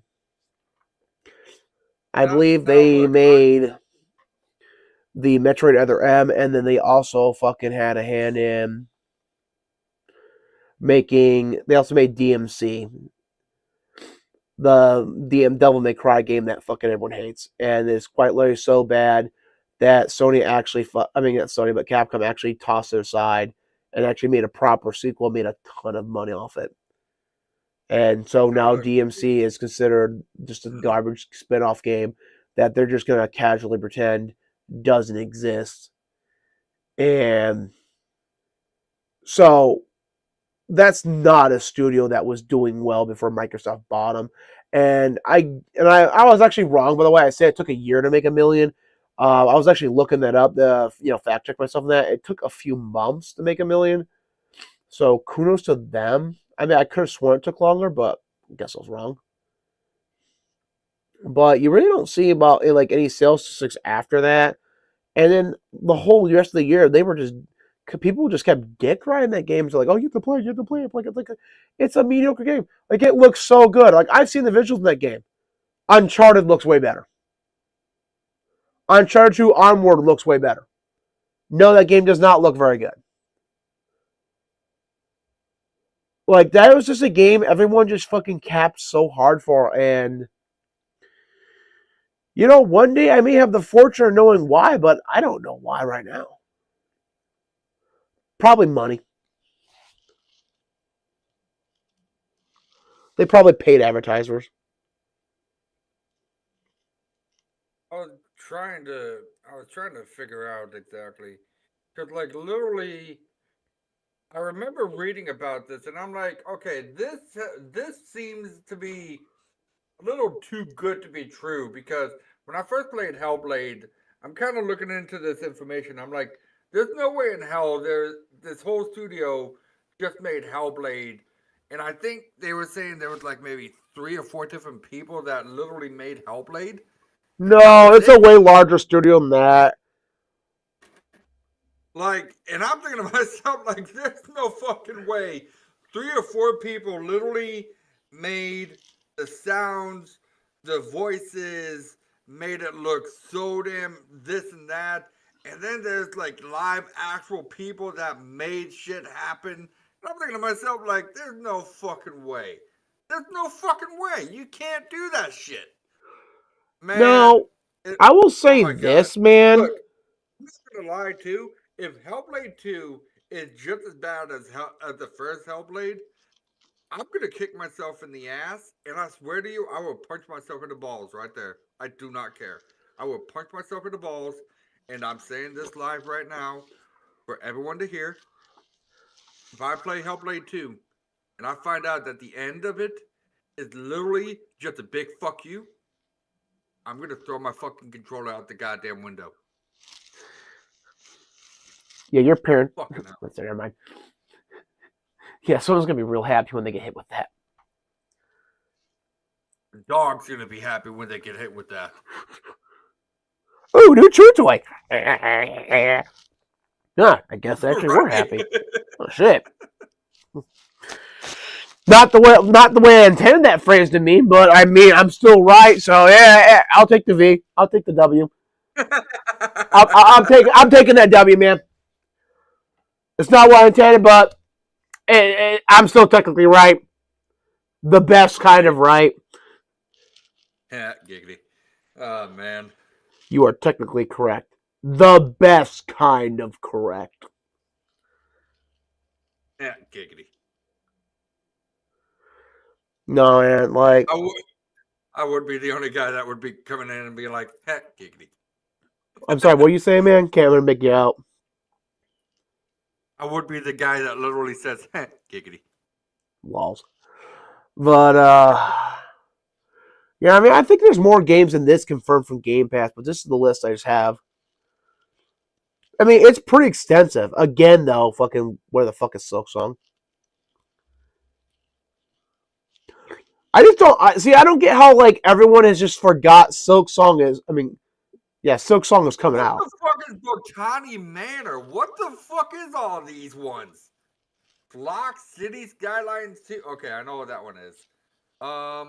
Commandos Origins. What the fuck is all this shit? Yeah, you see what I mean, man? Like, you guys can remember these indie games, but you can't remember, like, literally one of the fucking biggest Metroidvania sequels that has been hotly anticipated for years coming out. Like, god damn, we gamers, look, we really need to work on our shit. We really do. Okay. Look, the nice thing about a lot of these games is that like, are they going to be like some of the top tier games everyone's ever going to play? No. But a lot of these smaller games are going to get like a lot more attention than they otherwise ever would have thanks to Game Pass. And they're going to get a lot more money from what, because Game Pass actually does for these smaller games translate very much into more sales than they reasonably would have gotten otherwise. Because they get the Game Pass money, and then a lot of people play it on Game Pass and then buy the game. And this is literally what some of these developers have said. Like one developer said, like Game Pass was such a success for him. His company is never developing another game without the idea of putting it on Game Pass, like day one again. All of their future games are going to be day one on Game Pass. I forgot what game he made, but it was a decent game. Like it was like a game here you would have played. It was because he's a decent sized studio. But Game Pass makes money for these people, so no, for me, it's Lightyear Frontier and Bounty Star. Like I said, there's a few games on here that looks to be pretty interesting, but me personally, like, I got a few. Stalker 2, Lightyear Frontier, possibly Open Roads, if that's the game that I'm thinking about.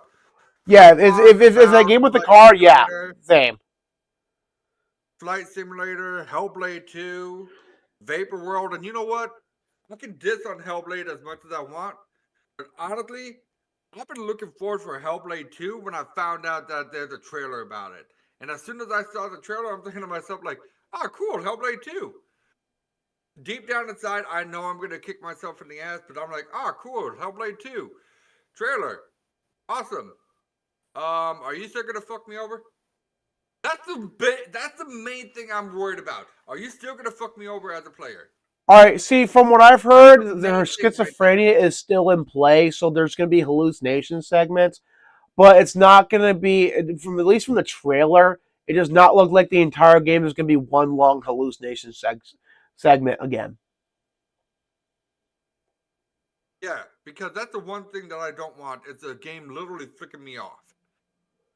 I want a game that I can play and I can smile and say, that was the game. That was a good game for me. Now, if I wanted to be like way more cynical about Hellblade 2, and I really can be, the ideal a schizophrenic woman in the Middle Ages is going to have anywhere approaching the combat prowess or strength to fight any average of that age male is laughable. That's true. Like, there's just no way. That's very true. Like, when you have schizophrenia, sometimes you don't really eat well. So, like, literally, like Suzuna literally spent like how long in a barrel in the first game with that whole hallucination, or wherever she was hiding. I don't really remember. For the whole game. I think she was held in like through Hellblade, or not Hellblade, but yeah, Hell, if I remember correctly. No, yeah, but talking like where, like at the end of the game where she popped up from. Oh hell, I don't even know. Yeah, so like she was hiding in there for like how long without eating, drinking, properly using the restroom? This brings up a good point too. How come we never have any restrooms in any video game? I've played plenty of games that have restrooms in them. Okay, what about Skyrim?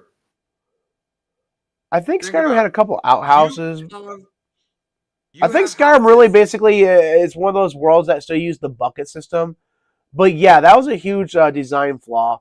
And I think that's actually one of the things they actually did try to correct in Starfield, is because they did take that criticism personally, because they've actually been hit with that a couple times. So that's actually why there's bathrooms in Starfield. It's because like people kept saying like, "Hey, dude, they can't even remember to make like the bathrooms for people's shit." I've never actually explored Starfield the way that I need to.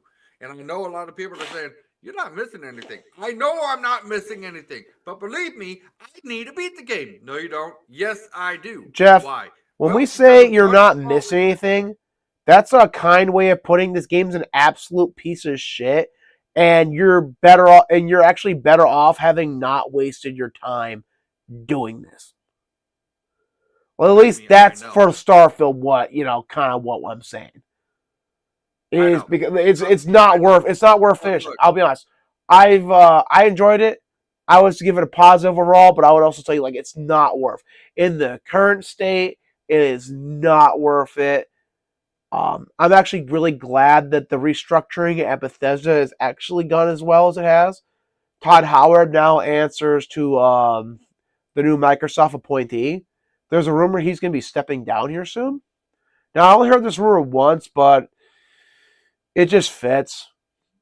So, I really want Emil fired. Like, that's the dude I want to see gone.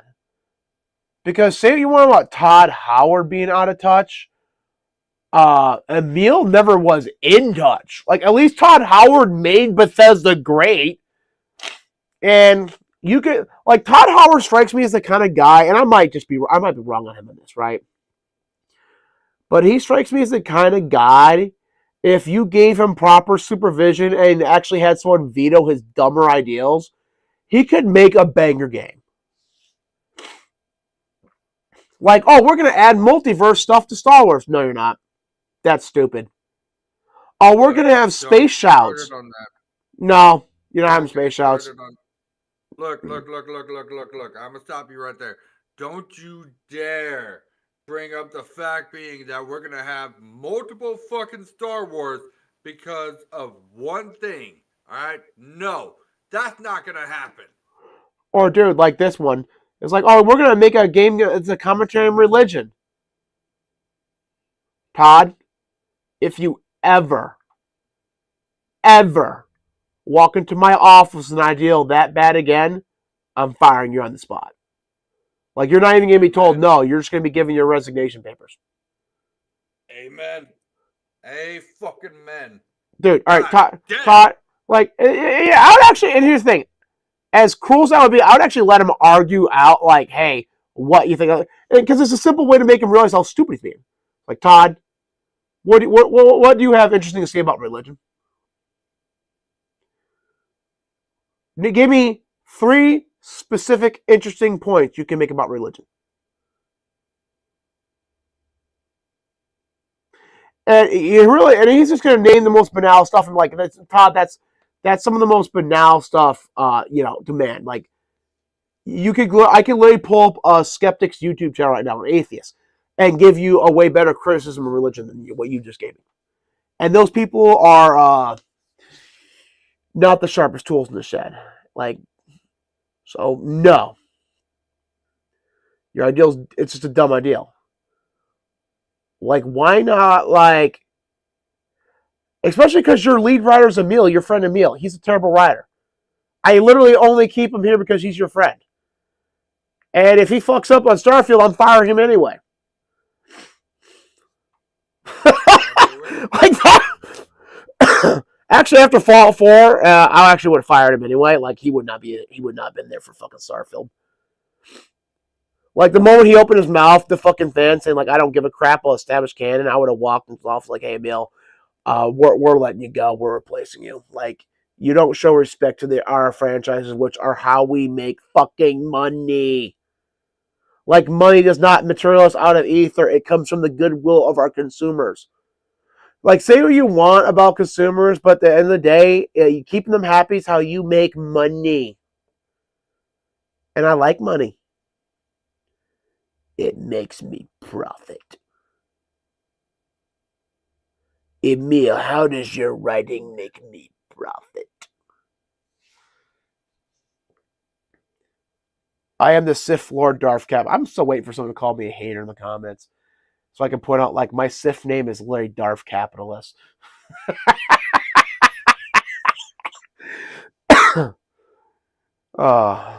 Dude, you still there? Jeff? I think Jeff might have fallen asleep. Okay, no, I think Jeff actually fell asleep, people.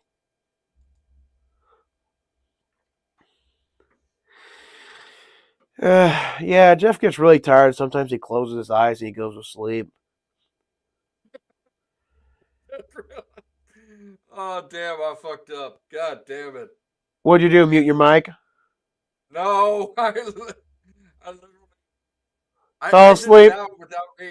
No, I exited out without me knowing that I exited out. Oh Jesus!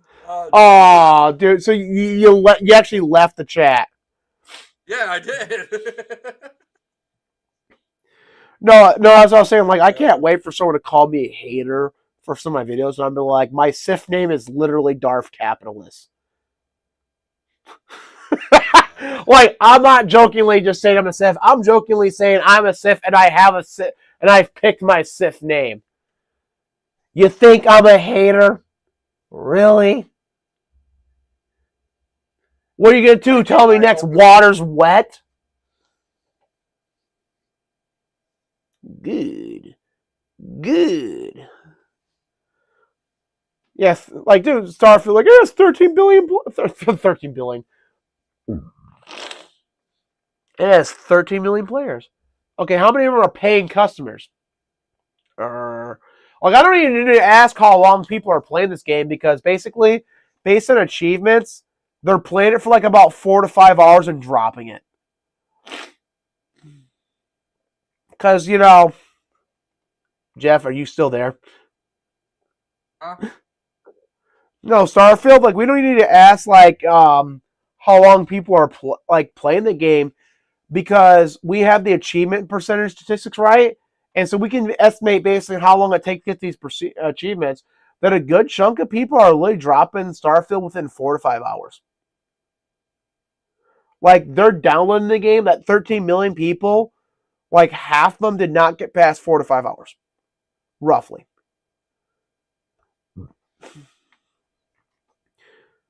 So, like, dude, there's actually a really excellent comment on one of my videos. Actually, went through the Xbox achievements, which I was thinking about doing a full video on, but I think this comment was just so good. Like, there's no reason for me to do so.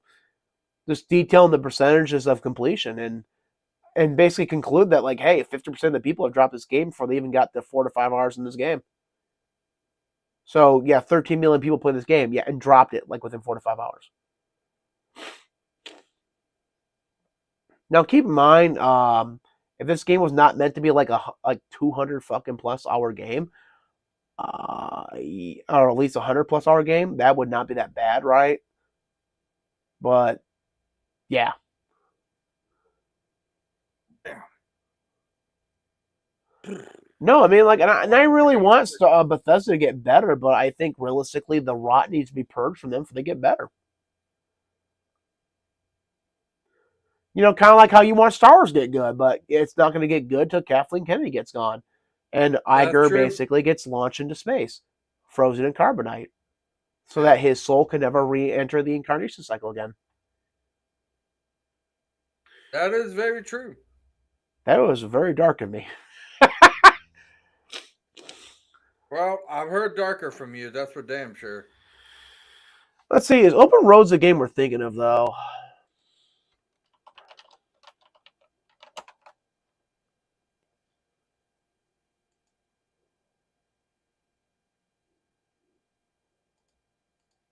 No, Open Roads is not the game we were thinking of. Okay, well, I ain't worried about it then. You know what I'm worried about? I opened What? a new tab and fucking the quick complete basically was showing some website icons. So when I'm done with this stream, I'm gonna have to open that back up and actually see what icons popped up. Because I know some of the most frequent sites are not safe for work.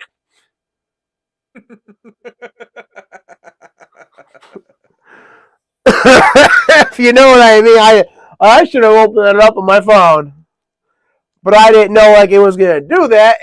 Because in my opinion, it should have opened up to like a default Google page, but apparently I'm gonna need to Literally, tell like literally, fucking Chrome not to do stupid while shit.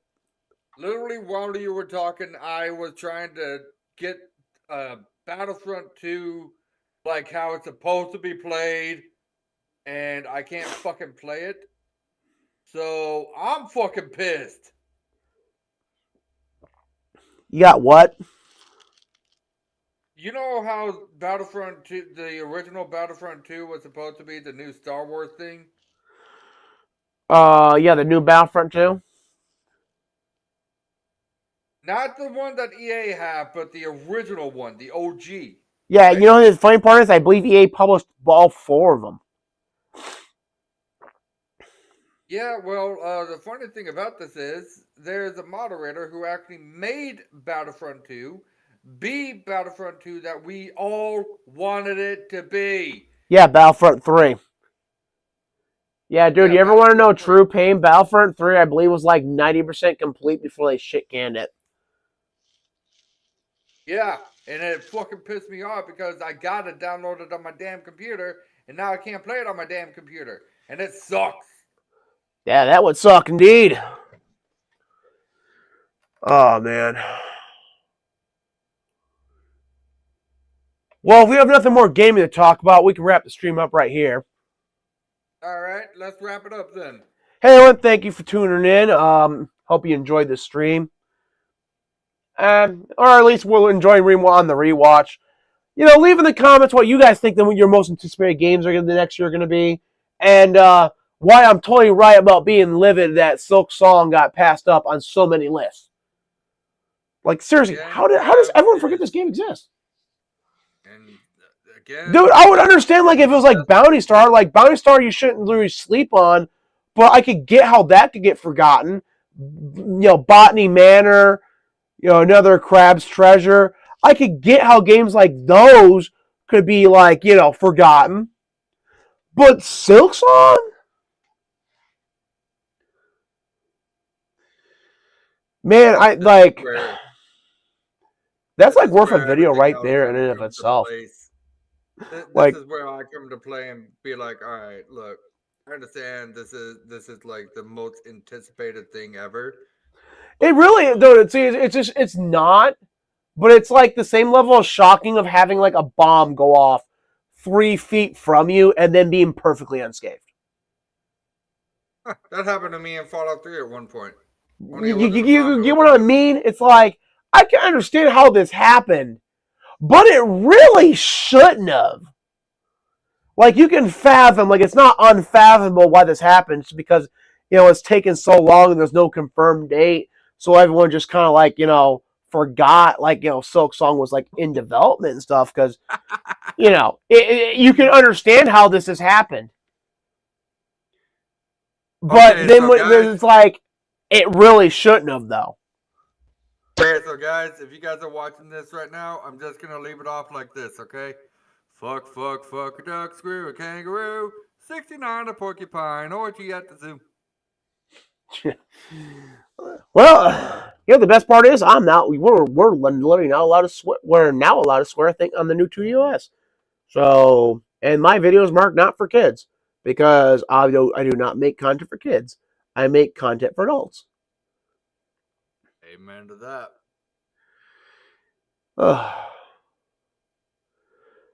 No, but by the way, I'm not like, but you know, I'm not super serious about being like outraged at this game not being like you know on these lists, right?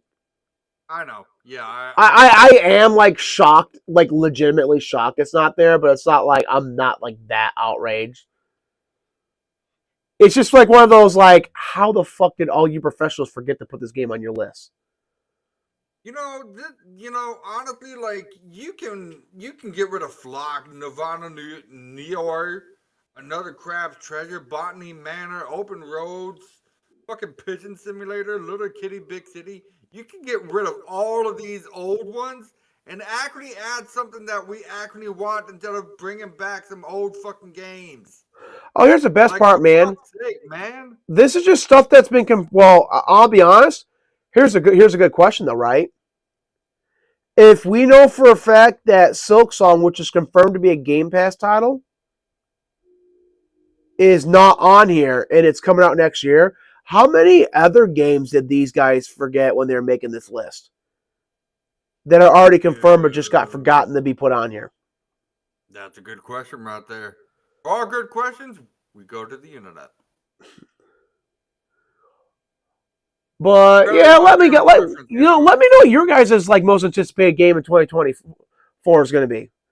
Like, there's so many games coming out. Like, I honestly feel like if I was doing a most anticipated list, it would take me like 2-3 days of research, and then I'm gonna have to like pick and choose which I'm gonna call off.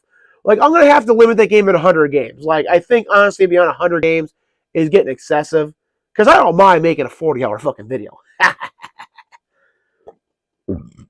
dude. Because Cole Eastwood did a good video, and he like quickly touched on each game like for like 30 seconds.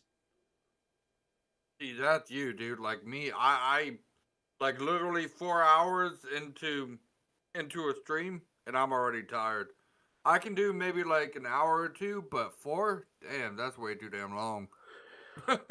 Yeah, no, but dude, here's my thing. Like, I would be more inclined to make content like that, but that's a heavy workload content.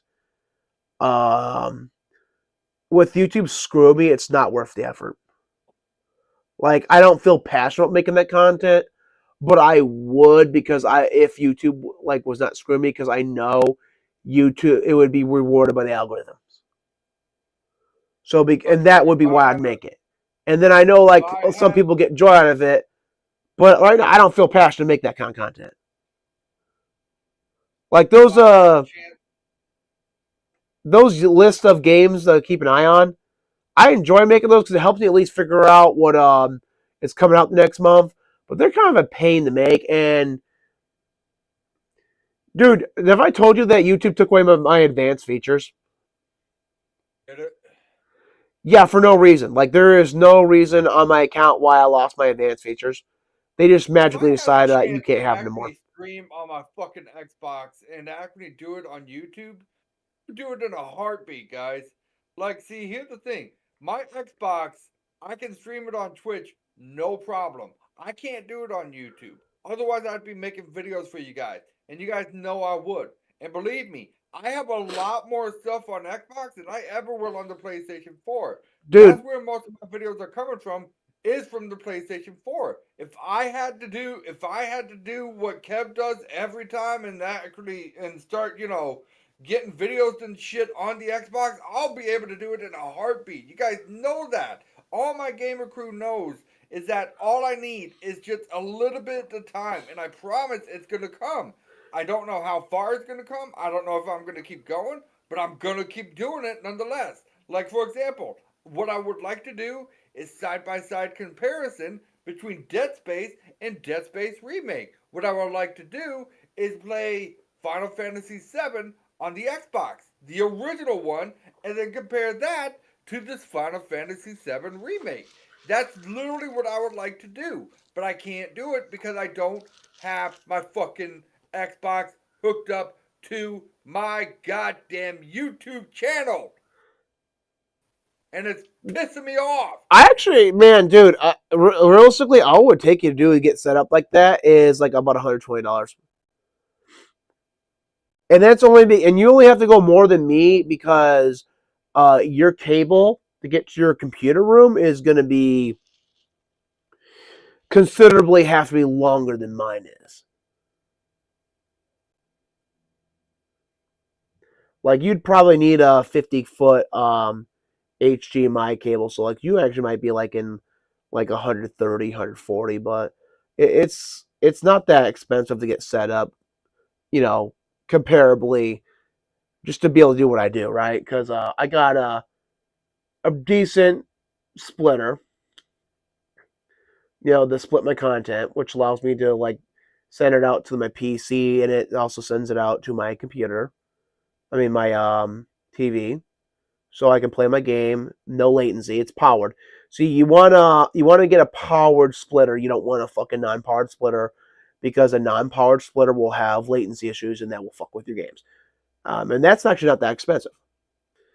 The next thing you want to get is the HDMI cables and then the recording box. I got this cheap recording box. This thing is fucking been a powerhouse for my fucking things. Like, I'll be honest, if this thing were to fucking crap out right now or fuck up on my audio, I would still buy the same fucking brand. I would just make sure to which actually brings up a good point. I really need to check some of my videos because I don't know like if it's actually recording the audio correctly. It was actually one of the reviews. Actually, the audio crapped out one of the reviewers' units. But like that thing there did not it was very cheap. Like yeah, there's like $200, $300 models, and yeah, no, if I had the money, I'd probably buy an Elgato or one of the H whatever brand, and because then I could realistically use their software, which might be a bit better than OBS, and I can continue using OBS. But like my setup right now, cost effectively, it works, and it allows me to produce some pretty high quality videos. Like the hardest part was literally configuring OBS to record videos at a frame rate and had all the settings done correctly, so it didn't look like ass. Like that was the hardest part, and I just had to follow a guide just on what to set each setting to on OBS to make it done, and that's what's getting put out right now. So because I have the bandwidth, my video probably looks really fucking good. Based on the amount of frames it's actually recording. So like you could get all that set up for like $150, like easily $150. But like I know it's gonna come down for you, man. It's gonna be the same thing for the same reason I don't like invest in like a new headset for money streaming, like which would have solved like a lot of problems while I'm using a linear mic, which I like these linear mics, but they're cheap. You know, same reason for me. It's like because you're not making any money from this. YouTube's probably like, look, YouTube will probably fuck you just like it's fucking me. Actually, you might get lucky because YouTube decided they politically hate me because of opinions on other websites I've posted over the years. And yeah, you might not have that issue, so you actually might get less screwed by YouTube than I do. But right now, it doesn't make money, and you could easily, and there's better things for you to spend the money on. So I get why you don't. You basically would need like a huge, payday to decide to invest in that. Maybe tax season, man. Yeah, on top of that, there's one other problem too. It's I'm bad at saving my money. Yeah, you really fucking are. Yeah. So I'm kind of looking at this and I'm like, all right, look, this is either going to be a big spend or B a big oops. It's a decent spend. Like $150 is a decent spend for the setup. And again, like your largest expense is probably going to be your HDMI cable from your splitter to your computer because your computer is just that far away from your, HDMI from your Xbox. But here's the thing though, man. And consider this. It might not be that bad.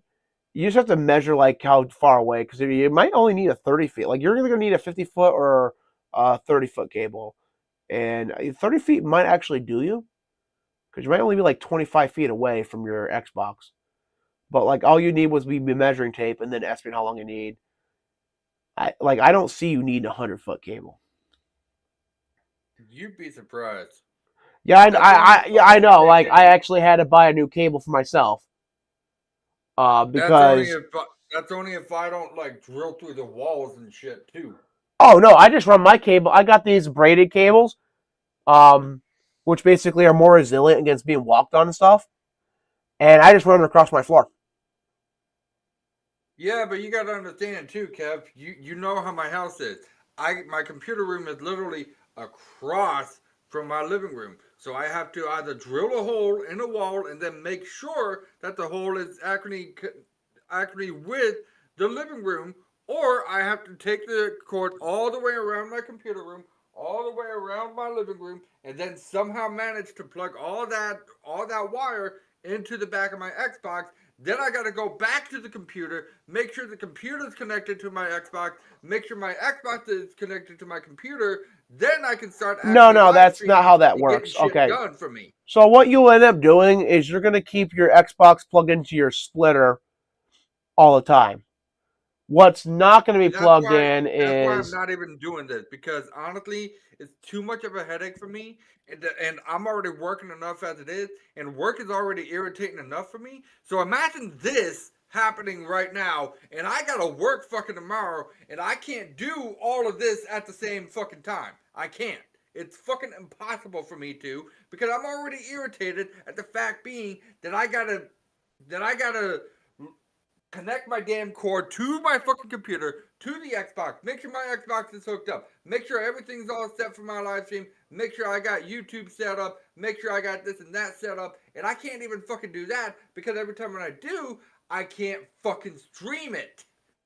And that's the bad thing right there, because honestly what I want to do is I want to show these folks that I'm not just the guy that's going to be recording on the PlayStation 5. I want to make sure that that I can get good content just by that alone. But I can't do that because every time when I do, I'm streaming on Twitch. And guess what? Twitch is screwing me over just as much as YouTube is.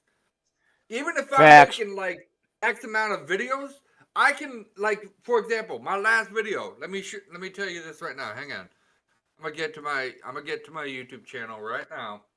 Yeah, but man, the setup's actually really simple because look, the complicated part was, and keep in mind, what made it complicated for our setup is I didn't Google how to get this fucking shit set up for the audio.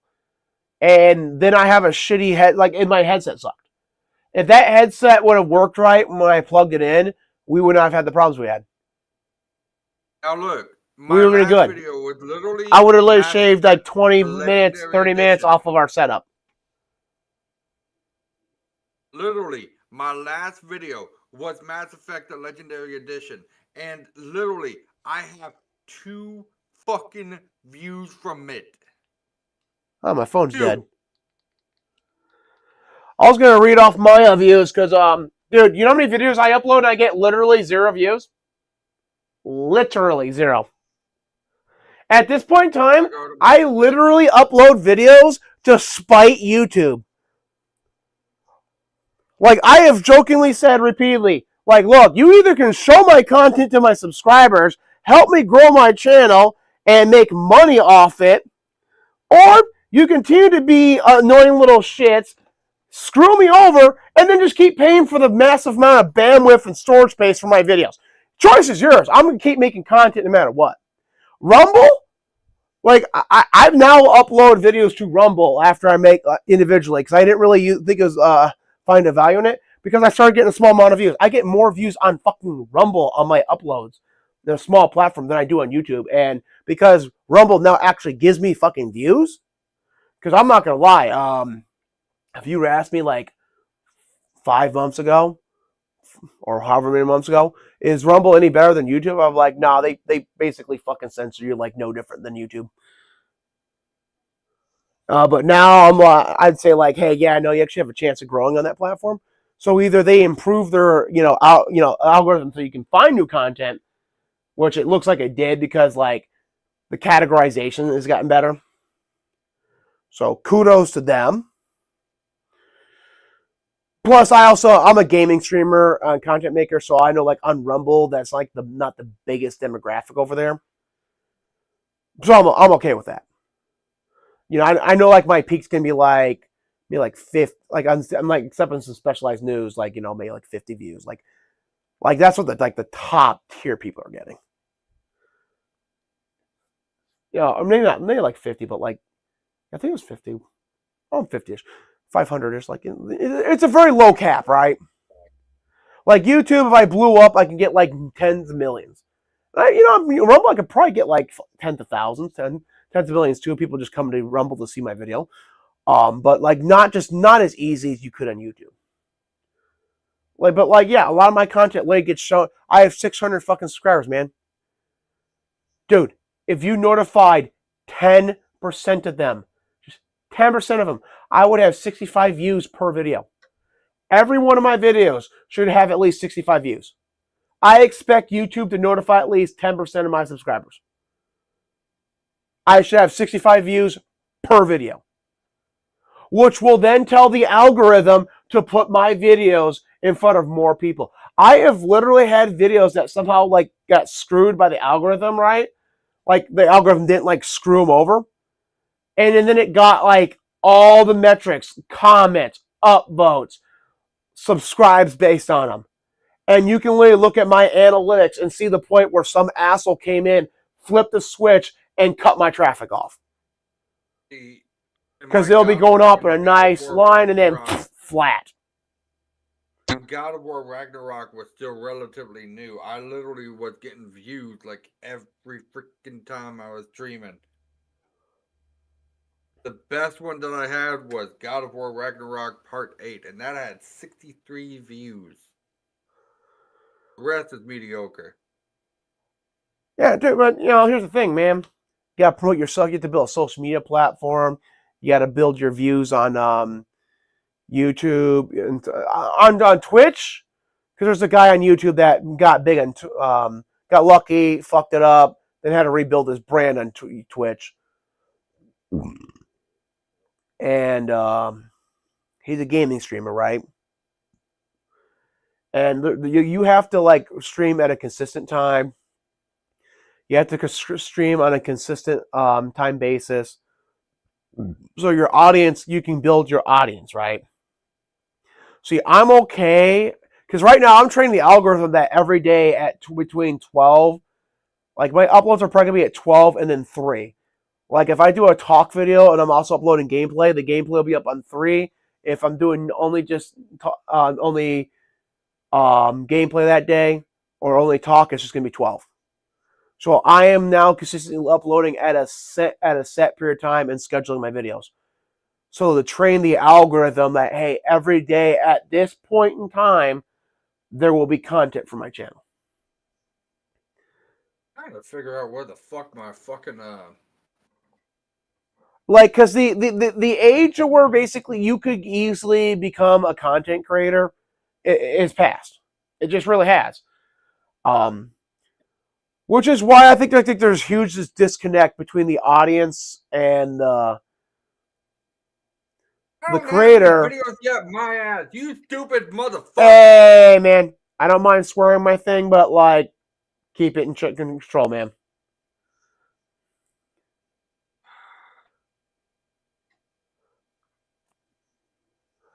Swearing's allowed here, but like, I'm not like the vent channel. You know what I mean?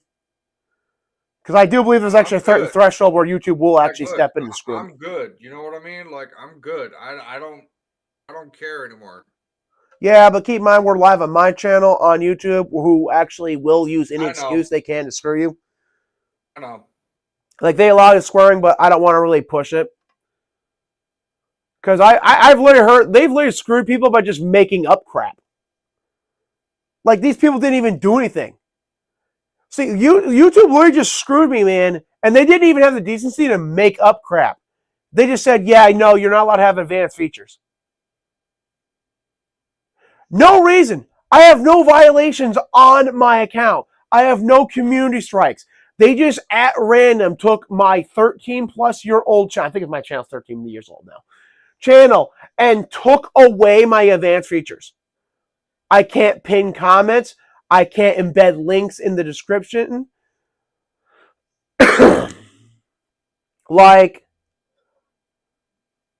And my timestamps don't work. They literally just stepped in and said, like, hey, no advanced features for you. They didn't even have the decency to make up some bullcrap, which I think I'm more grateful for than I'm upset at. Because had they actually taken the time to make up crap, that actually would have hurt my channel more in the long run. Because they don't have to appeal that crap. I'd be on whatever foul, tyrannical, power-tripping, lower-end, employees, radar that loves to screw content creators that upper management is not going to purge. And the nicest thing about this is there's like a lawsuit going through. I forget the details of, but essentially it's going to put an end to how YouTube is treating me. Like YouTube, Facebook, and Twitter, like all these platforms, like Elon Musk, freedom of speech, not reach, done. Either you're pure freedom of speech or your ass is getting sued. And I appreciate that. Because You know, you want to give them Section 230, they have to abide by Section 230. I'm tired of these companies like just screaming. Like, look, I'm not even asking to like be like made huge. I just want a fair shake. Like that's a sad thing in reality. Like if I had one wish, like, hey, I want to just have the chance of a fair shake. I want a healthy body. You know, I want a healthy body. I don't want to be throttled by companies who want to manipulate the social fabric. I just want a fair chance at life. That's it. I don't want a guaranteed success. I don't want any favorability. I don't want like a boost in luck. I just want that fair chance. And if so I fail, oh well. But at least I will know at the end of the day I failed on my own merit, my own competency, my own skill. I didn't fail because some asshole didn't notify my subscribers. I didn't fail because it's an election year, so that anyone left, right of Stalin can get fucked. I didn't fail because a system screwed my health up. I didn't fail so some drug companies could fucking make a ton of money. I failed because I failed.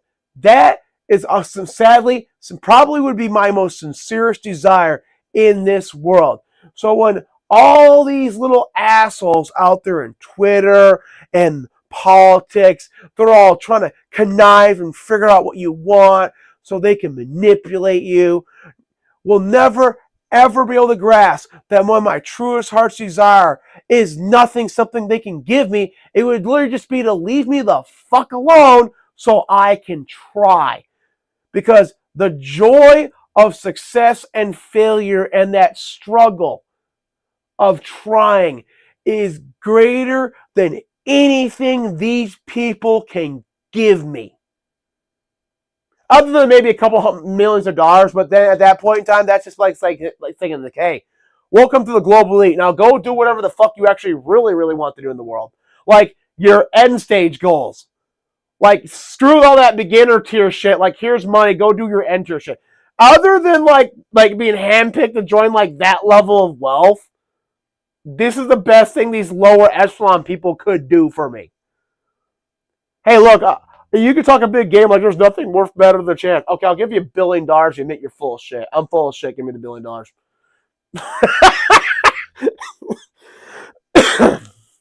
Because, look, man, that $1 billion is going to give me that fair shake, period. And on top of that, I can now go do what the fuck I want. And that's like the best part, too. And I ain't going to waste that like these elite. Like, there ain't going to be no, like, Kevin, you really don't want these people knowing that you've been diddling children because I don't diddle children.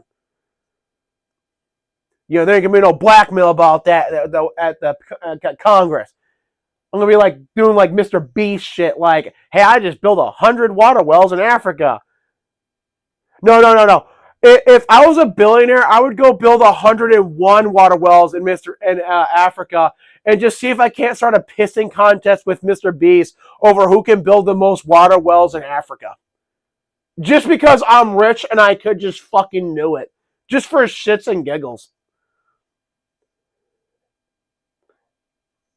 And then I'd like sporadically upload like video game content to my channel and be like, hey, if you really like the work I do around the world, helping the world, and just like the dumb stuff I do, like just support me on this channel here. Like that's what I'd be doing with life. With that kind of money.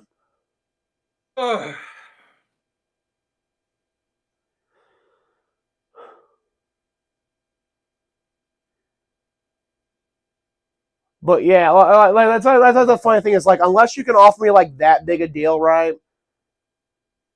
You know, like 100 grand like would make my life peachy. Like unless you can offer me like that kind of tier stuff, and even then, it's really gonna boil down to like what do you want me to do? Because I'm not selling my soul for fucking money. I think I'm gonna sign off now. All right. Hey, everyone, thanks for tuning in and listening to my really great end tier rant. Remember, people, work hard.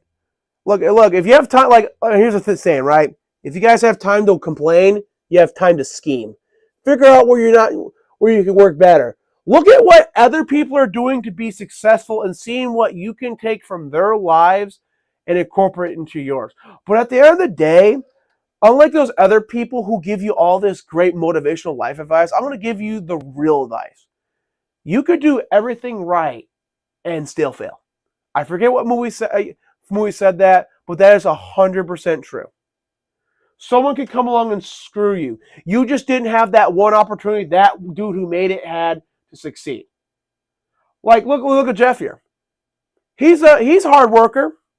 I mean, he has his faults like any human. You know, if he, like, the only reason he's not where like a lot of other people are is some of it's like be quite literally because he didn't get that one opportunity. Yep. Learn from your mistakes, folks, because trust me, I mean, bite you in the ass eventually. No, I'm not gonna correct myself after I just praise you. I mean, there's other stuff Jeff could do to better his life, but that's not here or there. Thanks, Kev. Dude, man, I hate being like an ass kisser and giving false empty praise. It makes me feel like I'm a dirty lying sack of shit. It really fucking does. It's really nothing fucking personal. I know. But point of being, like, how much, even there's other stuff you can do in life to better yourself. Like, that one opportunity would change everything.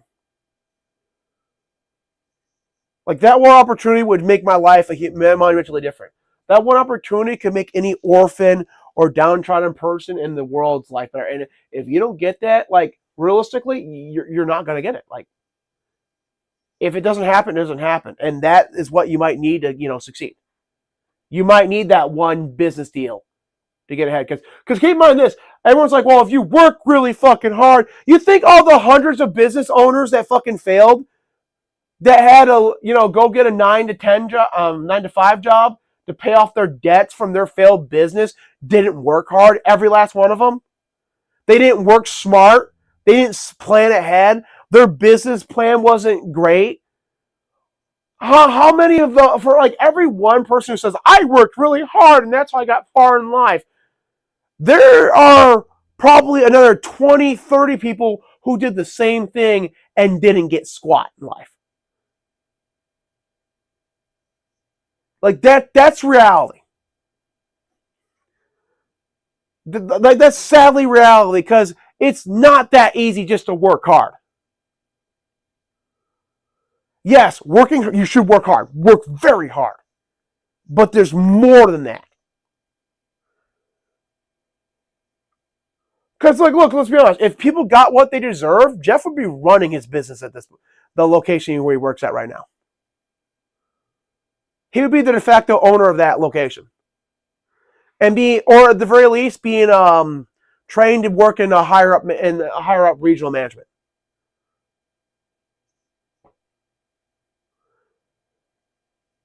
He'd be getting bonuses for like having to work that double he worked because people didn't show up. Because look, Jeff, I'm going to be real with you, man. I would have probably told him to kiss my ass. You know how many people would have told him straight up, kiss your ass? I'm off at 5.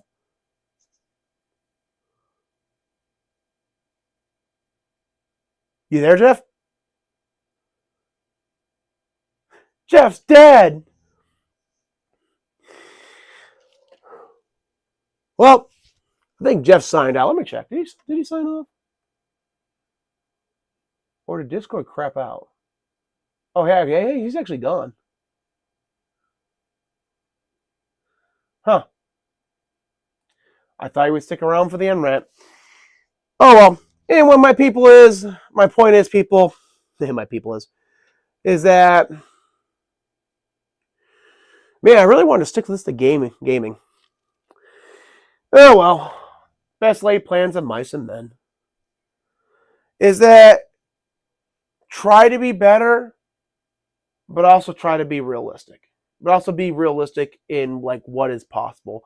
Because when you combine the two, like, that's where I think really risk analysis comes in, right? Because there are things I'm not going to buy a $500 headset for streaming. when I know I'm not gonna get a bunch of views? Makes no sense. Why should I dump look, I got a 300 I think my mic here costs like $40. I have 2 of them. They're great mics. They get the job done. They allow me to make content that, I appreciate you guys watching. And that works for me. I look like if I had like a couple 10 grand, like yeah, I'd buy a $500 mic. Like why not? It'd be awesome to have that. Hey, guess who's back? Hey Jeff, I thought you bailed on me, and I was like, man, really? No, I heard your rant, man. Look, I'm on my phone right now, guys. I apologize. I'm just, man. Oh, the other thing died? Or are you just hopping back on to finish up? I'm tired, but I'm also wanting to finish up too. Yeah, I mean, see, hey, though, man, look at the bright side. At least we stayed on topic for like the majority of the video. That's true.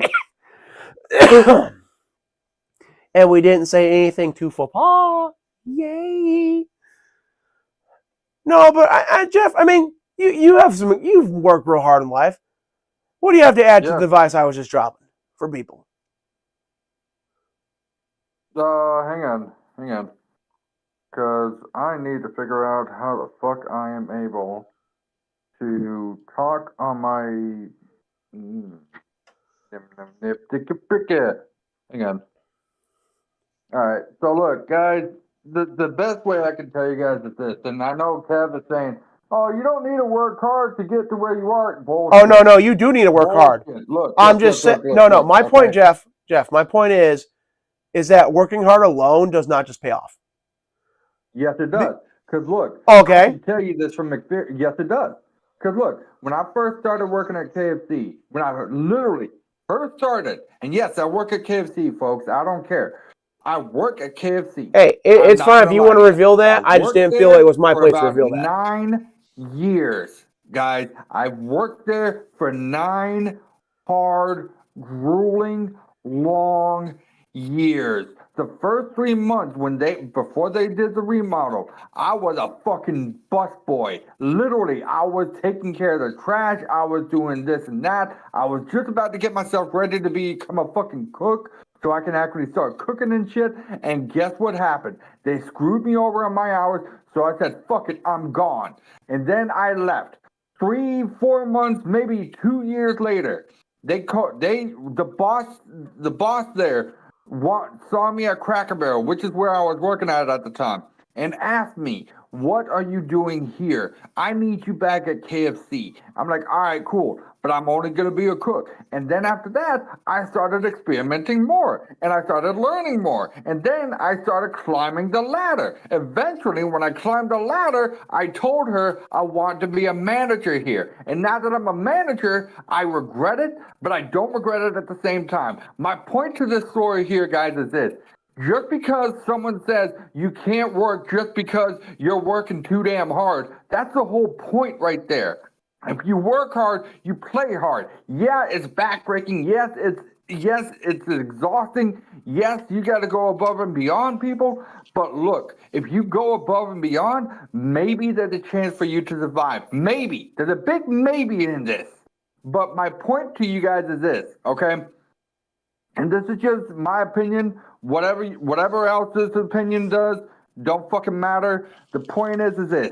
You need to work hard and play hard. If you do not work hard and put your fucking back into your goddamn work, then maybe there's a chance for you to survive. If you don't want to do that, then just be the lazy ass that you fucking are. That's all I'm going to say about that. No, man. I wasn't saying that you don't have to work hard. I'm saying because, there's these business people that say that all it takes in life is to work hard. And you'll succeed. Because they had a smooth ride with it. Yes, they had to work hard, but they have comparably a smooth ride. You know how many small businesses in America fail every year, Jeff? A lot. Yeah. I think it's like hundreds of thousands. A lot. And let's be honest, Some of them, a lot of them really, failed because the owner didn't want to work hard, because they didn't know what they were doing. For a lot of really good reasons that they could have bettered themselves at. It wasn't the time, their plan wasn't well, their product wasn't good enough. Some are basically, they failed due to, sheer quirks, right? Unfortunately, a fire happened. Unfortunately, they got injured and couldn't work for long enough and it put them out of business. Or they got scammed or screwed over. Happened to one of my businesses. So, but my point is, how many of those, that's a part of them. How many of those business owners do you think worked really, really hard like you did, Jeff? Every day, put in the extra hours, put in the extra work. They thought smart. They worked smart. They worked hard. They had a good business plan, and then they still failed. My point is that you can work like working hard just up by itself. And then show up to work and not work hard. No. That's what got me to where I am right now. Because I had to put my back into it. Because nobody else wanted to do the job that I should have done for them. But guess what? They use that to their advantage. And guess what? I used it to my advantage. I had the higher seniority over every other cook that was there at the time. And believe me, I used that to my advantage. Every time when someone new came in, the boss says, you need to train them. I'm like, okay, cool. I'm going to train them. But I'm not going to be doing the work. See, what I did was I made sure that I showed them what to do for like 2 days. Then I was in the back with them. And then I started working with them and kind of trained them how to do it the right way. I didn't just sit there and just allowed them to work and feed them to the wolves. No, I made sure that I was back there for 2 days. 2 days. So that way they saw how I work. And then after that, they know how I work. So then they use their knowledge that I gave them and then let them work. So that way they know what they're doing. I know what they're doing. I'm seeing what they're doing. And if they got any questions, come to me. That was it.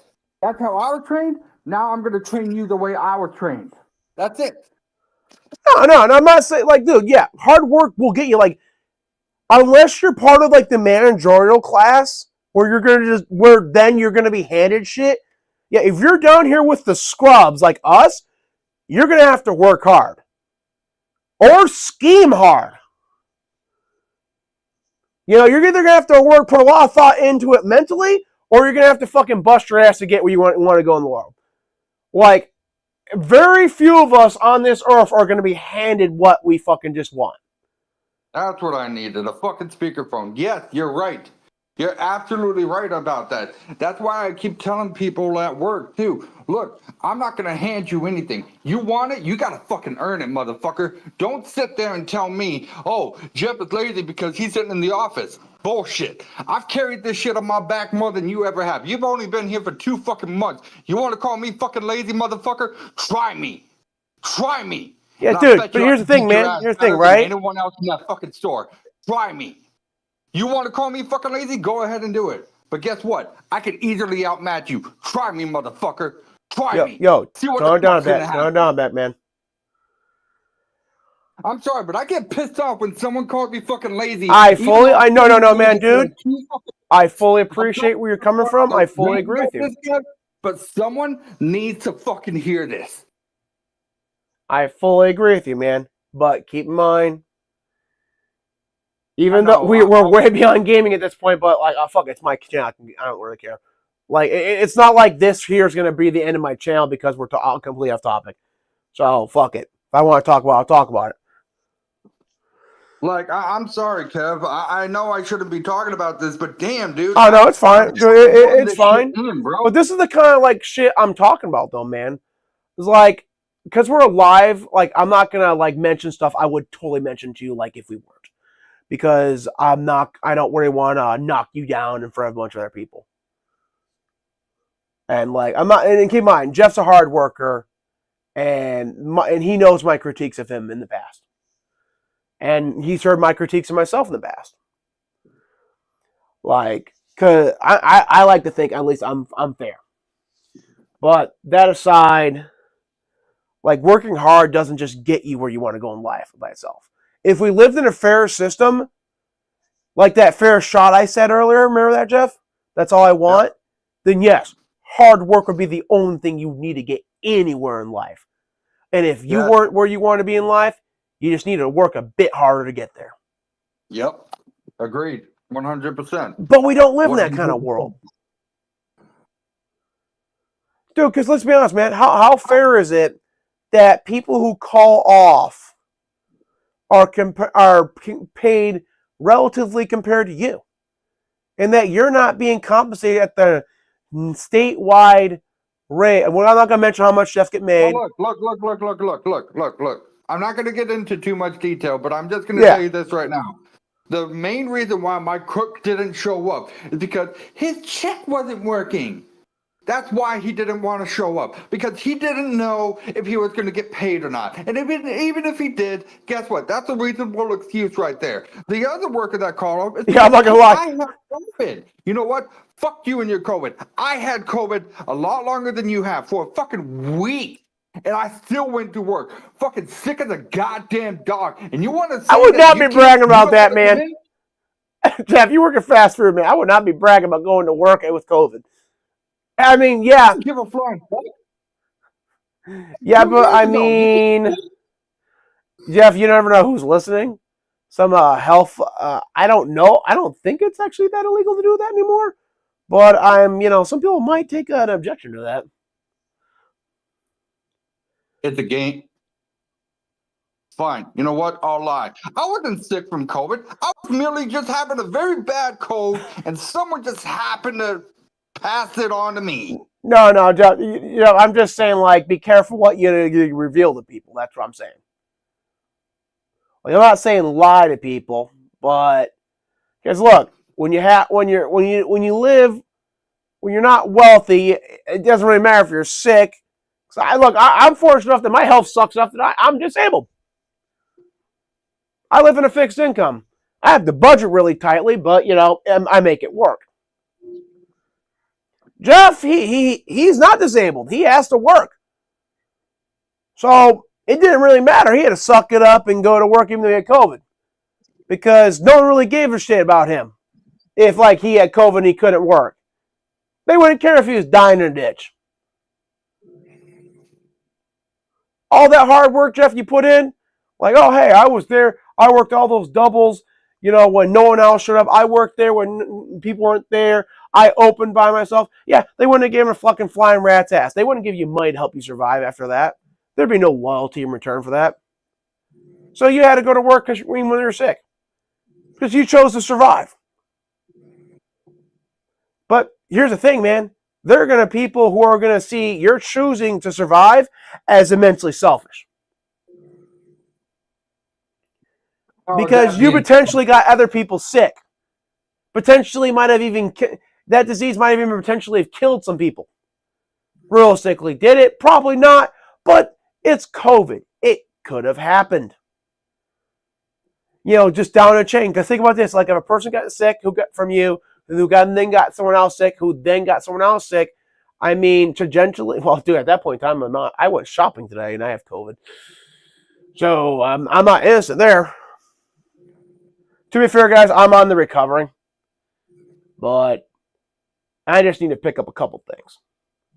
Look, to be honest with you, I remember that week. And honestly, that week alone, it was bad Monday and Tuesday. It got better Wednesday, Thursday, Friday, Saturday, and then by Sunday, I was feeling a lot better.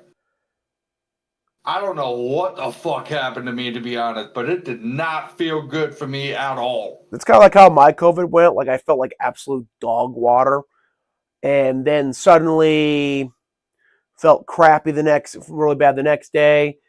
And then I wake up after only sleeping 4 or 5 hours and I feel way better.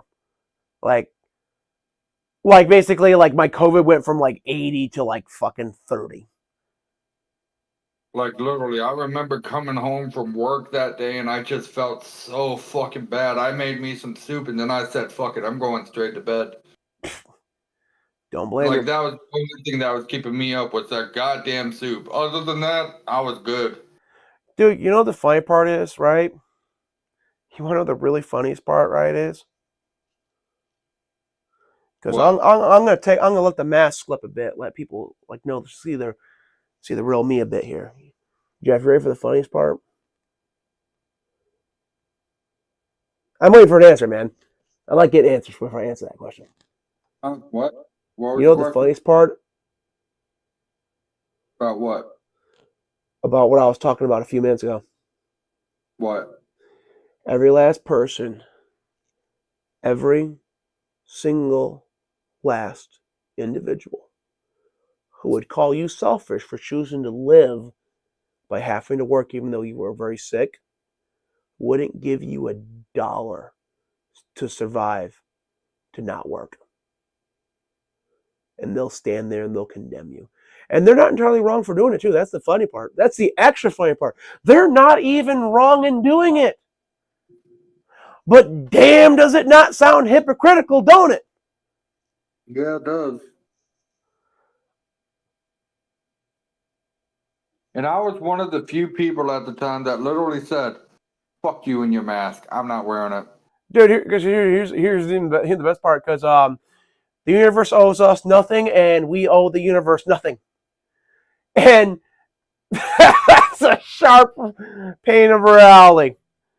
The sharp pain of it is that, yes, be good to one another, because that's how we build a better future. But there's a time and place for all things, people. But that's getting a bit too preachy. But you know, that's just what I find like funny about reality, Jeff. It's like you can come to like a problem and an answer and a truth, and there's just multiple perspectives to it. Jeff Boris, when I'm giving him sacred truth that can help enlighten him, strike him down. Burn the heretic. Oh, dude, there was this one time. Speaking of burning, right? I forget what was said, right? But I'm like, this pleases the fire god. And then someone says, has religion gone too far? And I'm like, fire god says no.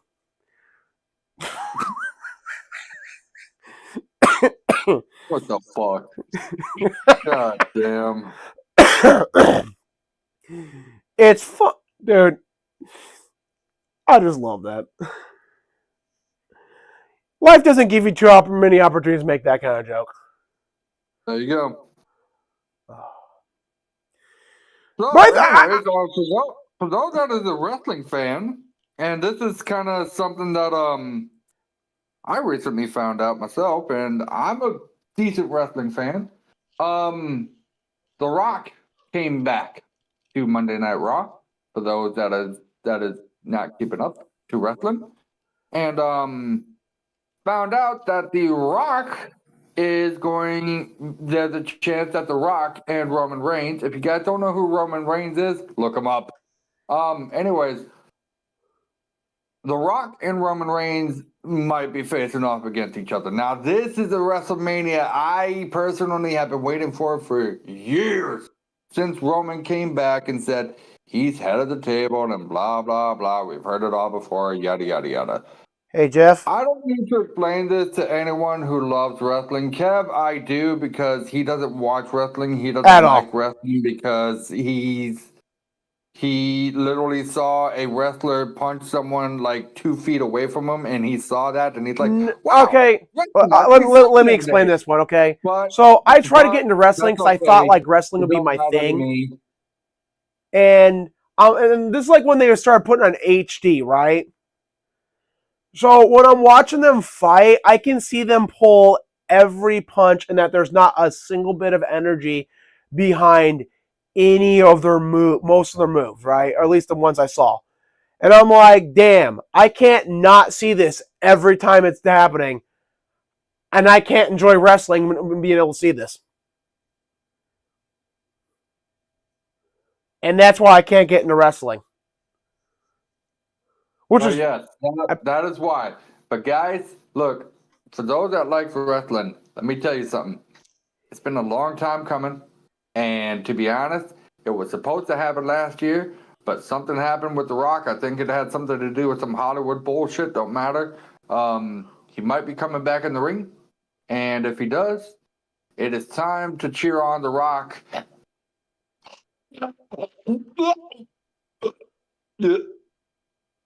and throw up a hairball, and then somehow manage to bring Roman Reigns down to his knees and start sucking the Rock's dick. Yo, Jeff, did you just glitch there? Yes, I did. Oh, okay. Just want to make sure is the Matrix stabilizing, or are we? Should we all start panicking? I'm okay. Oh, you have hiccups and a belch coming, huh? Nope, I literally had to cough up a hairball. It's all good though. Oh. What? Dude, you have to listen like you're talking over. It's like, okay, no, and then you just continue on normally. It's like, did anyone else notice Jeff just glitched the fuck out? Am I crazy? Did that just happen?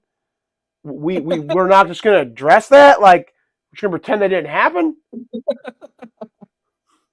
Oh no, guys, I'm good. Trust me, I'm not a robot yet. Anyways, Yo, when I first realized the weakness in my flesh, it disgusted me.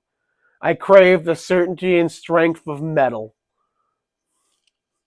Yep, this is why I don't bring you to Fazbear's Pizza anymore, because you remind me too much of those goddamn animatronics. Oh fuck, man! Look, man, just because I fucking brought a couple animatronics to life by forcing a soul in them, and maybe that soul had tricked me and wasn't the most nicest of things, doesn't mean I'll keep doing it every time. Yeah, then how come there's an animatronic in my room right now that's trying to kill me? Literally, right now. I mean, because sequel baiting, probably. I didn't write the story. Oh, wait, no, actually, I did write this story. Yeah, 100% sequel baiting.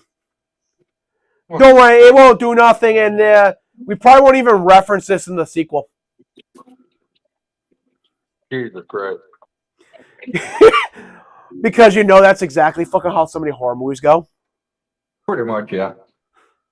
It's like, did he die? Did he live? Like, and then basically the wiki's gonna say presumed dead. Until I bring you back in the sequel after the sequel with like a really obvious scar across your face, showing that yeah, it was bad, but you were able to win in the end. Yay, I win! Now where's the motherfucker who tried to kill me? You already killed him, but now you're basically trying to help other like these new group of survivors because now you're the chiseled veteran. And I'm bringing you back because now that you haven't been in a movie, now your character's gonna be like really popular because you were a fan favorite in the last one. Oh, cool. So what does that mean? Well, depending on how your character is received in this new movie, I might keep you on as like a mainstay character. But if you, kind of fall in popularity, I'm going to kill you off. It's going to be real. Fair enough. Well, time to go kick some ass then. See ya! And look cool while doing it, man. That's the most important part. Oh, and also make some funny line, be amusing or likable in some way. Like, I don't know, like just find out why the people like you and just like kind of run with it. But don't be too rigid with it because then the people won't like you as much because they'll view your act as getting stale. But don't rapidly change it up either because then people will feel uncomfortable because you're no longer the same character. Even though they previously did just bitch about you getting too stale. It's easy, you'll figure it out.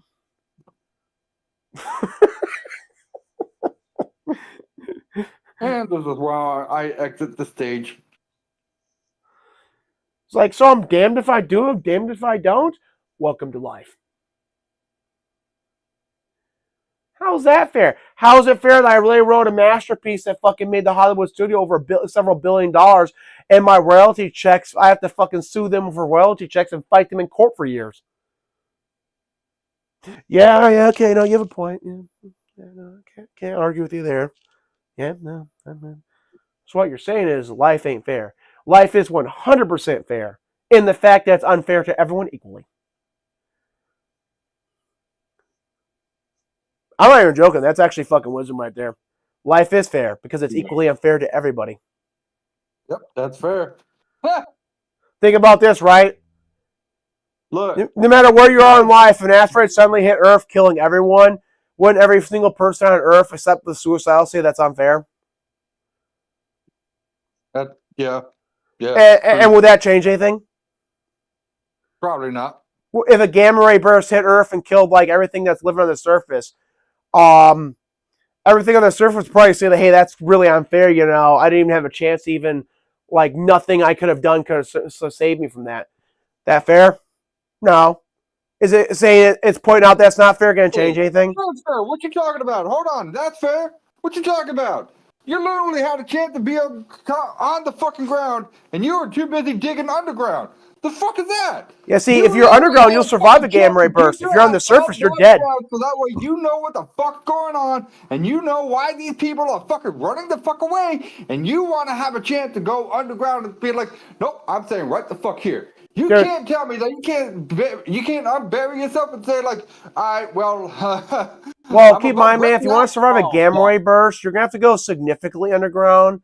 Not like ridiculous levels, but significantly to the point where the natural earth above you will shield you. And now here's the fun part about this. Then you get to starve to death. Because all life on the surface will be fucking dead, and it'll take a quite long time for it to reseed itself.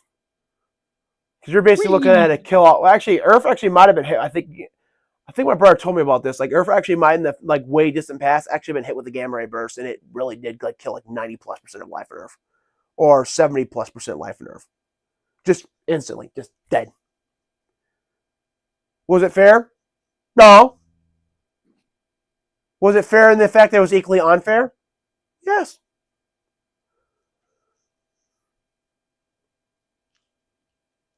Welcome to life.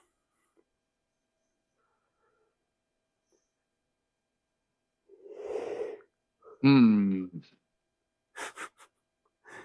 can't refute my logic. Life is fair in the fact that it's equally unfair. Or rather, I should say, life is fair in the fact that it can be equally unfair.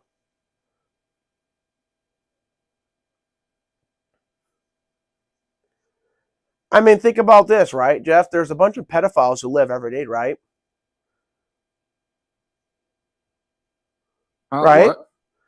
Look at it this way. Every day, a bunch of pedophiles continue to live. Fact? Fact. Every day, a bunch of kids die from cancer. Is that fair? Fact. Is that fair? No, but I see? That reminds me of this clip. It's like, it's senseless, this injustice. Like, yeah, that's life. See, the trick is learning to live with it and how to survive in it. A little bit of work hard here, a bit dash of scheme there, and a whole lot of luck. Luck doesn't matter, says a person who's living on a planet that hasn't been wiped out by an asteroid. Because you know how many species out there that probably got to our stage built a civilization comparable to ours? Who got wiped out because a fucking random ass rock from fucking their own solar system just plowed into their own planet? Billions dead within days. Millions killing each other over what little resources remain. Their population reduced to a bunch of primitives who might have died out because someone got the sniffles.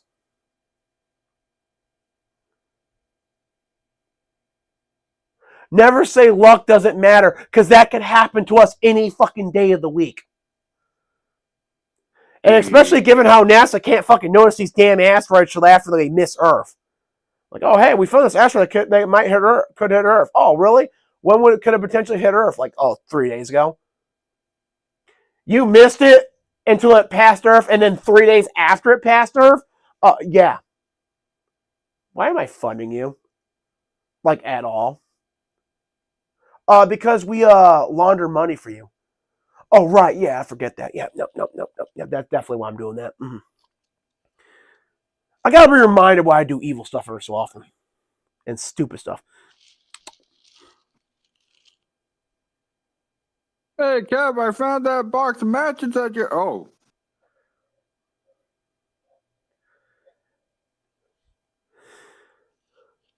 Hey, Kev, why is there a dead person here?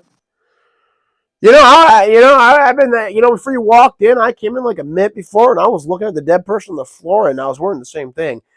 My best guess is someone's trying to frame me for murder, which is really weird because, given the number of people I've randomly killed for absolutely no fucking reason. Okay, I've never killed for no absolute fucking reason, but considering the amount of people I've killed over the years, you think they would just like expose the fact that I've done one of those and then ruin me? I really don't understand why they went to the trouble of killing someone and then trying to frame me for it. It makes no sense to me. Like, I don't even know who the fuck this person is, and they look like they're a pretty okay person. I don't think I would have killed them.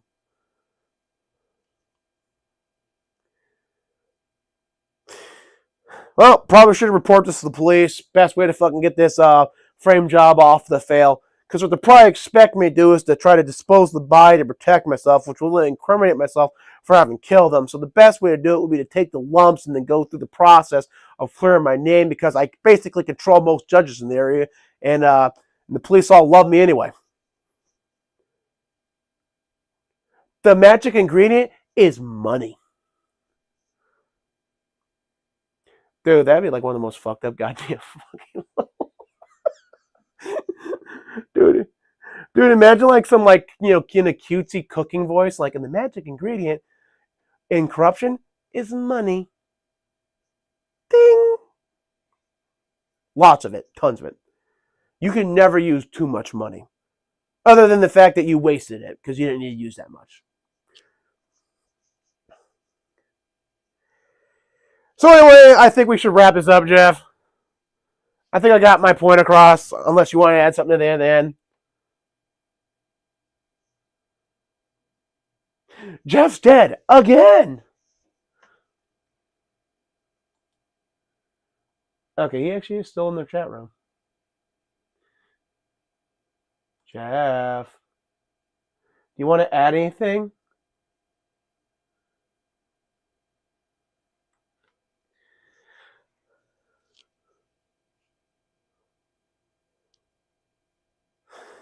Well, Hello? people, check out. There we go. Hey, I work. I'm alive.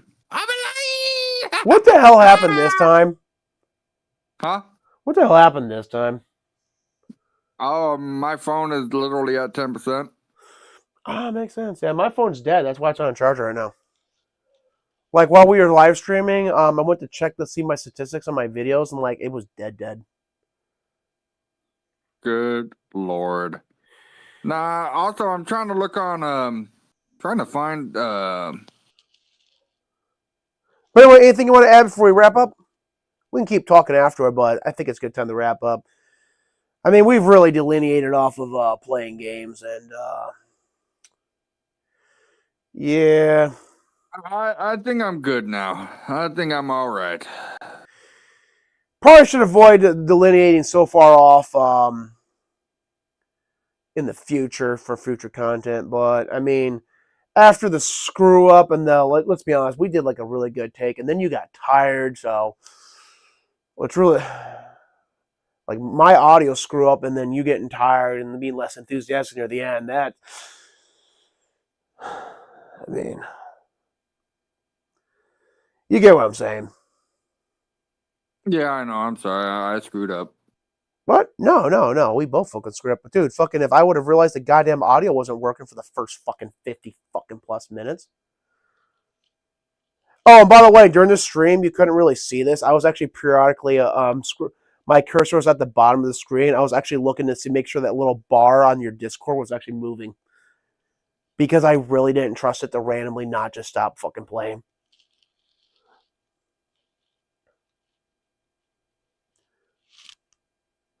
No, what I'm saying is basically we both had areas where we could work on this harder and improve the quality of the content. Because even though I get screwed, I'm still like a quasi-perfectionist.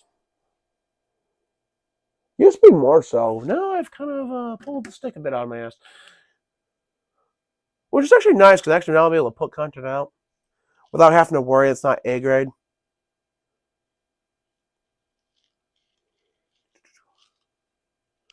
So, I mean, for this video, I don't really think it's going to matter at the end. I might do like a individual video where I go over all this list by myself and rate these lists. And just leave this up just for funsies. Unless I start no, for funsies. I'm too concerned what people think about me. Way too concerned. But anyway, Jeff, anything you want to add before we close up here? No. No, man. Also, I have to say, as the host, any issue like you had, I should have stepped in and said, and like texted you and like said, hey, be more enthusiastic and stuff like that. As host, that obligation does fall to me. So it's kind of like one of those bulk stops here kind of positions. Just like if you didn't want me talking about something in one of your streams, it'd be your obligation to say, hey, don't really want you talking about that in this stream, or hey, can we talk about something else? You know what I'm saying? Fair enough. No, I think overall, even though we just had an issue, I think it's turned out pretty good. Are we still streaming or no? Oh yeah, we're fucking still streaming. Fuck it. Like, dude, we've already gone so far off the rails that at this point in time, it doesn't even fucking matter. But I thought you'd be eating by now. Jeff, man, I'm not gonna lie. The golden thing about having like some kind of insomnia is that at a certain point in time, sleep deprivation pain, just is like another noise in your body. Honestly, dude, like, I was gonna go to GameStop and get me a controller. Well, you need a new one? Yes, I do. What's wrong with your old one? It's drifting. Joy-Con drift? And it's really starting to irritate me when I'm trying to play a game or trying to watch something, and then nothing works. So is it just Joy-Con? Because Oh, okay, we'll talk about this after we're done. But hey, anything you want to add before we close up? No, I'm good. Okay, Thank you hey, guys so much for watching. Appreciate it. check out Game Director's channel. I have his link in the description. Thank you for tuning in. Thank you for listening Thank to. you. If you listen through the whole thing, thanks for listening to my my rants. I mean, yeah, I got way off track there. I mean, there's a train of thought that led to it, but wasn't where we were supposed to go. But yeah, so much for staying focused. Yeah, seriously. Thanks for tuning in, everyone. Peace out. See you guys.